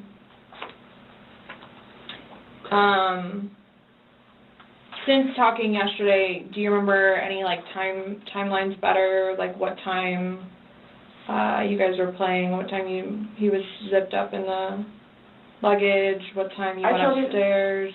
We started because we cleaned the house a little bit, did some laundry.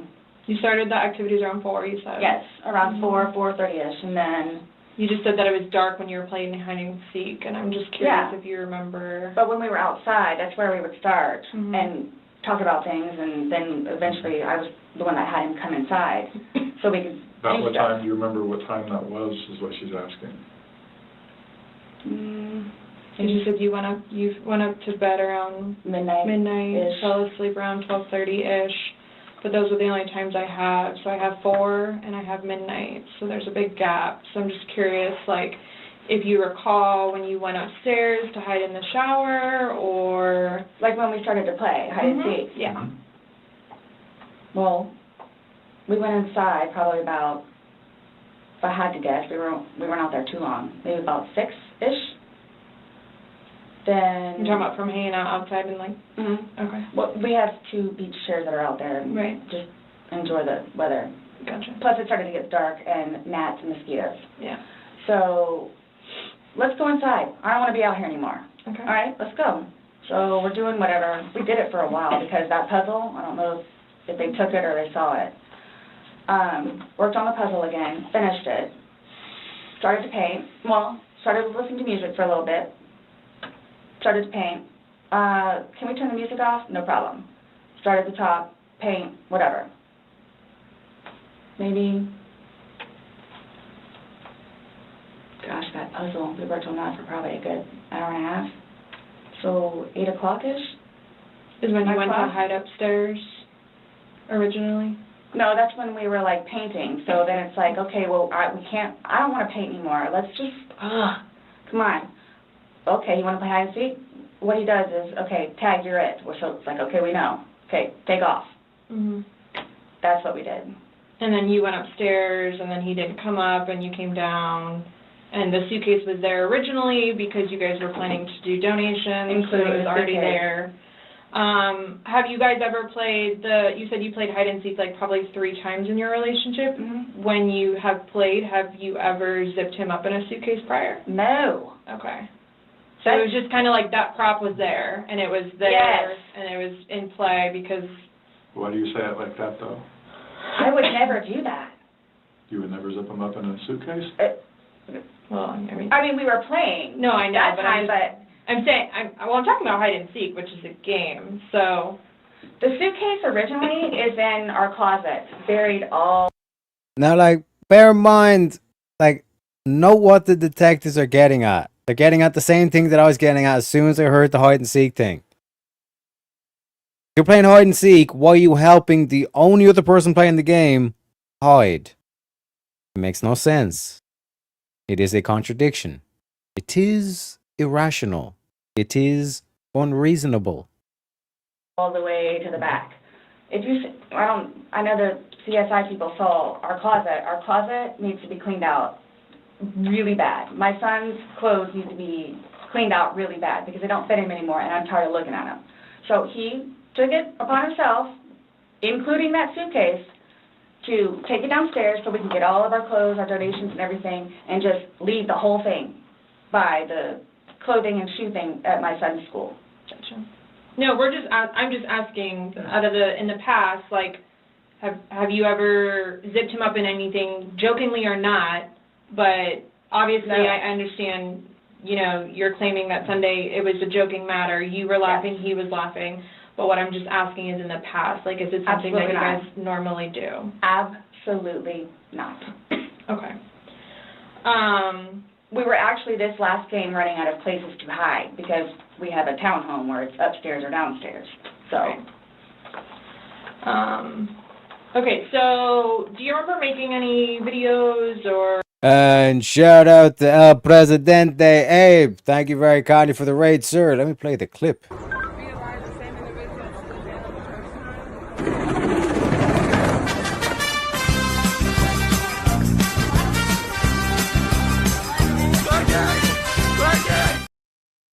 Welcome in, folks. Welcome in. Just to let you know, this is the deduction files where we review body cam footage, interrogations and all this for a multitude of reasons. Obviously, to support the boys in blues, the whole defund the police bollocks is dangerous because without people like this keeping our streets safe, it'll be pure fucking chaos, right? We also do it because of the body language. Now, this bitch, holy shit, this bitch is a goddamn psychopath. I can tell you that for a fact. Do you know what I mean? Shantae will let you know. And then we also do it in terms of like the whole kind of like when they give their account of what happened and their story, it doesn't make sense. You know what I mean? Be able to point out clear contradictions, clear irrationalities and all this kind of stuff. Now, this bitch's story is essentially she was there with the boyfriend one night and apparently they went to play a game of hide and seek. And then the boyfriend went into the suitcase and she zipped it up. And then she went upstairs and fell asleep and then, quote unquote, forgot that he was in the suitcase, and then she came down and all this kind of shit. Now, if you go back to the body cam footage, her reaction was very neutral, wasn't panicked, wasn't crying, none of this shit, wasn't even upset. She tried to fake it a bit, but that didn't really work out because there was no tears coming. But the key thing that the detectives are drilling down on at the moment, or the aspect of the case, is the suitcase, right? Because, as I said from the get-go, right, as soon as she said it, it's like, you're playing hide and seek with you and your partner. These are the only two playing the game of hide and seek, and you're helping the other person hide. Kind of defeats the point of hide and seek. Do you know what I mean? So this is, like I said, reason is a very important thing. Do you know what I mean? And I salute to you, Abe. Have a good one. Hope you had a good stream. We got Pseudo as well saying, top it all off, we lost our dog, 2 cats. God damn, guys. You know what I mean? If he was hiding, why did she zip it up? It makes total sense. Makes total sense. You know what I mean? It's not irrational whatsoever, apparently. You know what I mean? And good to see you, Abe. Good to see you. And again, thank you very kindly for the raid, sir. Or maybe having any photos, videos that you remember doing on your phone on Sunday? No. No? I think I took a picture of a dog. Okay. But your phone is password protected, you have the password, he has the facial recognition, so it's not like someone else could be on your phone. No, I have both. But you have the face and the password? Yes. Yeah, but he only has the face, correct? No. To be able to get onto your phone, you told me that he looks at the phone. Oh, I misunderstood. I thought you were asking if I did. Yes, it's me. Okay. Does he have access to your phone? Because you said it's a shared phone. Okay, how does he have access? Sarah, can I borrow your phone? Yeah, it's right there on the kitchen counter. Okay, but how does he get into it because it's password protected? He'll come and get it to me and I'll just do the face thing. Where sometimes too, like he'll joke with me and say, okay, I need to borrow your phone. And he'll hold it while I'm cooking or doing something, do the facial recognition. Okay, so he doesn't know the password and he doesn't have the facial recognition. No. But he is the only other person that would use your phone, I'm assuming, other than... Lucas. Right. But Lucas wasn't there Sunday. Now, this is a key question that seems a bit odd, but two things to know here. First, you just noticed like her kind of like neutral, kind of like talking and tone and all this kind of stuff, because the waterworks get switched on and then she'll immediately switch them back off, which again indicates kind of faking the emotions and all this kind of stuff. The reason why the detectives are asking about the phone and getting her to say that, oh no, like he wouldn't be able to access the phone without her, is there is damning evidence on her phone. Right. So, to your recollection, no videos on Sunday? Not that I'm aware of. Okay. I mean, I maybe took a picture of them, the two of Tess and the dogs, and George and them dancing, but I mean, it's just Tess. Mm-hmm. Okay. So I have something that I want to show you that we found, and it was from your phone. Mm-hmm. Can you see it? If you need to move it around, go ahead.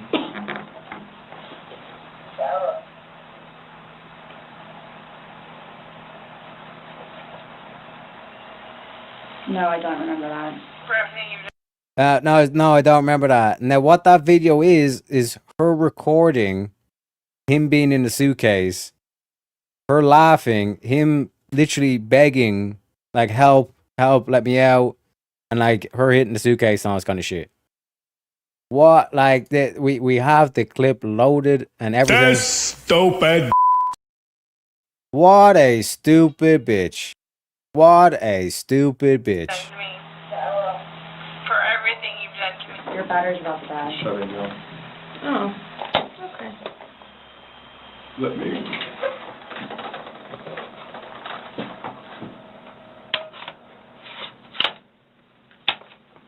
Fi favore, chat. Where? Okay. While the other detective gets the fucking cord to charge the laptop. Unbelievable. No, I was just simply asking because you had a look on your face when she asked you if you've ever done that before. You looked kind of shocked and... No. Okay, but why did you say it like that? Like, I don't think you all understand who I am, where, Okay. Well, tell me. I mean, I've always been a straight-A student. I am an outstanding mother to my son. Okay. I excel at everything. I would not do that.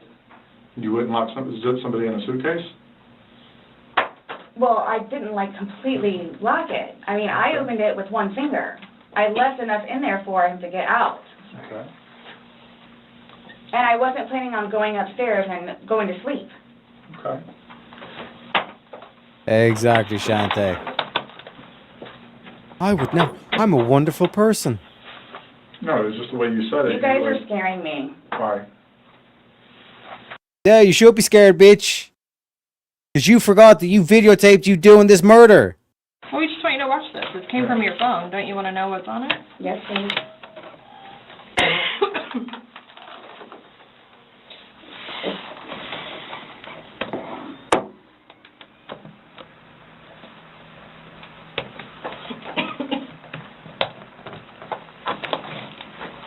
Is it long? Because I don't know how much I can take.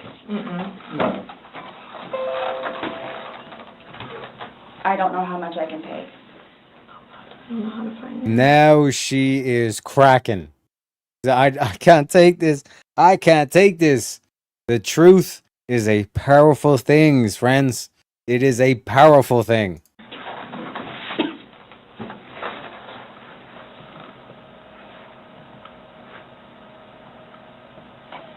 Do I have to watch this?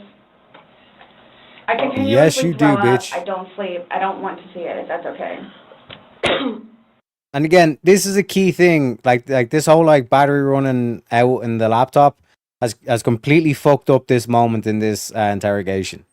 Because going straight into this, then she would have like been forced to watch it. Now she has this reprieve. She's got time to think. You know what I mean?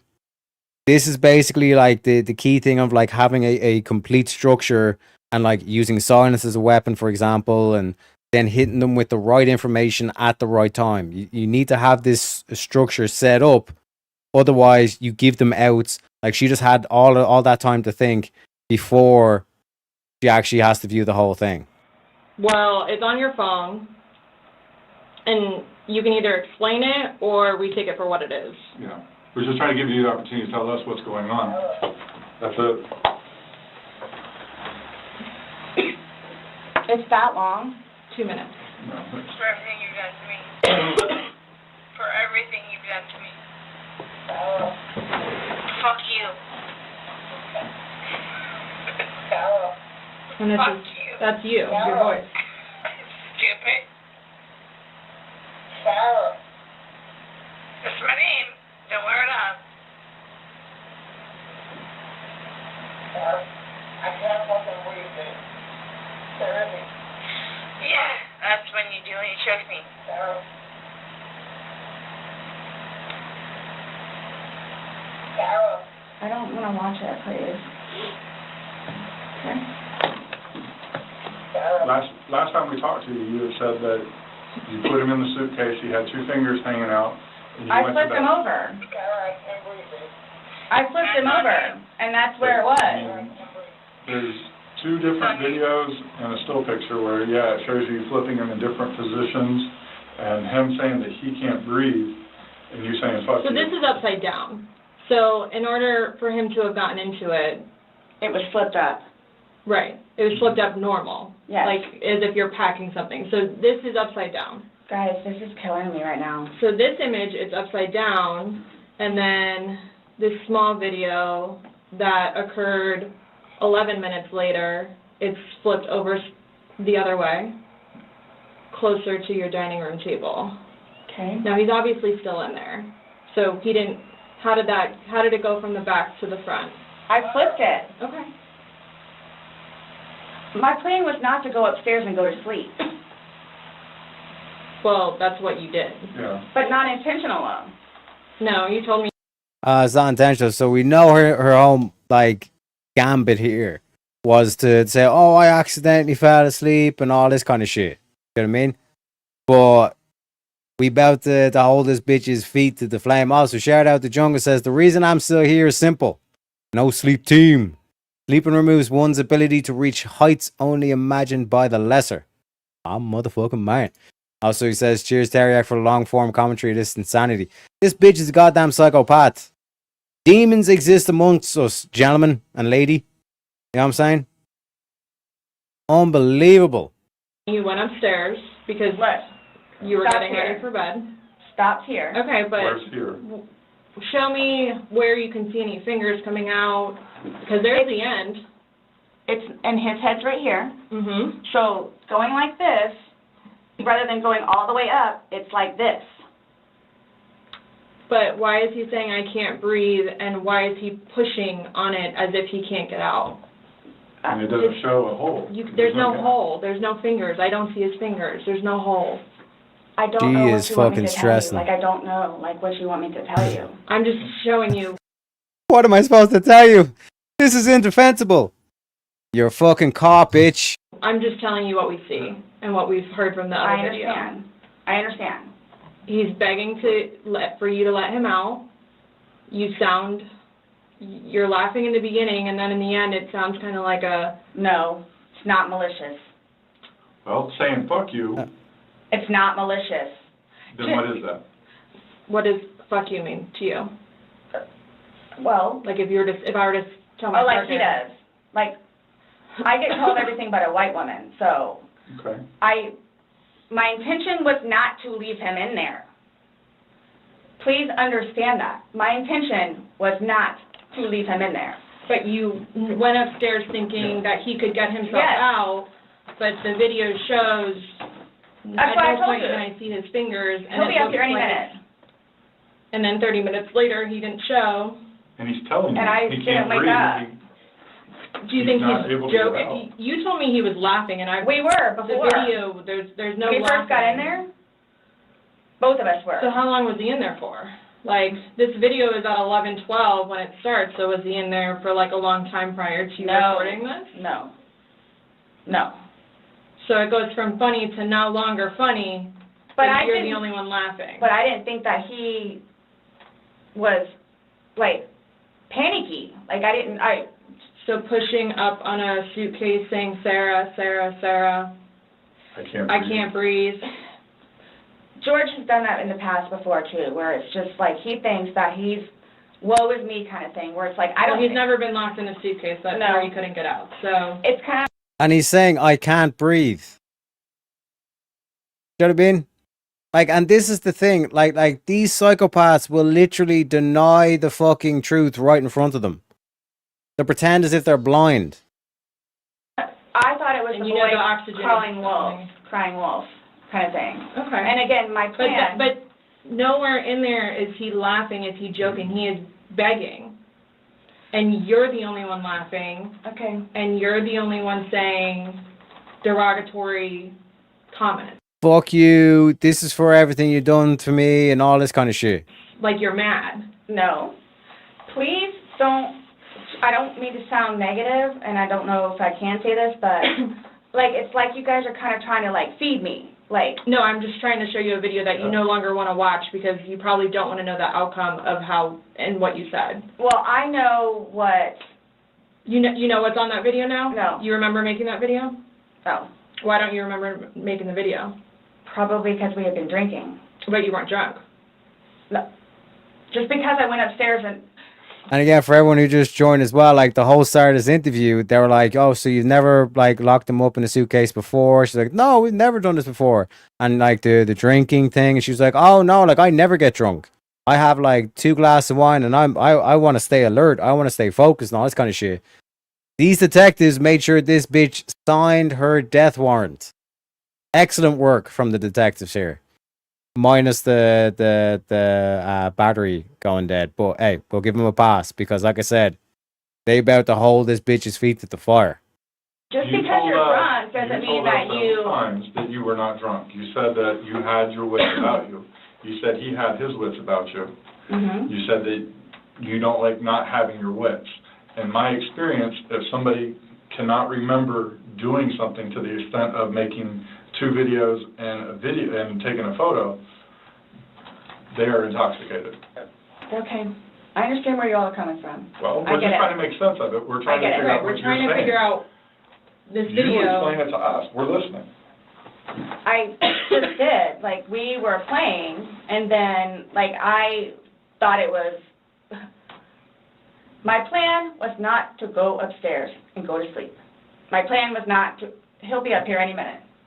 But But you again- willingly went upstairs and went to sleep. No one forced you to go upstairs and get My ready plan for wasn't bed. also to leave him in the suitcase, So why didn't you take him out?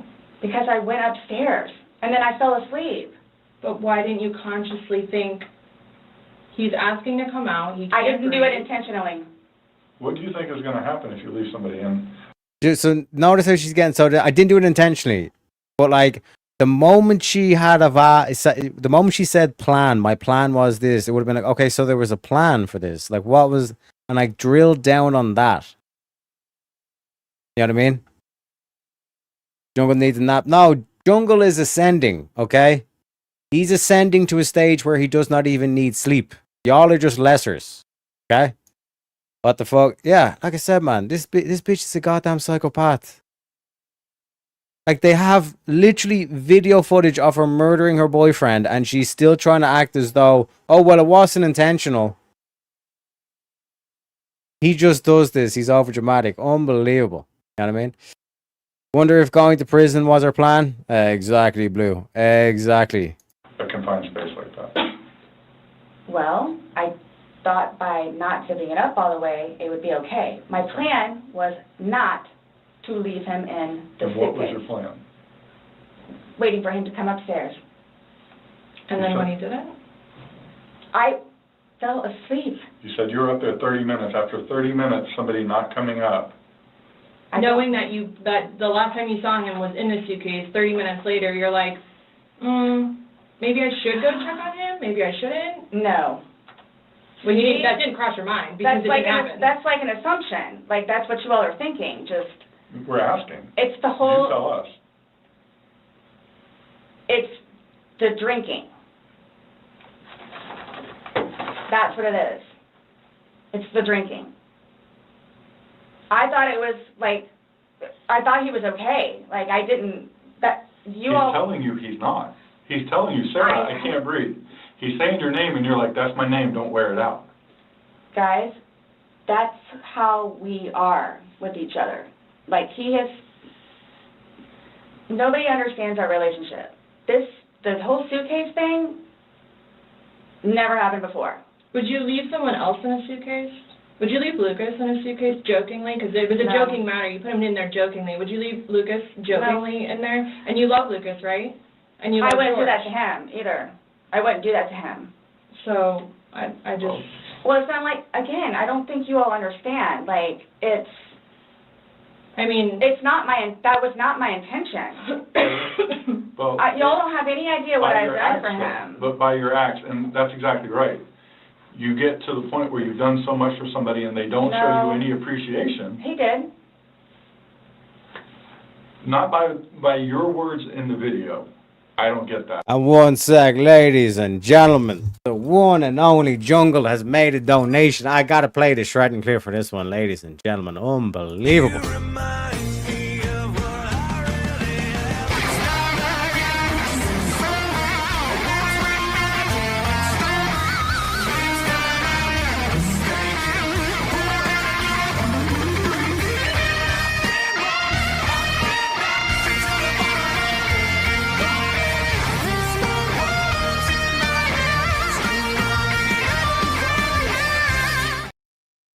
Jungle with the $500 says, cheers, you numb nutty boo boo too woo woo leprechaun.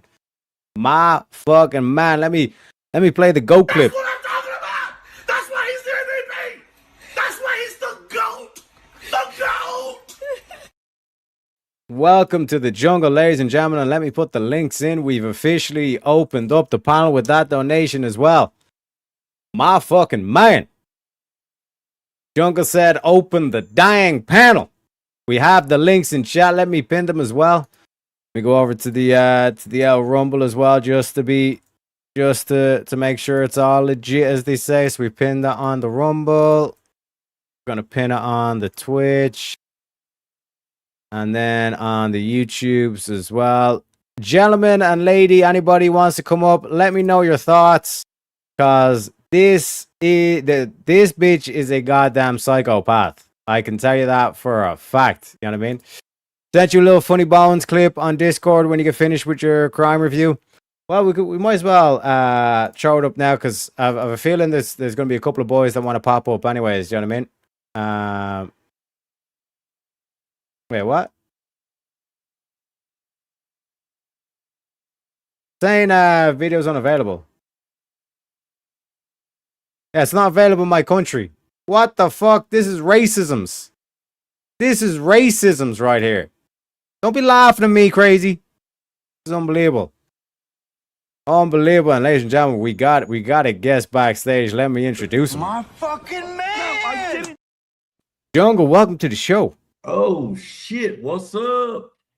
I see your Leprechaun country doesn't let you play crazy cool videos, so I can share my screen and play it if you want. Yeah, throw it backstage. Let me get there. Oops. Okay. Boom, boom, bam. Wait, let me hide some bullshit. Don't want you to see that one. Put the confidential files, you know? Yeah. Not that. This one. There you go. 1 sec. Take this down and put this up. This video contains graphic content. Yeah. Please Ready? be advised. Can you hear it? Yeah, let's go, baby.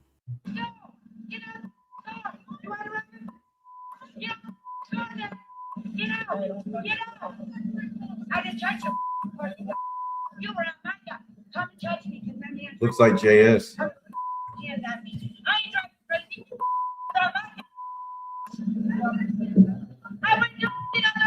Get out of my face.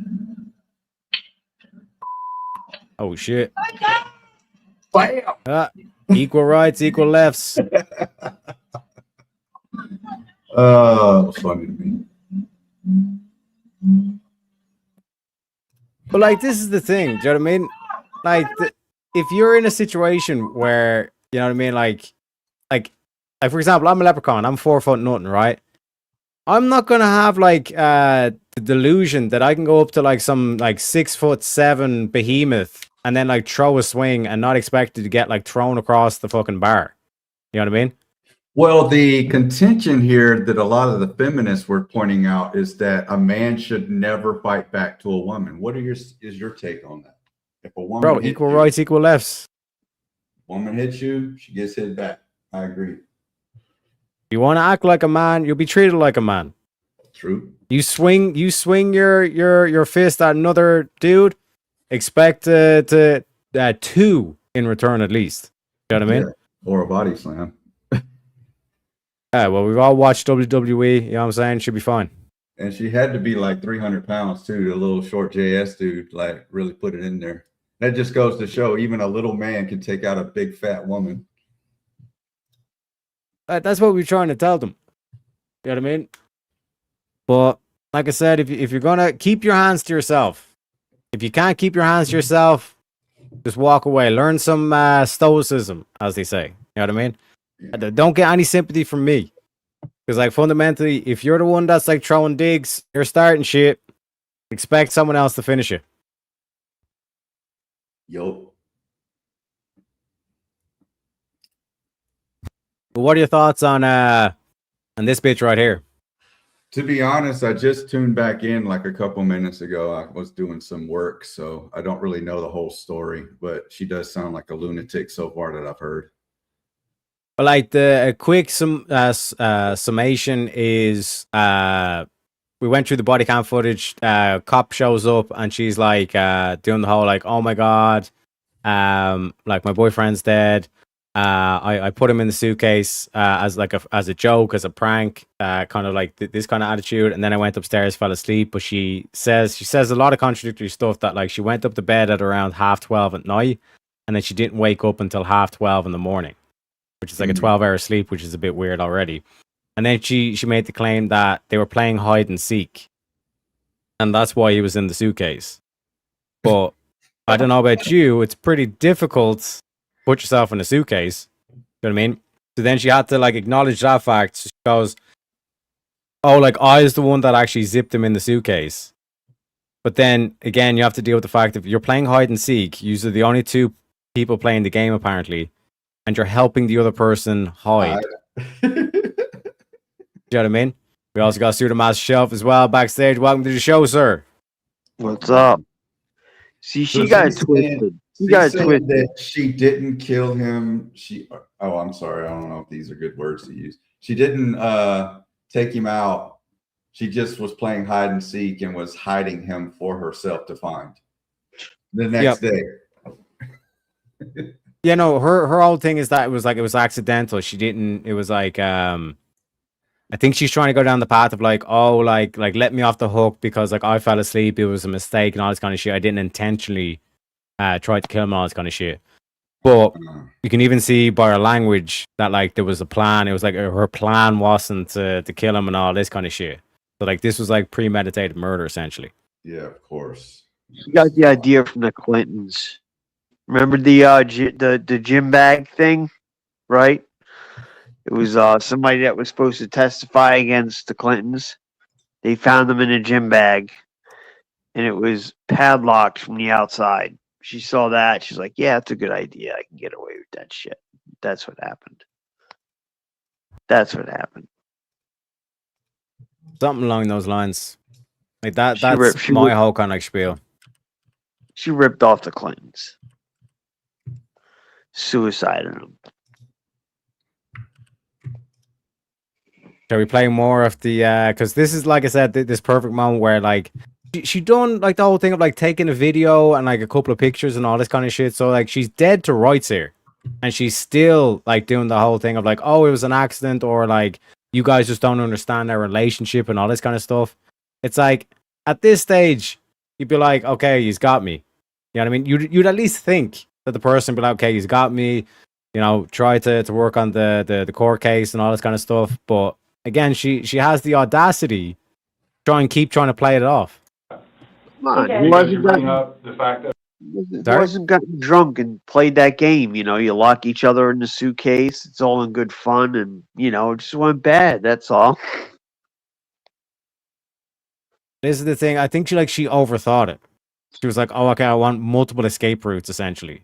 So that even if they do catch me or whatever, if there's fingerprints or any of that evidence, that I can just play it off and say, oh, well, it was an accident, I didn't realize, and all this kind of thing. We've kind of overthought it because you now have this like complete contradiction to you're playing hide and seek and you're helping the other person hide, which kind of defeats the purpose of hide and seek. So stupid, he can't even fucking make the shit up. All right, let's listen to the rest of it. When he's choking you, you can't breathe. That's how you felt when he cheated on you. You couldn't breathe.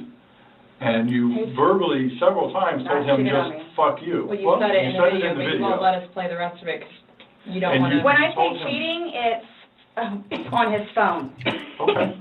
Cheating is cheating. I think so too. Exactly. It's your definition of cheating, though. So I mean, that's what the word cheat means. And that's what you told him in the video. That I couldn't breathe when you cheated on me. No. That's how I felt when he said, Sarah, I can't breathe. And you told him, I don't know what you...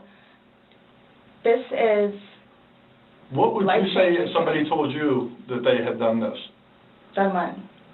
Zipped somebody in a suitcase and went up and went to bed. Do you all not think... So you all think that it's like, oh, good, I got him in there, now I'm going to go to sleep? Is that what you guys are trying to assume? Or trying to, like... We're just... The video is very portraying of the opposite of what you told us. No. It is not leading up, it is not matching what statement you gave us in the car. So, and that's why we want to know. And I don't remember doing those. The injuries are not consistent with what you told us. So we have a lot of inconsistencies, and this video explains itself. It really, truly does. You don't think that I had thought about that? Thought about the video or thought about... But no, again, if you don't mind, please. So you all are assuming that it's like, oh, good, I got him in there, now I'm going to go to sleep? Is that what you all are assuming? Well, it's not an assumption when that's what you told us that happened. That's what happened. And the video, Yeah. I mean, But I'm not going to say, you thought he could Goes get out off. on his Yes. but the video shows that he cannot get out on his own. but when I unzipped it with one finger. From the outside. But it had the hole in it. And you're claiming that it had a paper clip, so that's what assisted you in doing it. No. Is what you told us. When I had my sweatshirt, I said I thought it had a paper clip on it. It's got... But the zipper part is broken. Yes, which is why we were going to zip it. Yeah. I just... You were able to unzip it from the outside very easily, because that's the way they're designed. But you could on the inside, too. I don't know how... Well, why wouldn't he have gotten himself out if he could? I don't know. Like, I don't know if you saw, like, where the hole was. I don't know. I didn't see a hole. No I one didn't sees see the no hole. fingers You're the sticking only out. one that's what I'm saying. Like, he's in one position, and where his head would be, we should be able to see fingers. And then when it's flipped over onto this right side, again, his head is closer to us facing the video, so we should be able to see fingers, and we don't see anything. We see no movement of him trying to unzip it or physically unzipping it. All we see is pushing up, trying to push out of it. Please do not assume. I'm not assuming. I haven't assumed anything. I follow evidence. But my intention was not, again, oh, good, I got him in there, now I'm just going to go to sleep. What do you think someone that knows nothing about this or hears just a little bit like, oh, they were playing around in a suitcase She's been and drinking then watches probably that went video? to sleep. That's what happened. But you let him out before. I mean, you put him in, so why didn't you take him out? Because I was upstairs and I fell asleep. No, before you went upstairs. You, like, consciously had to walk upstairs. I mean, you obviously remember going to bed because you were able to give me a time frame on that. And you specifically told me that you went upstairs. My intention is not for this to happen. I am sick about it. Now, do you see the way she keeps saying, my intention wasn't for him to die, or my intention wasn't this? Like, this is her, like, basically exposing the fact that it was her intention to do this. You know what I mean? Like, anytime they keep trying to repeat something and they keep bringing up the stuff, that's not really, like, they're not accusing her of, like, intentionally doing this. They're just trying to work out, like, piece together what exactly are the steps between you and, like, him being in a suitcase and then you going upstairs. And she just keeps saying out of the blue. She's basically revealing her hand. You know what I mean? So this is another key thing that, like, especially in debate and all this stuff, if they try to keep repeating facts that are irrelevant, you know you need to keep digging on whatever you're currently digging on, because that's really hurting them in terms of, like, they don't have an answer, essentially. The whole thing is asinine. None of it makes any sense from any standpoint. It's just so fucking stupid.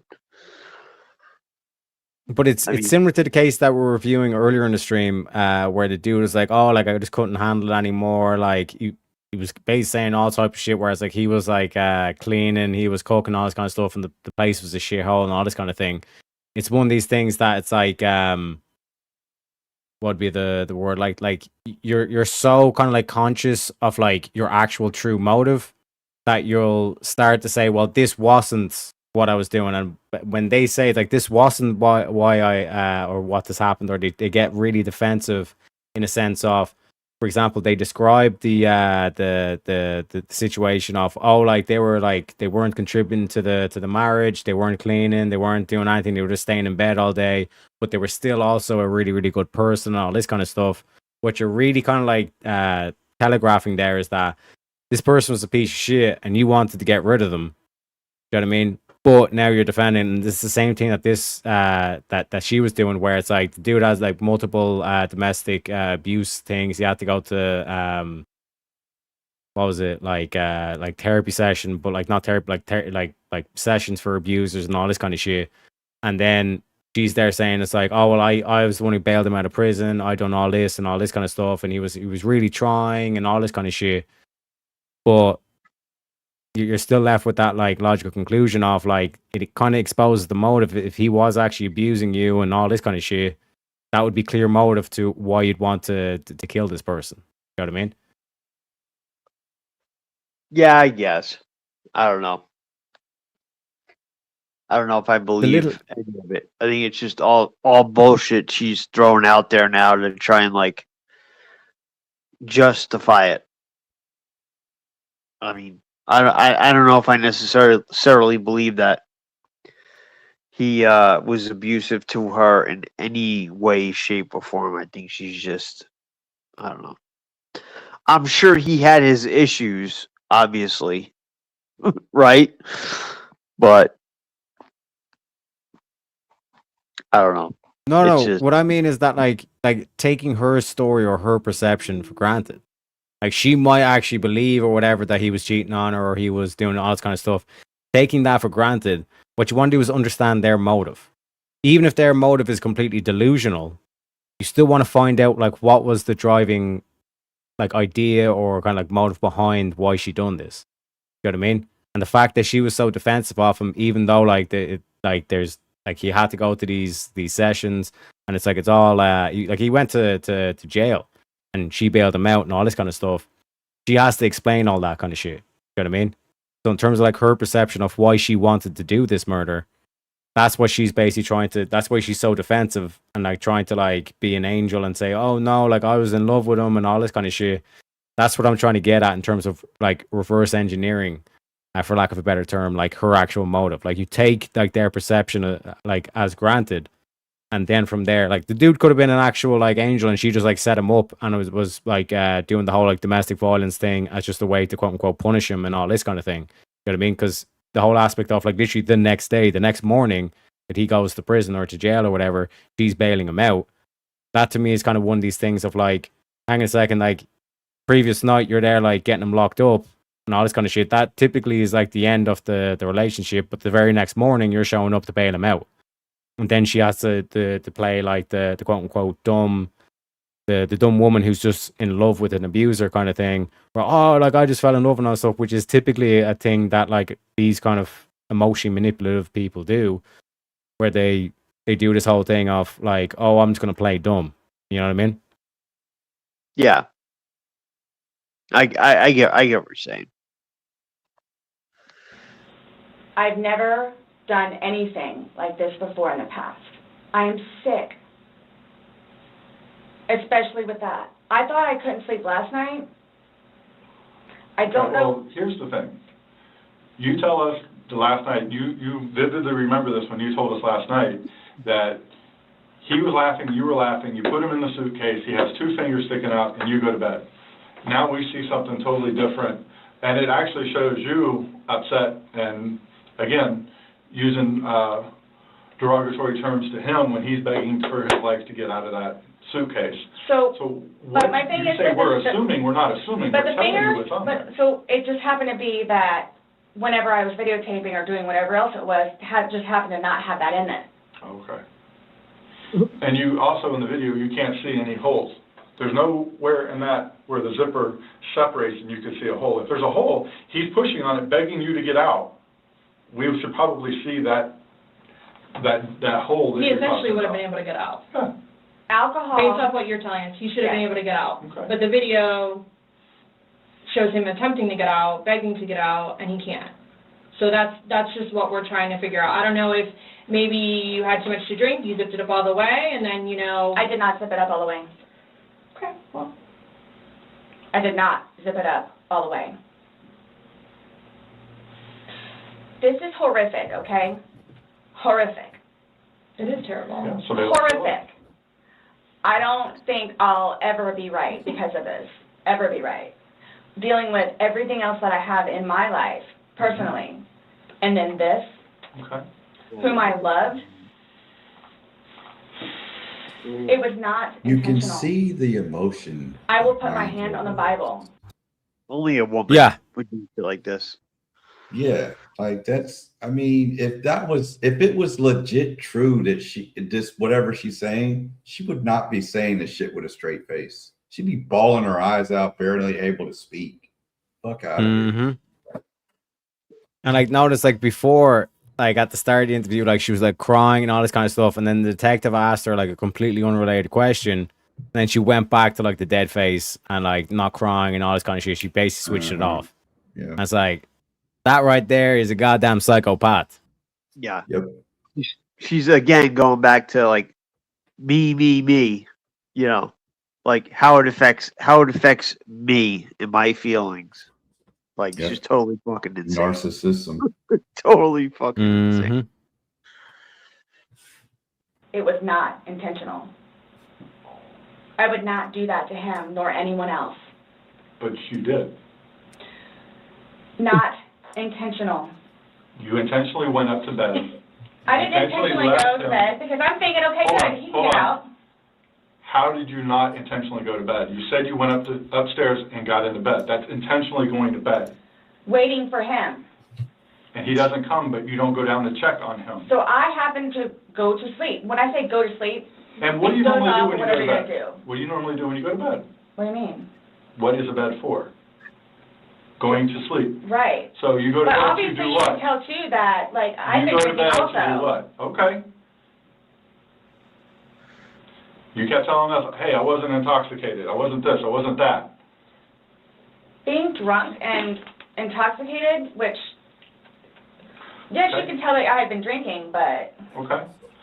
So if you weren't intoxicated, then why would you ever leave somebody in a suitcase that's begging to get out, that's telling you they can't breathe? if I hadn't been drinking, you still think it would be the same thing? Where it's like, hop in, I'm going to go to sleep. I forgot to give him his cell phone. Is that what you all are I trying wanted to him to call do? me. To portray me We're not as? trying to do anything. But no, like she's in a corner now because the whole beginning of this interview, they were talking about like the drinking, and she goes, "Oh, like I never get drunk." You know what I mean, I had like maybe one or two glass of wine, completely not drunk, and all this kind of shit. I never get drunk. I don't have a drinking problem. All this kind of shit. And again, like that's like the craft of being a detective, where it's like you start off with like the easy questions, and you basically try to tie them down to, okay, so you deny that you're drunk and all this kind of stuff. Now she can't play dumb. She can't say, oh well, I was drunk or I was intoxicated, all this kind of shit, because she just spent the whole first bit of the interview saying that she never gets drunk, she handles her liquor well, never been drunk in her entire life, and all this kind of shit. You know what I mean? This is checkmate right here. Simply asking you to explain to me what happened. Everything was fine and dandy. I don't Everything call it fine and dandy. was fine and dandy. Explain You to me all how. know, okay, for me to tell you this, again, mind you, I've been without him for a day now. Mm-hmm.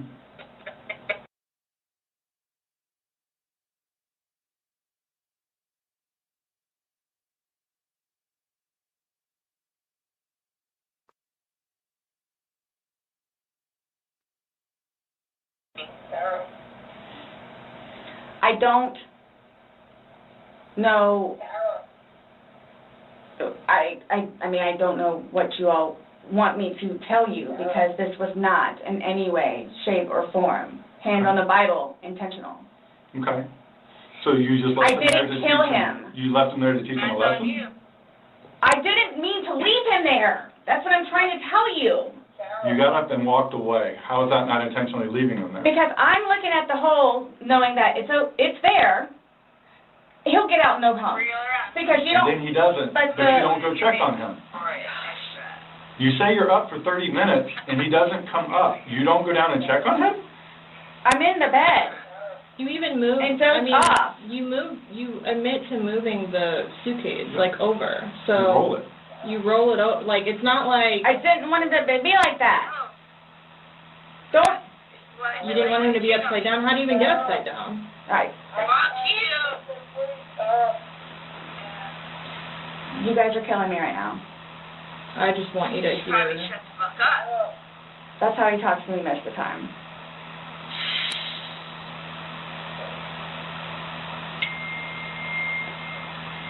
I don't know how you want me to say it. I'm just trying to figure out what you would expect to happen to somebody when you leave them in a suitcase. I didn't mean to leave him in there. Okay. What's your reasoning for not calling 911 sooner? Because I didn't know what to do and how horrific it was. And this is the thing, she called her ex-husband. Ex-husband came around, and she got the ex-husband to call the cops. And this is the whole like emotional manipulation thing and all stuff. They'll get you to do things for them. You know what I mean? So this is all part of like her plan that she thought she was going to get away with it and all this kind of shit. She was trying to play dumb and all this kind of shit. You know? Goddamn psychopath.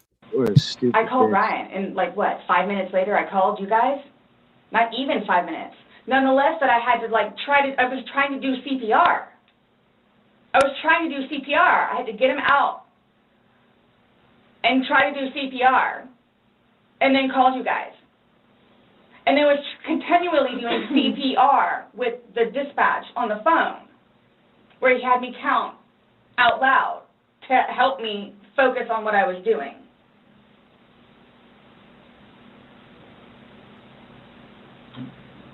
It just,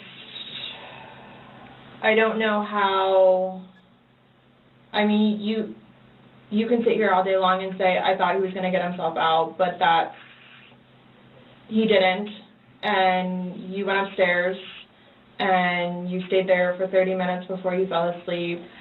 But can I say too, like... You chose not to ever at any point during that 30 minutes walk back down and check on him. No, wait 1 second. Because I know, like, with you all, and then, like, because you continually ask me, like, time frames, where I told you, like, I don't bother even looking at the clock most of the time.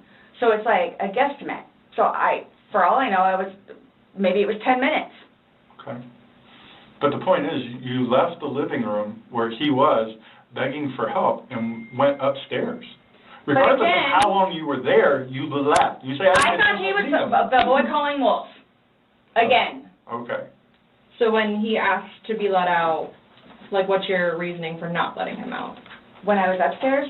No, when he's asking on the video. He asked multiple times. He asked to be let out. I can't breathe. Why didn't you let him out?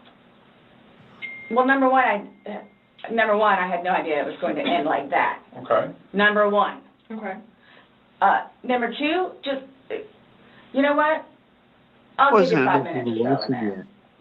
I'll give you 5 minutes or so. 5 minutes for what? Well, based off the video, one video is at 11:12 and the next one's at 11:23, so you actually gave him at least 11 minutes per video recording. So my thing is, when it stopped, he asked multiple times, I mean, why? Why did you not let him out? It's just a simple question. To be honest with you, I don't know. Were you punishing him? No. Well, that's what you're saying in the video. This is what you got. This is what you make me feel like. See, and then it's all backfired on me. Like, it's all backfired on me. And I understand the severity of this. He's dead. It's awful, I know. Okay. It's awful. And I will tell you both this right now, too. I will never drink alcohol again. Okay. Like, I will never drink alcohol again. I don't care what it is, Yeah, in any way, shape, or form. Can't drink alcohol in jail, Let's get back to bitch. this. What was precisely the reason for leaving him when he's begging to be let out? I don't understand that. What I have a feeling was, and again, it's the whole time frame thing. I'm not asking a time frame. I don't care about a time frame. He's in the bag saying, I can't breathe. My God. And you say, fuck you. For the whole few minutes that he was in there, minimum 11, but yes, go ahead. It's a few. 11. Minimum. For the one video. Well, in between the two videos. Between the 11 two minutes. videos? Okay. Yeah. So what was the question again? When he's begging for his life, telling you he can't breathe, let me out, and you say, fuck you, why don't you just let him out? What are you trying to prove to him?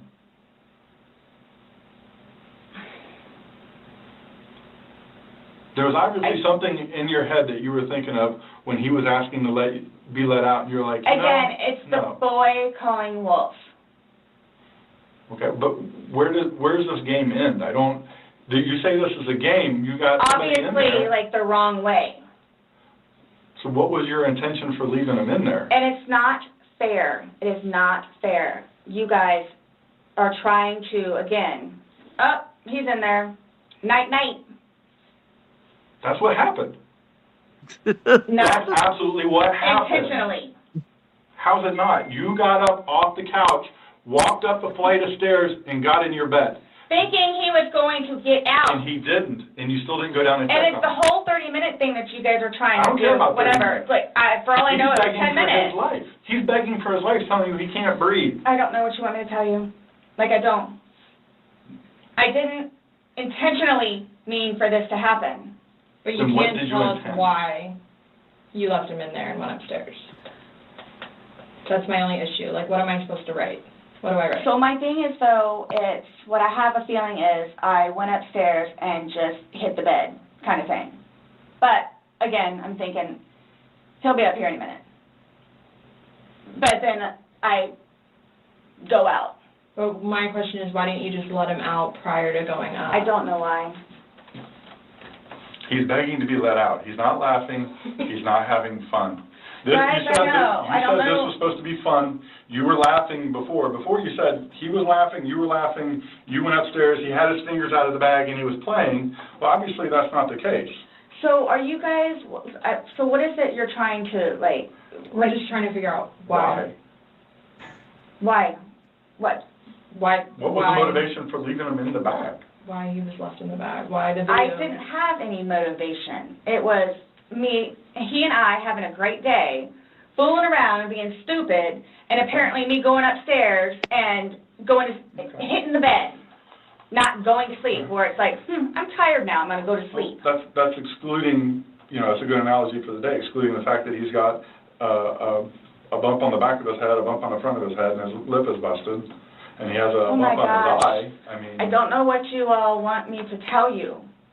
Like, this is not fair at all, Yes. that you all are assuming that that's from me. my God. Where else did it come If from? you were, say it's opposite, you were in the suitcase and you're asking to be let out, would you hope that that person would let you out? Like, you're asking to be let out of a suitcase, should they not let you out? Eventually. I'm guessing. I mean, I'm blaming it on the wine. Blaming it on the wine. So you guys are like assuming that. You keep saying we're assuming, well, we're not, we haven't assumed anything. But you guys are assuming that that's what I did. No, by what, Like, this is- the facts of what happened. We got there, you said you pulled him out of a suitcase, you said you went up, you went to bed.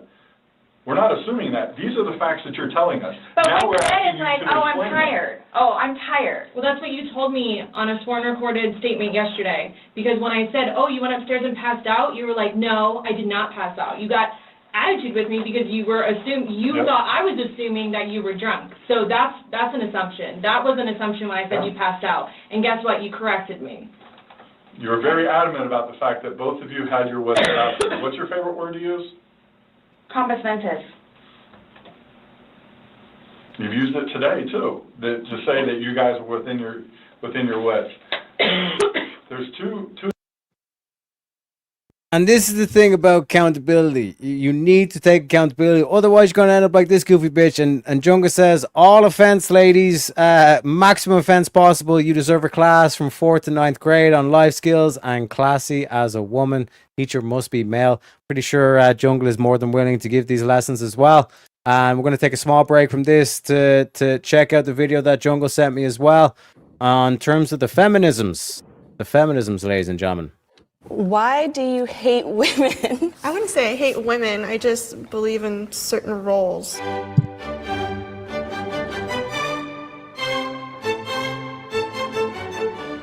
I think that should be your music for the class as well. Jungle, you know what I'm saying? Like for the classy feel, you know? Hi. Hello. My name is Bailey. My name is Riley. I'm Charity. I'm Emily. I am Chauvin. I'm Peter. I'm the anti-fascist, but Feminist? Anti-feminist. Sorry. Can you each take turns defining what that means for you? I view That dude meant to say, I'm a fascist.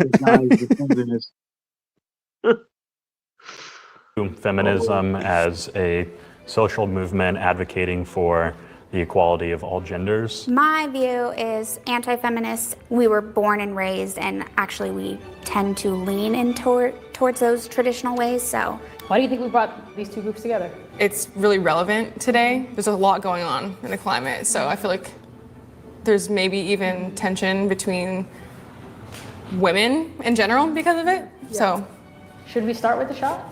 Sure. Sure. Ready. What are some stereotypes you've heard about feminists? Like I imagine somebody with like hairy armpits and like has period pad earrings, and I'm like, I don't like it. What makes you like feel Why are you calling at my armpits? That's what I was expecting that bitch to say. that way? I don't know. I feel like the media mostly.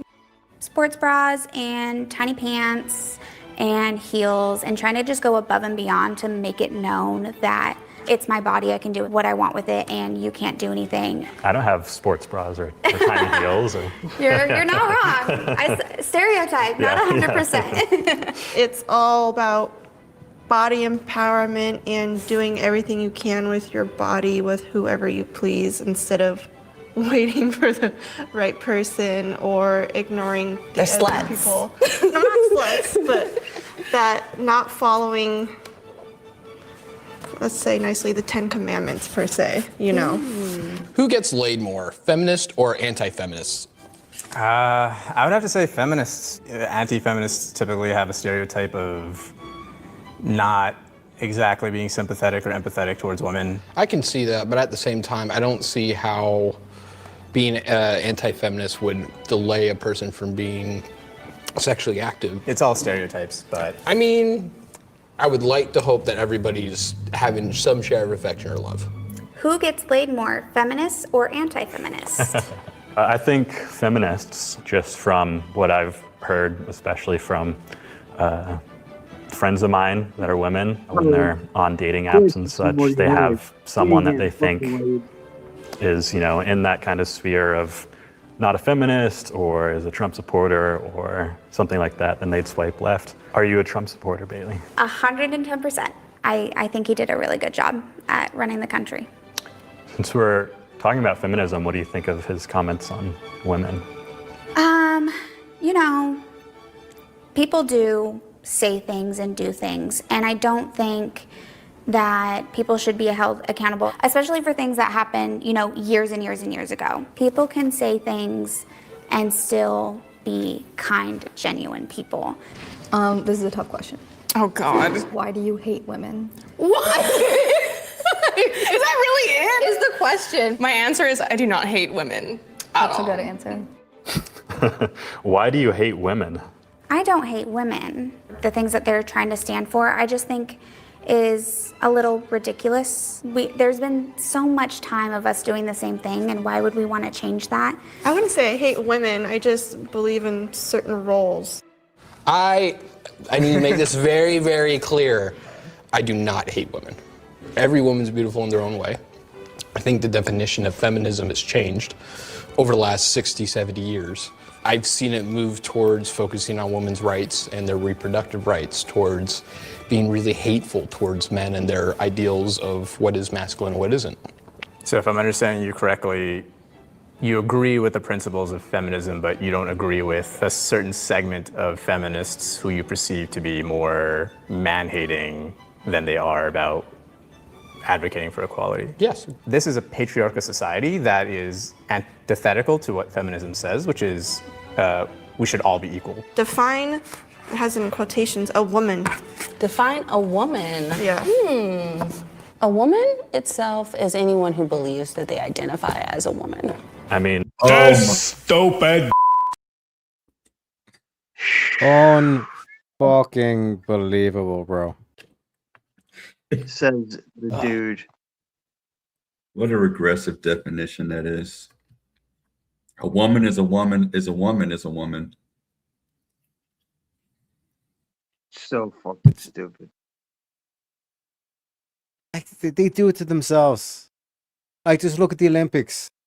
Like, this is the thing. Like they're actually like paving the way for like Jack the Ripper to come back, because like in the Olympics, like a man literally beat the shit out of a woman, and instead of society going, oh, we can't have this and all this kind of shit, the motherfucker got standing ovations and a gold medal. What a time to actually be a misogynist when you think about it. You know what I mean? And you will have women defend this shit. It's unbelievable, man. It's But this is why, like I said, we need to go back to the old times. You know what I mean? The golden era. As I would I put just had a it. question. Does Oh, Glenn and the girl with the big eyes have a thing going on or something? Or what's going on here? Lads, women should be seen, not sure. heard. They should not be heard anymore. And I know there's going to be like some base chicks that like we won't be able to hear from and all this kind of shit, but just for the sake of our own society, for the nation, we just need to tell women collectively to shut the fuck up. Because like when you hear shit like that, where like a woman is someone who identifies as a woman, like that is literally, it breaks the first law of logic. There's no identity there. Do you know what I mean? Am I wrong? No, you're not. You're wrong. I'm taking the feminist side. Ladies and gentlemen, we got the Australian, one and only Kieran Magan. G'day, mate. Oh shit. G'day, mate. So, when did you become a misogynist?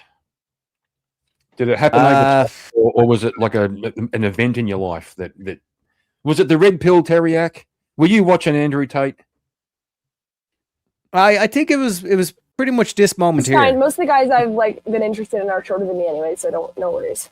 Damn, I cannot get rid of this bitch. I met Grace Thorpe and I was like, you know what? Fuck it. I'm like, you know, loud and proud, misogynist all the way, baby. You know what I'm saying? Yeah. Well, I get that. I was just wondering if it was a gradual process or if there was a defining moment when I met that Looney Tune Gracie bitch down at Word War up in New Jersey earlier in the year. Yeah, And it's her dad that she streams with, whoever the fuck he is. Both of them are. Yeah, retards, I once had the experience of I was doing a stream and somehow one of my mods got me a raid from someone I didn't know, and then the algorithm did its thing, and I ended up with Grace on my live stream. And her old man kept on interrupting, and I told her, if that bloke gets back on the camera again, I'm just kicking both of you off, because he was being completely obnoxious. Yeah, he likes to do that. Yeah, yeah, it's kind of his shtick. But let's get back to the feminisms. Gender, to me, is a social construct. I do feel that definitions are hard, but I do feel that a woman is somebody who was born with a vagina. That's my definition of a woman. When you're defining words, it can be super tricky to like get the actual definition. Like, how would you define a chair? Well, it has like a seat and a back and four legs. So a horse is a chair. Which group is more racist and why? Oh boy. It's a slam dunk for me, but I'm curious. I think anti-feminism is really pretty racist. I would agree. I'm more liberal on the side of anti-feminism. I think a lot of people who are more traditional are more racist towards that fact and are willing just to stay with their groups. Why does racism have to come into it? Some of the first feminists were extremely racist and did not want to include people of color at all in the things that they Really? were fighting for. Yes, that's I why. Well, you just taught me something new. That's why Yo, women what of the different. fuck is going on right now? What the fuck? Like, this is. Oh my god, man. We're gonna have to call these motherfuckers. They're conflating everything to racism. Well, the early feminists, in the 60s, they adopted the civil rights playbook. That's how it became like extremely political. That's where the language became. They saw how the civil rights movement had operated, and so they equated female rights with civil rights and used the same playbook. That's why it's such a politically loaded kind of ideology. You know, day by day, I'm really starting to understand what the Austrian painter was on about. You know what I mean? Oh my god! Because retard. I'm pretty sure this is what the Weimar Republic was like. I wasn't there. I don't have the empirical evidence, folks. But I'm pretty sure they were making the exact same fucking retarded arguments as this. You know what I'm saying? You know, Teriak, I think I spoke about this before. Those guys,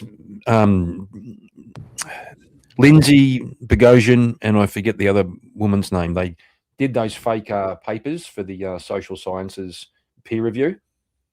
And so they wrote about 20 feminist academic articles, which were all fake. And a bunch of them got like, they were ridiculous. And a bunch of them got actually approved by peer review in some of the some of the feminist kind of publications. One of them, they took some passages from Mein Kampf, and they just changed the word Jew to man, and the fucking thing got accepted, I believe. I rest my case. Yeah. I rest my case, gentlemen. Yeah. They literally just used the word processor to extract the word Jew and put the word man in, and they submitted from Mein Kampf. Yeah, And it's the similar feminist- to what Candace Owens did before she went complete Looney Tunes way back. She took a bunch of things that people said about white people being, evil, and white men being the cause of all the ills of society, and replaced it with black, and everybody went apeshit. No way. So it's the same thing in reverse. But that's basically what they want. They want to be racist. They want to be sexist, all this kind of shit. But we're not allowed to be racist or sexist. That's basically what it is. Mate, you can sum up feminism as just wanting to bite the hand that feeds you. Envy, yeah. Yeah, Pretty it's much. just biting the hand that feeds you. It's insane. Yep. Well, let's finish it out. We have like 3 minutes left, I think. Races were allowed to vote at different time periods throughout history. Honestly, don't know. I might just take a shot because I can't answer that question. Can you answer the question? Yeah, I'd say generally I think anti-feminists are more Yeah, I racist. figured you'd say that. Why? Because there's typically a lot of beliefs that tend to go together. I disagree. I mean, and personally, I don't see skin color. You're a human. I think it's an This cunt has negative testosterone. If you tested this cunt for testosterone, he would literally have negative testosterone in his body.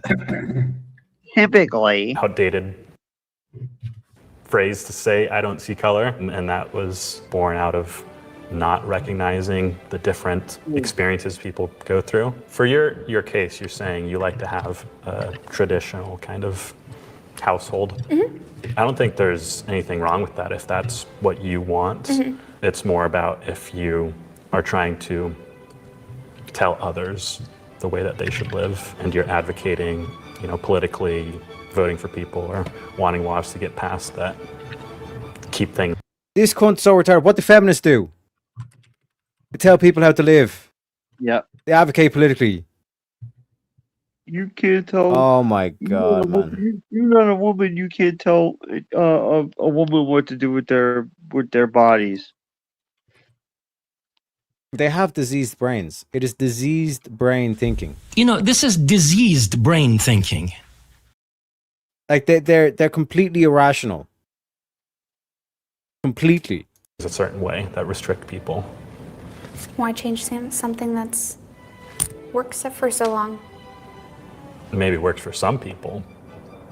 What are feminists not getting right? It's not about us versus them. Feminism, at the end of the day, is about the ability for us to be able to work together and pick the best viable person to do the job, no matter what gender they are. Do you remember when Trump first got elected and there were the women's rights riots? Yeah. People had like the little pink hats with the cat ears, the pussy hats. I don't know what they were called. It makes me think a lot about white feminism and the way that feminism is expressed, like me included, to have to like check themselves at every point and be like, am I listening to people more marginalized than me, or am I like getting really excited about a movement and like doing something performative, like wearing a pink hat with cat ears? And yeah. Give feminists one compliment or take a shot. I'm taking a shot on that one. Let's take a shot and I'll give you all a compliment. Clink, clink. I will say that I think feminists, radical or not, are real strong. Try to beat one down with your words. I don't think it's gonna happen. There you go. I think feminists are amazing in the way of they've made birth control, condoms more accessible, and I think as well as promoting there being male birth control as well. All right, game's over. All right. How was that? That was really fun. Good conversation. conversation. Yeah. I think it's conversations that people need to have. Yeah, I liked it. It was Yeah. good. It was I was prepared for way worse. Better than I thought. Yeah, I was like, Yeah. I think it was good. I felt like y'all were coming here expecting more tension. Antagonism. Yeah. And you all got along. Yeah. Yeah. Unfucking believable. It's been Shut the fuck up. We're not going to listen to Keir Starmer bullshit. But gentlemen, we have about 12 minutes left. Is there any final kind of like things you want to talk about? Talk about the psycho bitch. We can talk about the feminisms. It's up to you, gentlemen. That male feminist is going to give all this shit up as soon as he realizes that it's not getting a blade. Well, he's not getting laid anyway. Did you not see him? The cunt has negative testosterone. Right, but as soon as he realizes, okay, like, you know, he's gonna have to give it a little more time.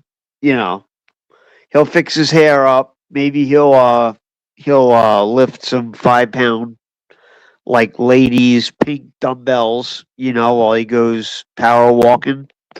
You know, build up an extra 2 ounces of muscle mass, and then after he still doesn't get laid. Then he'll give it up. That's what it's all about. He's pandering. That motherfucker is going to die alone, bro. Facts. For sure.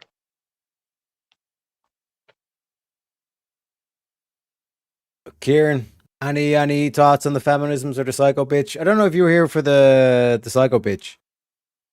Put the boyfriend in the suitcase. I think he might have stepped away. But Jungle, what are your thoughts on the feminisms?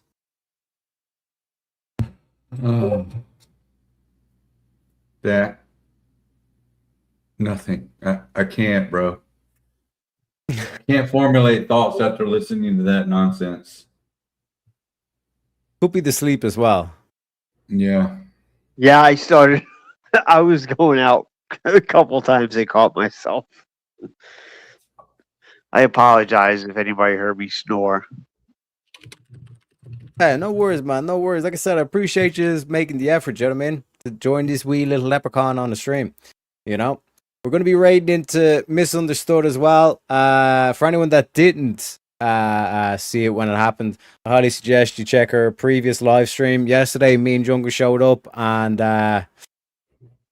it escalated quickly. Well, I wouldn't say quickly. It was okay for a while. That TC chick just would not let anybody talk. That was the first thing, but it was pretty okay. Even QI was giving decent kind of arguments. They just didn't make much sense. But then after the fucking race card got pulled, it just went bananas, literally. Mm-hmm. Was that crazy Tiff chick? Was she on the she one wasn't that, even there. Oh, really? Because it was TC was very annoyed at like my arguments because she wanted to like she was basically trying to call me racist. There's like Jim Crow laws, all this kind of shit, and I was just giving her like pure logic back, and she was getting very frustrated at that. And then eventually she fucking rage quit. Then it was all on QI's shoulders, and then I think it was when like Vintage stepped in. That's when like the race card was like fucking like summoned and all this kind of shit, and then it just like it just kicks off. You know what I mean? All these suggestions, I'll check it out. I think it was about like 4 hours or something like that total. So it's not that long of a stream. But like all I was doing was trying to hit them with like some actual like, you know, good laws in my humble opinion, at least, like good laws that we should, you know, restrict the voting so retards can't vote. And somehow they made it about it being racist. You know what I mean? Like all I'm saying is that you have to have a stake in the nation and a competency test. And they were like, oh, we can't do that. And even like Misunderstood, I keep calling her Miss Universe. Misunderstood was like getting like shit tons of messages and all this kind of shit saying, "Yo, a competency test is racist," and it's like we do realize like that's racist to say that like black people can't pass a competency test. Yeah. Yeah, you gotta lower the standards because they just can't do it. Same thing as like, saying, oh, they're too stupid to know how to get a freaking photo ID to vote. Just fucking the dumbest shit I ever heard. Yeah, I'll check it out another time. But yeah, I'm gonna hit the sack. So No worries. Appreciate you hopping up, Pseudo. You ever seen my dance video, guys? Want to check out my moves that I used to have back in the day? Hell yeah. Yeah, fucking up for dancing. Yeah, hold on 1 second. Share this bad boy. There you go. You can pull it up, Teriak.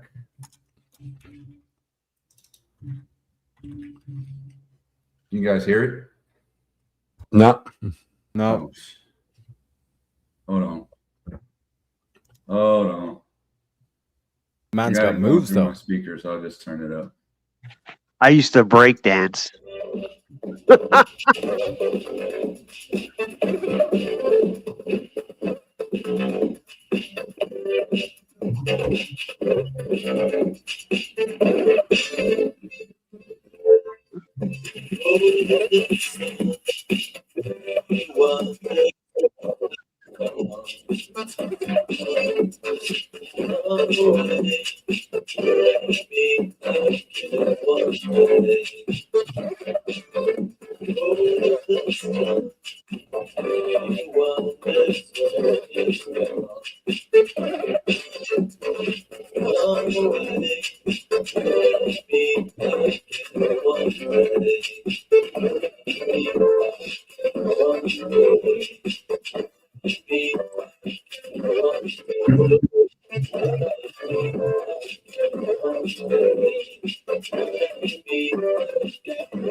This is what I call the moonwalk in reverse. Oh, my man. Cultural appropriation. He's walking on air, boys.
As the kids say on the street, white boy got moves. Yeah, man, that's how I got the ladies in the days. I used to break dance, and then I came home one day with a torn ear, and I had to get 11 stitches. My dad slapped the shit out of me. He's like, "You're done with all that shit. I see you with a piece of cardboard reading it, and I'll beat your ass even worse."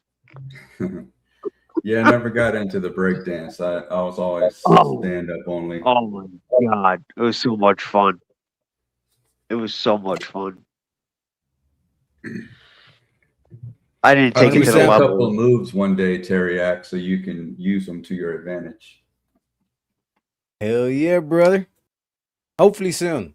But, gentlemen, we do have to wrap up. Like I said, I'm going to be raiding into Miss Universe. I think Trump is giving a speech about the whole Iran situation, all this kind of stuff. So, make sure you're giving out a like and a follow and all this kind of stuff. But is there any like nuggets of wisdom, final closing thoughts from y'all before we head away? More money, more problems, man. I'll leave you with that. More money, more problems. My man. How was Miami? Are you still in Miami? Yeah, I got here Sunday. I'm here What are you for a there? couple- Like business or leisure? No, I live here. I have a house here and in North Florida. Couple of houses here and there. What But part of I'm here Miami? mostly, I'm in Brickell in the city downtown area. I used to go to South Beach like every year for, well, sometimes more than that. And I haven't been there in about 8 or 9 years, and I'm kind of hoping it's similar to how it was the last time I was there. But I got a feeling it's at least gone to shit a little bit. But we'll see. It's died down slightly, but summertime, spring break, it's always like it is all the time. It's always packed and crazy. Well, like I figure like May should be okay because usually like March is like the spring break time, but it depends on the colleges, you know. Yeah, But Memorial Weekend is usually pretty heavy. But just before that or slightly after that, it's okay. But then once the summertime hits, it's just always wild down there. yeah, I'm actually I'm heading back home on the 25th, which is Memorial Day on Monday, but I'm hoping like all the same spots are there. Like, is Mango's still there? And a fish called Avalon? I don't even know. On Ocean Drive. I go to the same hotel. Dude, I'm trying to wrap up the show and you're starting a whole fucking conversation about Miami, motherfucker. What the fuck's going on? All right, I'm going anywhere, man. All right. And what? Later. Any close 100%. Pseudo, thanks for joining. And Kieran, any final closing thoughts? No, not really. Don't worry. Be happy. I'm going to go and boot up the old StreamYard and do a little stream yourself, mate. School beans. Chante says, crack is whack. Blue says, don't eat the yellow snow. Solid advice, folks. Solid advice. Also, David Lucci says, good morning, glorious. We're just ending. We'll see you tomorrow for a bit of the Wheel of Madness, folks. And like I said, we always end off the same way. God bless America. God bless Donald Trump. And I'll see you all tomorrow. Why wouldn't you dedicate yourself to public service? Because I think it's a very mean life. I would love and I would dedicate my life to this country, but I see it as being a mean life. And I also see it as somebody with strong views and somebody with the kind of views that are maybe a little bit unpopular, which may be right, but may be unpopular. I am your voice. So to every parent who dreams for their child and every child who dreams for their future, I say these words to you tonight. I am with you, I will fight for you, and I will win for you. We will make America strong again. We will make America safe again.